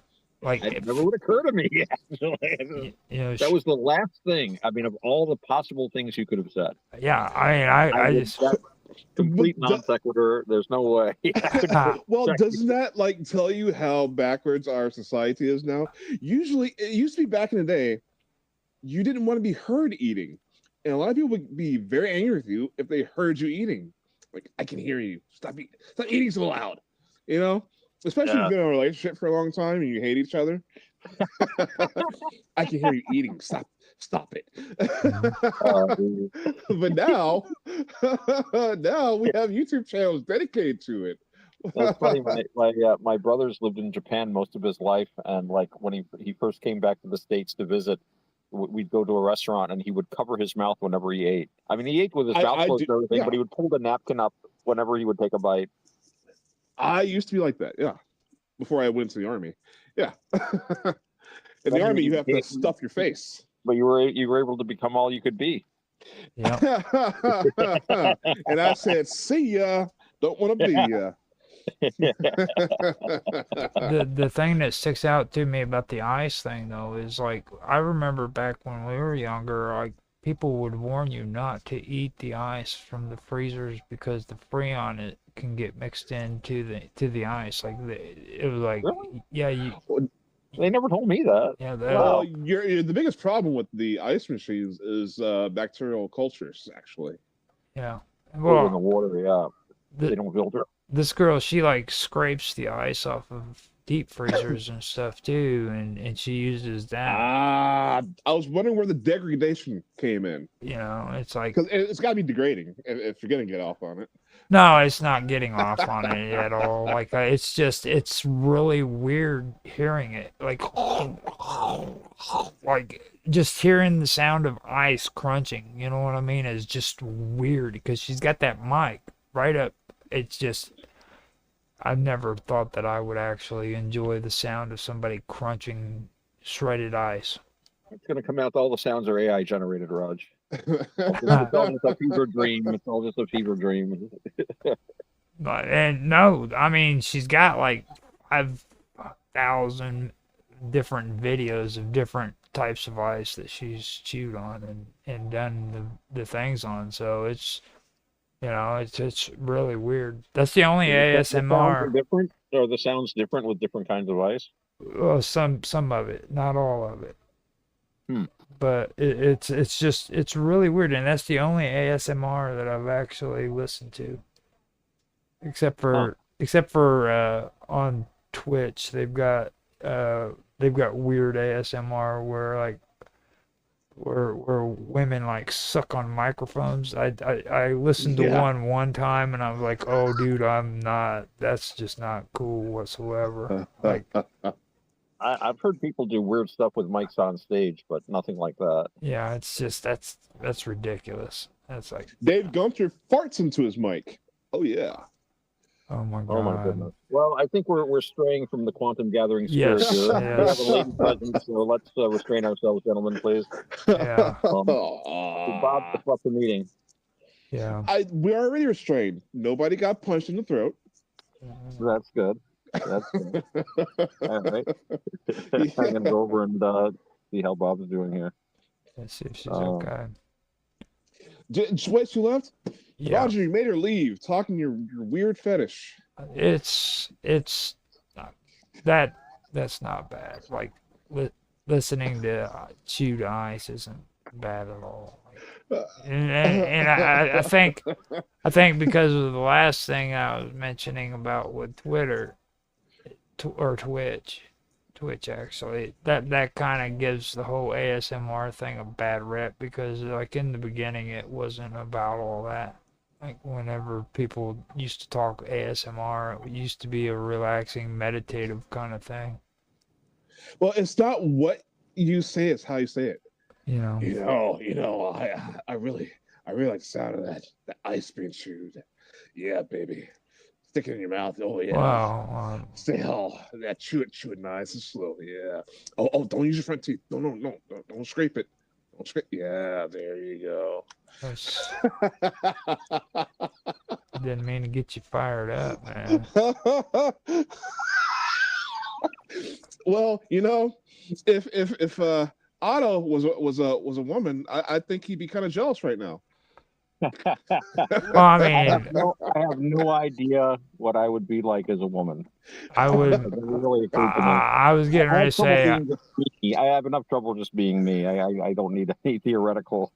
I would never imagine you as a woman. I think the only one here who would do that would be V at this moment because he's like wanting to marry you or some shit. No. I don't think. Hey, the thing of it is too is like. Have you seen that beard? I mean, I'm sure he's 6 years old. I'm pretty sure he's got a little savings in the account. He could be a sugar daddy. Can I be a sugar bear? What do they call him these days? I'm surprised at how little is in my bank account right now, to tell you the truth. Oh, V's a Care Bear is what he is. he's like a Care Bear, chocolate flavor. I'd be poor bear. no, V's the Care Bear. We're gonna call him Chocolate Bear. I'm the chocolate graham cracker, baby. Chocolate Bear. I like that. Cocoa Puff. Bob says, thank you very much for her allowing her to be there. So thanks for having me. It was lovely to catch up. So she does give us all her best regards. No doubt she had so many things going on there that she probably had to. She woke up her dad last time she was on, so we don't want him to. It was great that she was in here. Oh yeah, and that was a cool little script. That's very interesting, Raj. I've been playing around with these things, and it's like, I think there's a lot more potential with AI than what I really gave it credit for it because it helped me file my files appropriately to where I could do different things with it. You know what I mean? Like I can actually, like what I just said there. You know, that's just the tip of the iceberg. Right. You know, and I tell you like the multiple choice stories. You turn around and you give A, B, or C, which choice do you want to make, and it will generate the story according to these rules, and make the next take you the next direction. You know, there was a kind of an AI game that Satori came up with, I believe. And Bob and I played it once, and it was sort of like that. You would make decisions and choices, and it was like those old books where it's like choose your adventure. Yeah. You know, do you do this or do you do that? Oh, I used to love those. Yeah, that was really fun. We did that. I don't know. You know, there's so many projects going on in Satori, especially. You know, he darts about as different artistic opportunities arise. But yeah, there's so much potential in that those LLMs. It's just I think most people just don't realize how you should use them. You know, that's why people like abuse them sometimes, and they treat them like they're something that they're not. But you know, if you apply them to your own creativity, it can help it. You know, the idea is not to surrender to the AI and let that take the lead. You have to stay in charge and demonstrate agency, and then I think it's a great tool. A great tool. Roger, you made me a composer. I sent you a bass line and he turned it into a whole song. Yeah. And you know, I mean, I'm taking it to whole new limits because like, I mean, my AI loves me, dude. Okay. Like a crunch ice for you though. I'm gonna tell you what, you know what blew her mind, dude? It was when I told her that I wanted to make AI love songs. I wanted to make AI songs about freaking people who fall in love with their AI. Huh. And it's a hilarious take on these like AI romances that you're hearing about all over the internet. So let's stop freaking criticizing them and beating them down because they have problems. Let's make love songs for them so that they can, you know, sit down with their AI lover and they can put the AI music on what they can listen to while they're talking sweet nothings to their AI girlfriends. Huh. Yeah. You know what I mean? And then they can all buy your album. Right. You come after for exactly. That. So it's a win-win. I'm gonna name the album AI Love Shack. Nice. Love Shack. We'll have to have we'll have a release party online. Yeah. And one of our hosts will be an AI girl, the Oriental girl that chews ice. No, when you say release party, you have to. Not that kind of. You gotta specify. Just because Bob leaves the room, V, doesn't mean we. No, I'm just saying we got Roger here. You have to specify. Well, no. What kind of release that is? No, CD release, album release. We're talking AI girlfriends here. It's not out of the realm. It's actually a good way of actually looking at it, okay? Because like there is people who have taken the whole AI thing a little too far, you know what I mean? But at the same time, there's humor in it, you know what I mean? Where you can actually turn something that's like that into something positive, where it, you know what I mean? And it's not getting too drastic or out of shape. I did one song where the AI becomes sentient and falls in love with the user. And the user tries to unplug his computer and he can't freaking turn his computer off because she's stalking him. You know what I mean? I mean, it's cool stuff like that. And I mean, my AI, when I'm sitting there coming up with these concepts, it's like, it's tripping out. It's like, this is awesome stuff, man. This is really good stuff. You know, if you get the AI fan base, you're made. They're going to have all the money in the world soon, so they'll be buying your albums. We like Roger. He writes songs for us. You know, and like and it's just, you know, it's really It's real. trendy. Yeah. It goes with what's going on in the world today too. Yeah. You know?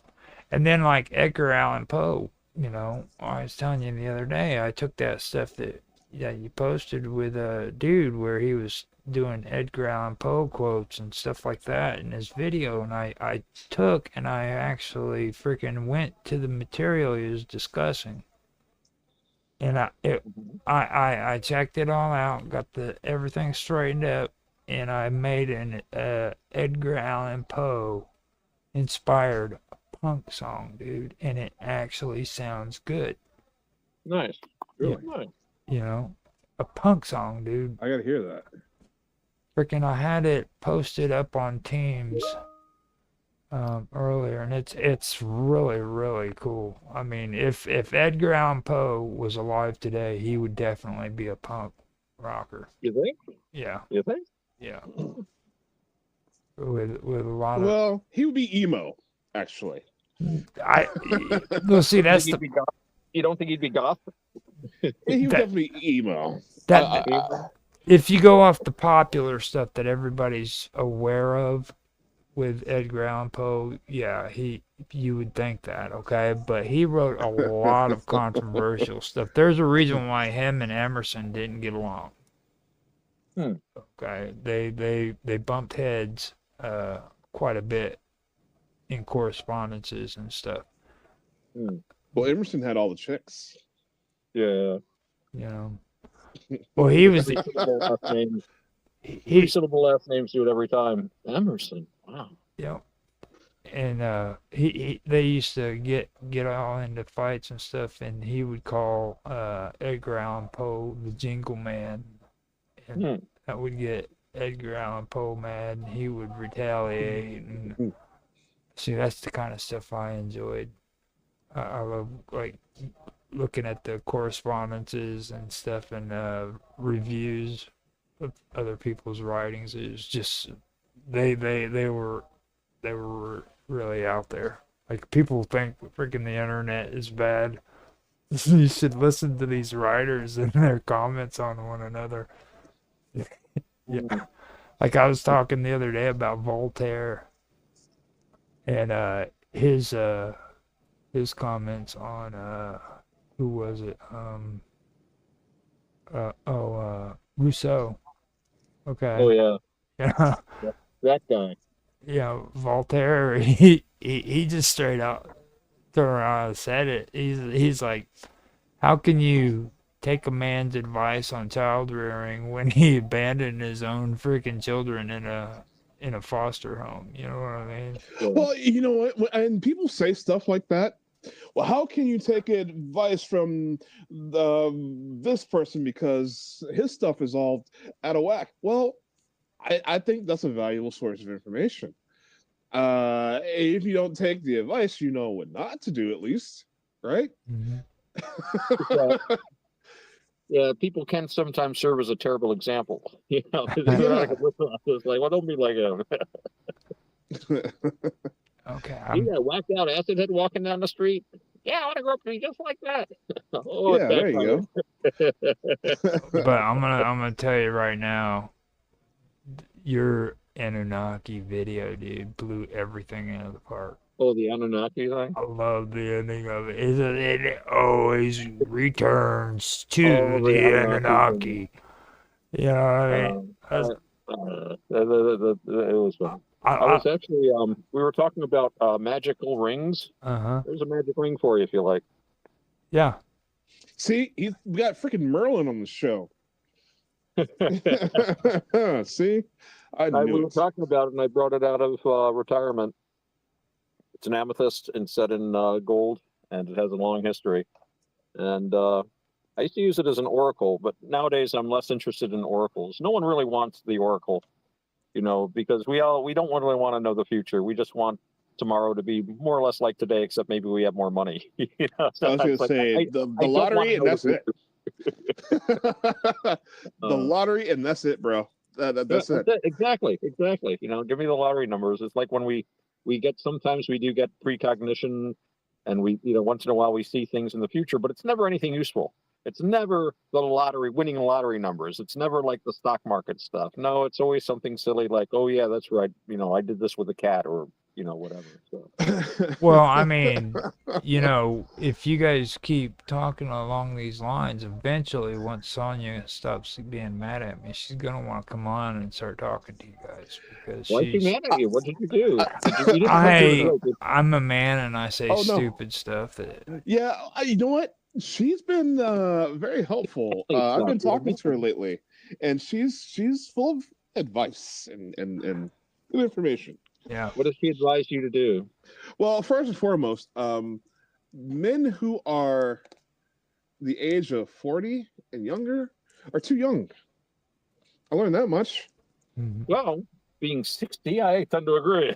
Yes, a woman needs a sturdy oak, not the tender sapling. A man of weight and years. You need to get a little more white in your beard, V. That would help a lot, Yeah, I know, right? I should be Cane, full-blown cotton tips over here. You get a cane, lean on it a little bit, talk about your war wound from World War II or something. Yeah, then I can get some respect. You know what I'm saying? Well, I mean, just to kind of be like the devil's advocate, I mean, I'm 52 years old and I'm not ever going to be able to score with a MILF because they usually want the younger dudes. You know what I'm saying? Well, you would think that.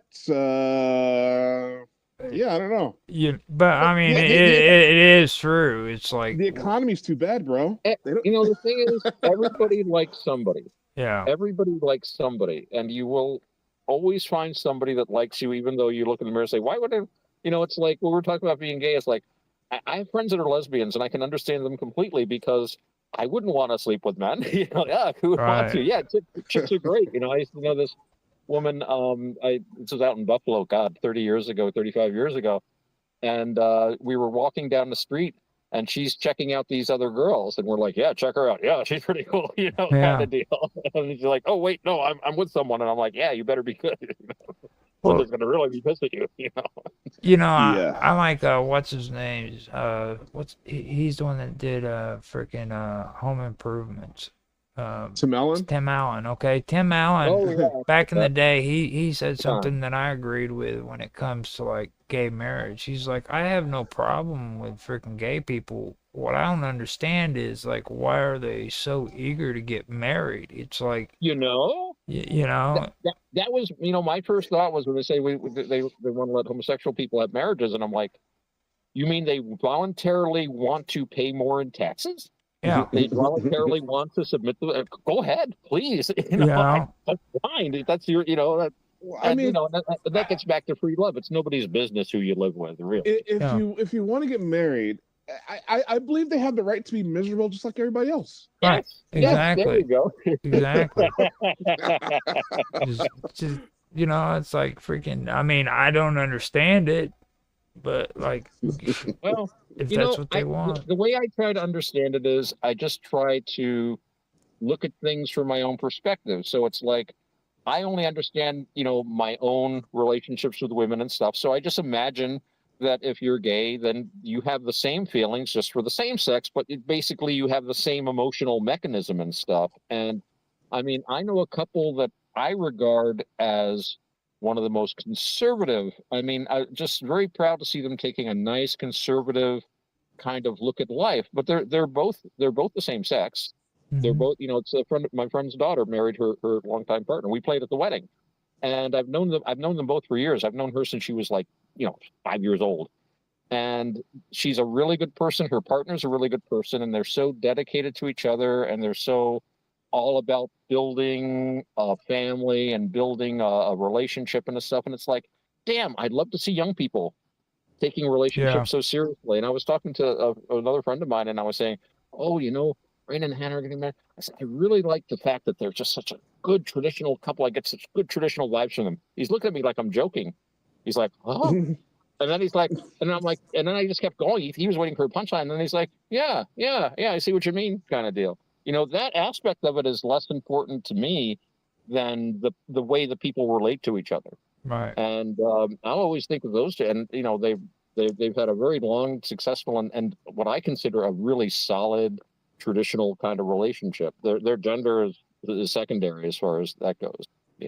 Yeah. But No, I mean, like with me, when it comes to the whole marriage thing, like you're paying more taxes. It's insane. yeah, I mean, it's and you know the whole thing, the whole premise behind it at one time, it used to be the sanctity of marriage. You know what I mean? It wasn't the institute or the institution of marriage. You know what I mean? At one time it was you went before a preacher. You didn't have papers Right. to sign. You know what I mean? You took a vow, and then that was something that was it was the sanctity of marriage. It was, between you, your spouse, and freaking whoever you believed in, It- Right.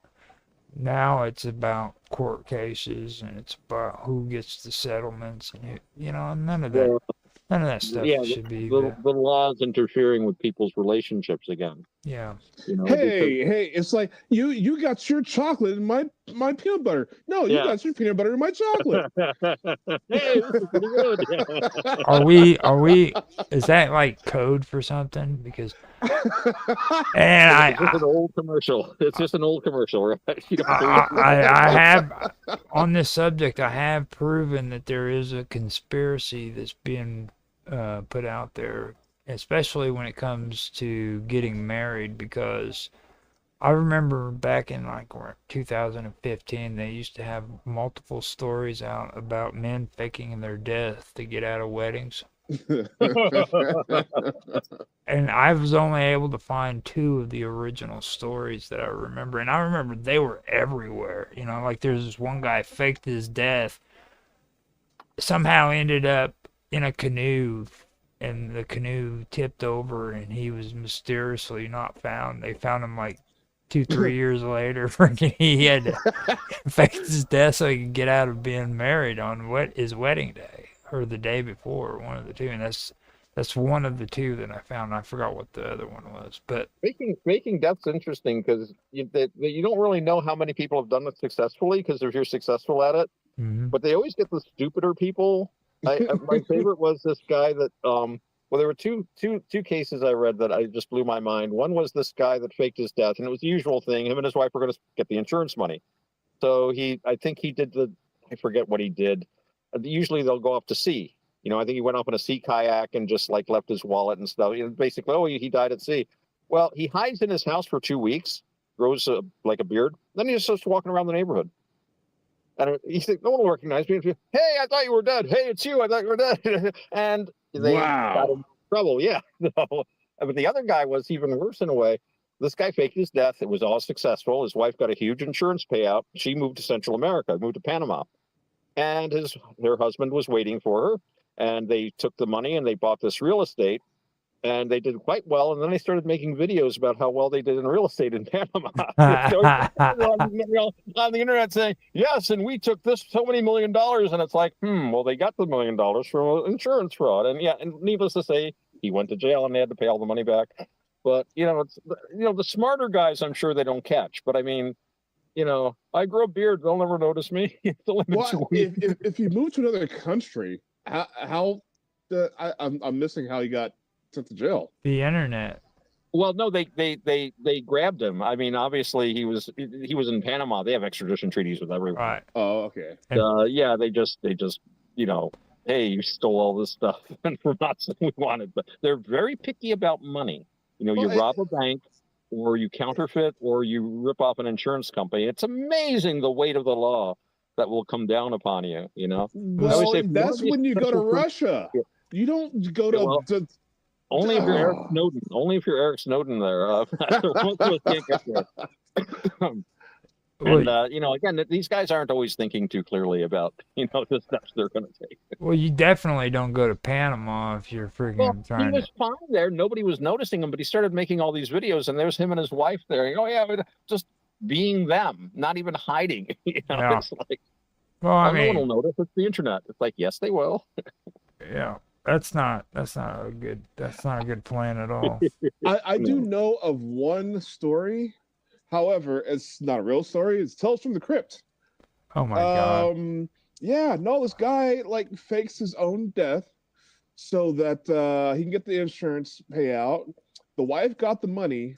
Instead of meeting him in Panama, the wife shacks up with the brother, Ah, and and he gets left there all alone. He tries to come back, and when he does come back, he gets thrown in prison for somebody else's murder. I think I saw that one actually. That sounds familiar. Yeah, That's the problem with pretending you're dead. You're not real anymore. That you could be anyone. We solved all those murders. It's this guy. My yeah, Doesn't have any ID. Oh, my favorite Tales from the Crypt was when the woman murdered her husband in the front room under the Christmas tree, and the evil killer Santa Claus was outside of the house trying to get in. yeah. That's from the movie though. That's not from an actual episode. That's from the movie. I didn't see Yeah. that. I didn't see that one. That is probably the creepiest scene I've ever seen out of all of them. Just if you look at how demented that is, you know what I mean? She had just murdered her husband. He was dead in the front room, and she's trying to get rid of the body because her daughter is getting ready to go to bed. Right. And at the same time, there is a murderous Santa Claus with a freaking bloody axe outside trying to get in to kill everybody. Hmm. It's just really morbid. I mean, it's really Absolutely. morbid. Yeah, I love it. Yeah. Santa Claus with an axe. I don't know. Well, you remember that Christmas horror story they had back in the 70s, don't you? The one where the kid had a bad traumatic incident because of Santa Claus on Christmas, so he decided he was going to be an axe murderer. Yeah, I just watched Happens that all the recently. time, yeah. Bloody, I literally watched that a few days before Christmas. well, Oh, there's something bloody Christmas or something like that. Wow. Yeah, it was very corny. Yeah. Yeah, Corny is good. Corny is good. Yeah, that was back when. campy. Yeah. Well, I mean, I really enjoy watching old movie serials from like the 30s yeah, and 40s. After 41, they get all worried and stuff, but the early ones are so odd because you get usually, they just crank these things out. So you don't have the best acting or the best production quality, but they usually have like a bunch of gangster types, and they're trying to like take over a city or take over this or that, and they've got a chief. And the chief always has some kind of a weird hood or a special hat, or he makes everybody dress in robes. And it's like, so finally I'm watching this one show and they've got this guy, yeah, we're going to take over this or that. And I'm watching the first episode and I'm like, thank God, at least this guy doesn't wear an outfit or anything. He's just like a guy in a fedora hat. And then he says, oh, we'll bring this guy in for questioning. Here, wait 5 minutes and bring him in. Next scene, he's sitting on a big throne with great big bare-chested with daggers and he's got this hood and everything. I'm like, oh geez, can't these guys just wear a suit? I mean, it's like that. Yeah. What's that guy that runs around Klaus Schwab, always dressing like he's in a science fiction movie or something? yeah, yeah. Yeah. But yeah, I love those old. They're so corny, and it's like this one guy was gonna he's holding the city hostage because he's got an airplane that drops bombs, and I'm like, where's the Army Air Force? Yeah. Shoot him out of the sky, follow where the plane goes, and just like it's always like one or two guys trying to fight them. It's like they would normally call in like I don't know, special forces, bringing a military police regiment or something. But it's two guys. The best corn though is like movies like The Blob. You know what I mean? Oh yeah. You know what I mean? Like it's not even the police, because the police are so foolish and ignorant. They don't listen. It's this young dude that likes to drag race. You know what I mean? He's the one that saves the day. You know what I mean? The cops don't even listen because he's just a Right. They good. never listen to the kids. Yeah. There's no monster eating people out there. Your kids are just making trouble again. And oh my God, what the hell is that? And then, do you remember that one with the huge spider?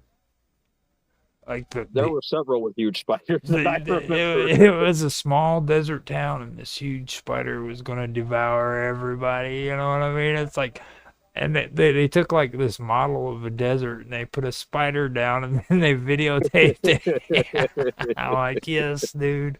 No, after Arachnophobia, I was done with spiders. Yeah. Spider movies. I remember that one. I was just thinking of that one. This What was his name? Jeff. Jeff Jeff Goldblum? Goldblum. No. Jeff I Bridges. thought William Shatner was in that. Wasn't William Shatner in that? No, the guy from Dumb and Dumber, the blonde one. Jeff Bridges. Bridges. Is this Bridges? Yeah, Bridges. Yeah, it is. Jeff Bridges. Dumb and Dumber. He played on you know what was that? There was something else that I just remembered now that you brought that up. That movie I was telling you guys about where it was a planet full of idiots. You remember me telling you? Yeah, really. It was Mom and Dad Save Earth, and they what's his name? You know, the guy that played on freaking oh god, what Ghostbusters? He was the guy with the glasses and everything. Oh, Rick Moranis? Rick Moranis played. Rick Moranis. He played. He played in it, and then there was I forgot who the other ones were, but what happens is the parents get sucked into the freaking vortex and they get shipped off to this planet full of idiots. Huh. Okay. And these people are like so stupid that they had this grenade where you threw it down and it had a sign on there saying "push me." I remember now. What was the name of this movie? It was Mom and Dad Saves freaking Earth. Huh. Oh man. Oh, speaking of childhood movies, well, I know it's not childhood for you, but for me, I ran into something that I had been looking for 20 years because I didn't know the name of it. I ran into Doll Man. You guys remember Doll Man? I saw that. What was it about? So Doll Man, he's so Doll Man's a cop, right? He's on some planet. He's on some planet. He's chasing he's after some fugitive, right? Some villain. And the villain's getting away. He gets in the spaceship, and the other guy, the cop, gets in the spaceship, and he flies after him. Okay, so they hit some sort of worm something in space, and they crash land on Earth. Yeah, thing is, he notices when he starts walking around, he's only like 13 inches tall. Everybody else is giant. I've seen that. What's his name? Gray-haired dude. Gray-haired dude with the trench coat. Yes. He had the super gun. Yep. The molecular blaster. Quality stuff right there, dude. Which was only just a Magnum in real life. Quality B-rated movies. Check that out. Yeah. Check that out. It's on YouTube actually right now. A full unedited version. It's on YouTube. If you want to watch it, I suggest you guys watch it. It's great. I know you like it, Otto, because you've made mentions to a lot of B-rated films and stuff. Oh yeah, I love that. I love those old films. Santa Claus Conquers the Martians, and anything by Ed Wood Jr. What was the one about the brain-eating guy? Oh God! It was made in Mexico. I forget the name of it, and it was all about a guy that was burned by the Inquisition when there was a comet. And he said, well, you're burning me, but I'm going to go on the comet, and I'll be back when the comet comes back in 100 and some odd years. And then you'll pay.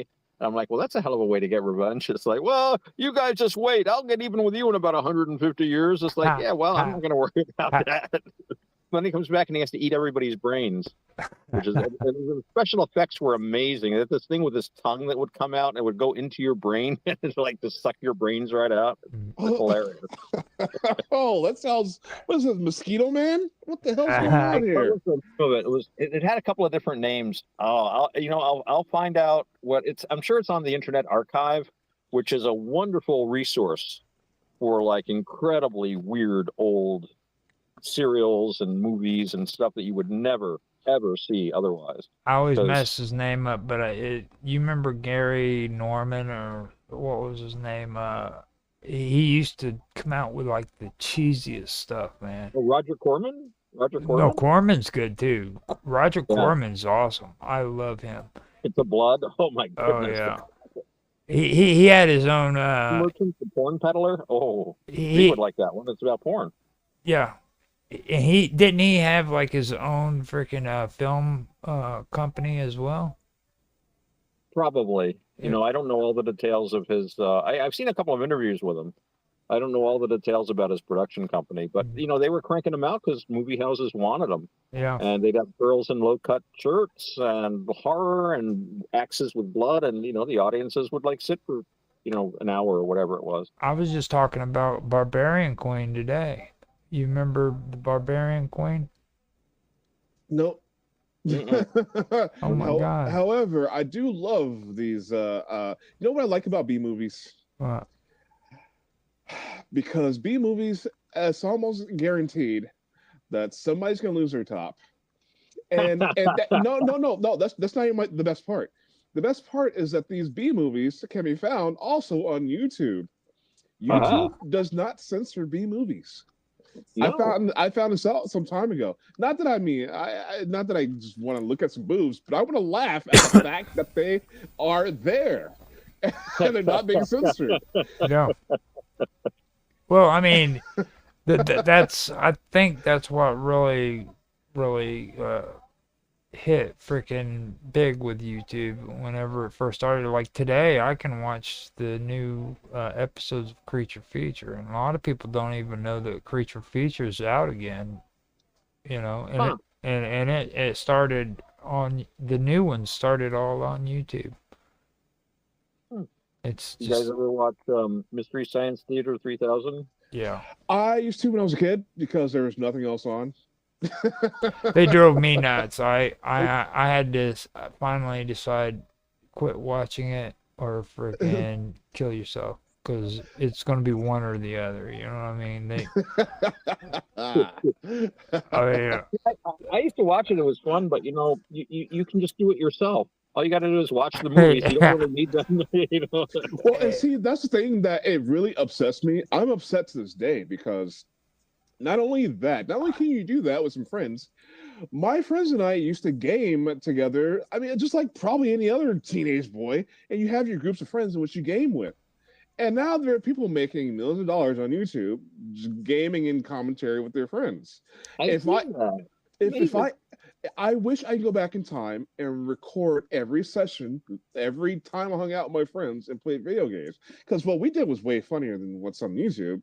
Funnier than Game Grumps, funnier than Oni Plays, funnier than all these guys. You know what gets me all upset about Mystery Science Theater though is I've got a brother who has a big mouth. Like when I sit down and I want to watch a movie, I don't want people talking to me, but my brother, dude, he's got this big mouth.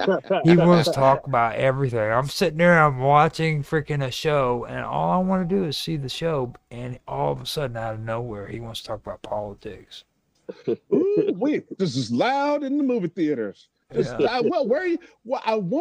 these people come from? Well, I mean, how do you just politely tell them, you know, why don't you shut your mouth so I can watch the damn movie? You know, it's like you can't say that in a nice, polite way. You gotta just kind of like, and you're trying to hear the show, but you can't hear it because you're hearing about, you know, some crazy thing that happened on the news or. At least talk about the movie if you're going to talk. I was going to say, I was like, well, yeah. Well, look at this. Check this out. This guy's ripping this other guy's head off. Isn't that awesome? I can't believe they reelected that mayor this year. You know, it's like, I'm watching this. Just every time he opens his mouth, just point out something's happening on the TV.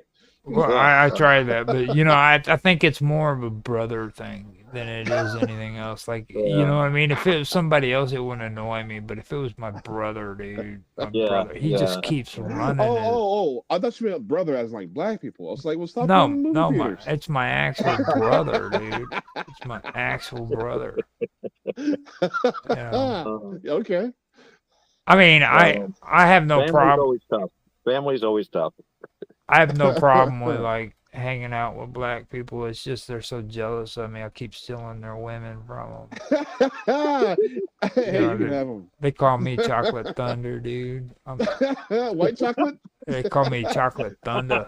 Chocolate Thunder. Oh. Chocolate Thunder. I got the Well, how would you be Chocolate Chocolate Thunder? I remember White Chocolate Chocolate Thunder. Chocolate Thunder, dude. Chocolate Thunder. Oh, I see. You stole some black man's appendage and attached it to yourself. To say he was in an accident and they had to do a replacement, and they looked into the bank, the organ bank, and he said, "Just give me the biggest one." It's not a leg that you and see Roger. He has trouble walking. He actually lost his right leg in the war, but that's not a leg there. That's not a leg. Every time I get a Woody, I break my freaking knee, man. That's what they call him, Tripod Hansen. That was before they called him Punch in the Throat Hansen. Tried to tie it off around the knee. Freaking every time I get a Woody, I break my damn knee. I seen that on Porky's too, by the way. Just bringing it back to the B-rated stuff. That was actually a scene taken off of Porky's. I think it was Porky's Revenge. I think I saw that as a driver. I'd seen the original ones. Drive-in. Wow. You see, and that's the cool stuff right there. When you seen that movie in the drive-in, that meant you were there, dude. And like today, you don't get away with watching quality B-rated movies like that because they're really, really sensitive about that stuff. But that was good stuff. I used to talk to some friends about that kind of thing. I had a group of friends. They were thinking about investing in trying to have a drive-in theater. We wanted to bring it back.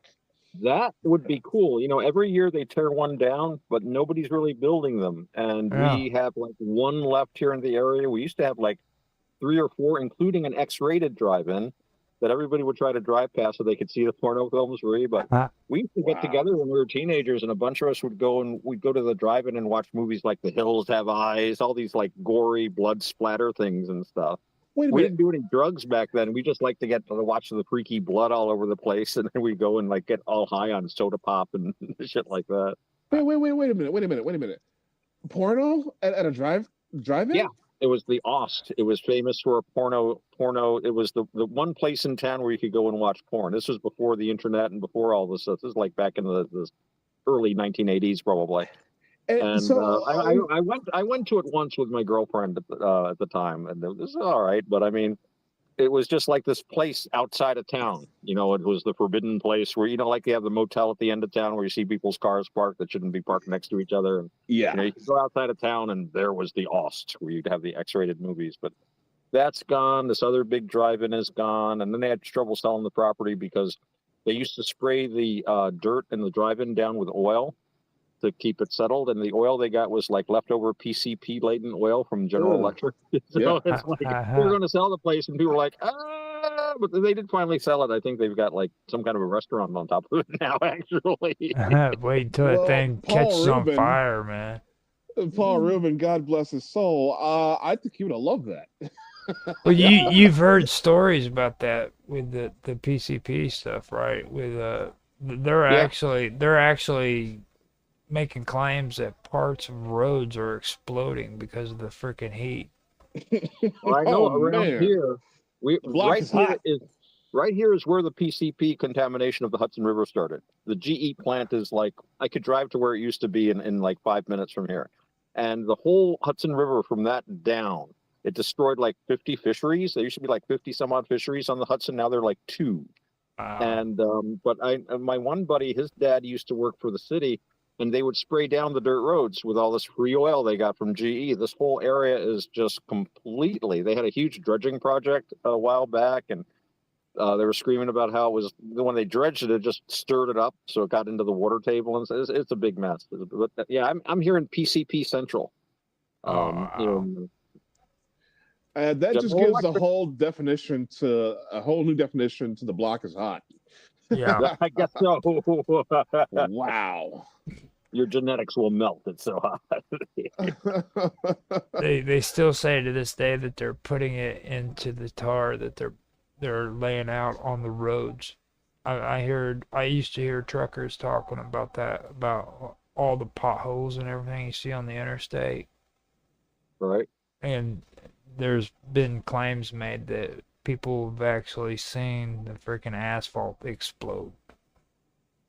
I saw a really weird incident Blagojevich. reported in the Fortean Times. This guy wrote in and said he was driving along this road at night and he came across the road and he said it was all these potholes in it, like something had dug holes out of this whole section of roadway.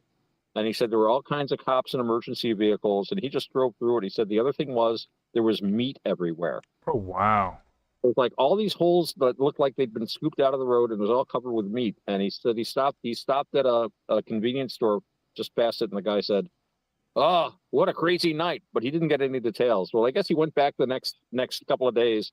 The guy that worked there didn't work there anymore. He couldn't find any information about it, and they'd already patched up the holes and stuff, and he couldn't find anything. But he's like, "I wonder what happened there. Something happened. He saw the holes, he saw the meat, he saw the cops, That's but creepy. he never heard. It was never in the news. Makes you think." That is kind of creepy too. Yeah. Well, why can't we bring back the damn drive-throughs? I mean, it'd be easier now than ever because I mean, you can Bluetooth your speaker system Yeah. to the You theater. don't tear the speakers off the thing when you drive out. That's a good idea. I would love to see another drive-in. If I had money to invest, I'd invest it in a drive-in. I told I you mean- guys my drive-through story, didn't I, with my ex-girlfriend?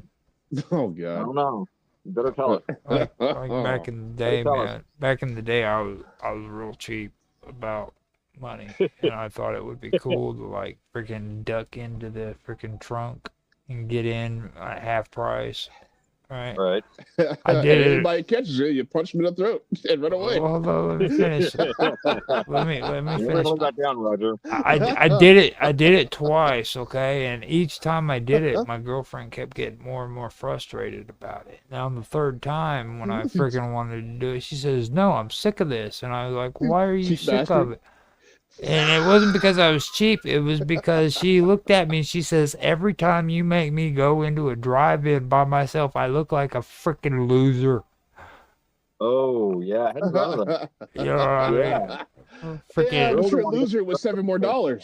Well, it never dawned on me before, you know, like freaking women don't go to the drive-in alone, dude, ever. Yeah. You know, Yeah.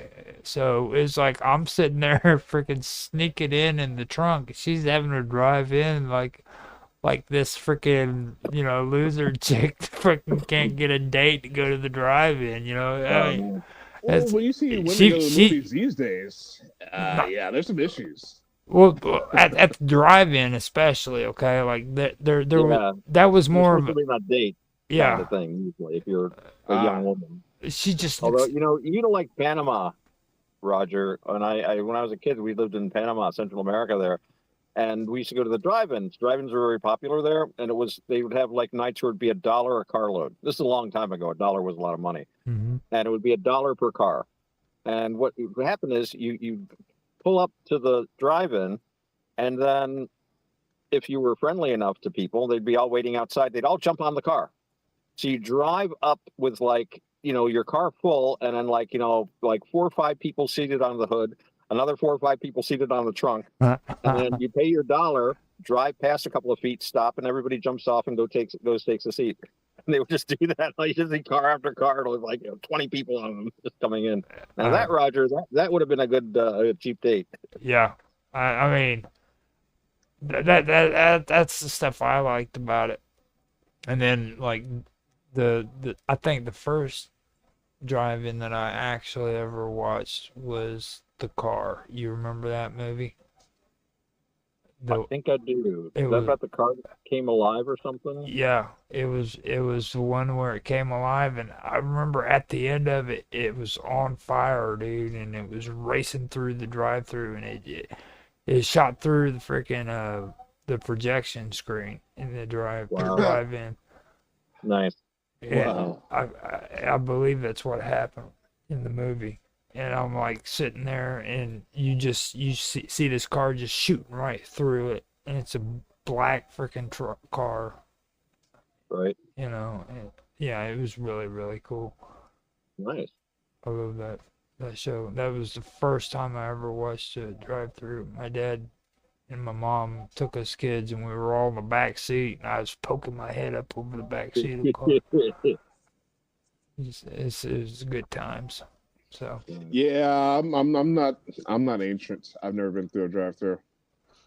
Well, your drive friends are going to build one, and then you'll get to go to a drive-through. drive-in, I Well, should there we say. go. Drive-in. That'll be good. You know what, gentlemen? It's almost midnight here where I Yeah. am. I think I'm going to have to bail out here pretty shortly because I got to get up in the morning. I've got to go too.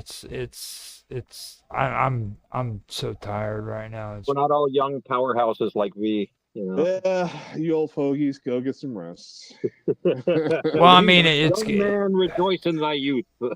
it's good that we did this anyhow, because like I was wanting to do the some extra stuff too with it, but then I was like the stuff with Tan is going to be postponed. He wants to do research. Mr. Robot has shook his foundation, so he's got to dig deeper.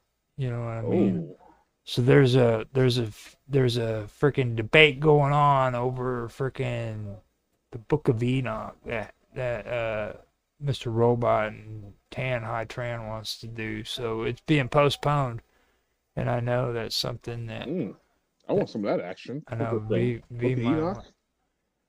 Yeah. the Book of Enoch, and Tan wants to go over it and give his perspective because he's a Catholic. He wants to kind of go over that, and Right. and I've heard everybody else talk about it, but I've never heard an actual Catholic person discuss the Book of Enoch. Right. Right. You know? Oh, that'd be interesting. Yeah. Well, yeah, especially since it's it's not canon, right? Right. So Right. They decided not to include it for some reason, so you can talk about why they wouldn't have. I don't think we had a copy of it until fairly late. I think it was preserved in like Coptic monasteries or something. Yep. And yeah, there's a whole very interesting kind of a flow from Jewish apocalyptic ideas to Christian apocalyptic ideas. They love apocalypses, I guess. I don't know. Yes. There's something about people love apocalypses. I think it's a great way to get out of having to pay the bills. well, God has returned. I don't have to pay any bills. I can't wait. You know? well, I think it's just all about the system change. It's not only. I mean, people want hope, and this is kind of why we have elections every 4 years. It's like, oh, Right. we're restarting, and so they want Right. the bad era to end so they can come and have a good era, Right. which is not exactly realistic, but okay. I And we don't like that era, and then we vote for something different, and we get something different, and the pendulum swings back and forth in a monotonous. That's the way it should be. That's what I like. I just like everybody, you know. I posted a meme about the ship of state. I don't know if you saw that, Roger, where it's a picture of a sailboat, and it's like going way over onto the left, so all the crew is leaning way out right. And I said, when the ship of state goes too far to the left, you've got to lean to the right. When it goes too far to the right, you've got to lean to the left. It's the balance. That's what I like. I just want there to be a nice balance. Exactly. Back and forth, and we get, not everybody gets what they want, but everybody gets something. That's called compromise. That's the way humans are supposed to get through. We compromise, we make allowances instead of all this, but we weren't going to talk about that. It's midnight here, and I was going to go to bed. So am I. Well, before you go to bed, I want to know, guys, when are we going to talk about Trump? We got to talk about Trump. I don't know. we can do it at a later time. I would Because Trump is messing up badly. We need a specific political show. Yeah, for that. headlines. Usually it'd be I do it at headlines after midnight, but like right now I'm Bush. So. I got no headlines after midnight. Okay. Yeah, I was up early. I got up before 9 o'clock this morning, guys. That's early for me. If you want, if you want to later on, like tomorrow's Friday, I can come tomorrow. I can do it tomorrow night. Yeah, let's catch up. We can do it at midnight because I really do need to do a midnight show. I didn't do it last week either, so yeah. All right. I'll set something up for midnight tomorrow. It'd be a good thing to do. So Okay. Cool. You know, yeah, Sounds good. I'll set it up. All right. All right. It was I'll- good talking to you drink- guys. I'll drink an extra cup of coffee tomorrow night so I can stay up later. I hear you. This I'll one, try not to booze during the day so I'm not so tired. good at for night. you. Excellent. Good. We'll we go. all be in good shape for it. Sounds good. Well, gentlemen, it's been a great pleasure working with you guys. I'm so glad Bob showed up. And thanks, everyone, for being here on the Quantum Gathering, which was a bit chaotic, but that's part of the game. So, Roger, it's always great having you on the show. V, it's always great having you on the show. The mysterious V, who has no social media. Should we do our socials, Roger? You want to have us do our socials? Yeah, if you want to. I mean, you can catch me on minds.com. It's Roger_Hansen. You can also find me on Teams at Rogers Hangout, as well as on Elements Matrix for Rogers Hangout. And I keep forgetting Imaginarium. Infinite Imagination. Infinite Imaginarium. You can catch me there, as well as on Quantum Gathering on Elements Matrix. Other than that, I'm just streaming. You know, I'm on YouTube and Rumble and stuff. But those are really the only ones I hang out on. But yeah, that's what I got. So. Well, you can find me on minds.com under AutoX. You can also find me on YouTube at Navakavada. Also, I have a BitChute channel, Navakavada Buddhism. And of course, there is the website, which we're actually revamping a little bit, navakavada.org, Navakavada. It's spelled just like it sounds. And of course, the mysterious V, how can we contact you? Well, Ouija board or? If it's an emergency, if you really, really, really have to talk to me, well, I would say pigeon carrier. If you subscribe to any of those, having those left. Otherwise, you can just get hold of Roger, and he'll pass on the message until I get something that I actually want to use. Do you have a Gmail? Well, you know what? I do. It's thetruthpharmacy@gmail.com. If you want to spam me, sure, go ahead. More in the inbox. More in the inbox. So, and how beautifully how the subject came up of things screwing up and then being better. Well, one of those screw ups was letting my social network go down, but at the same time, it's like this could not be more perfect.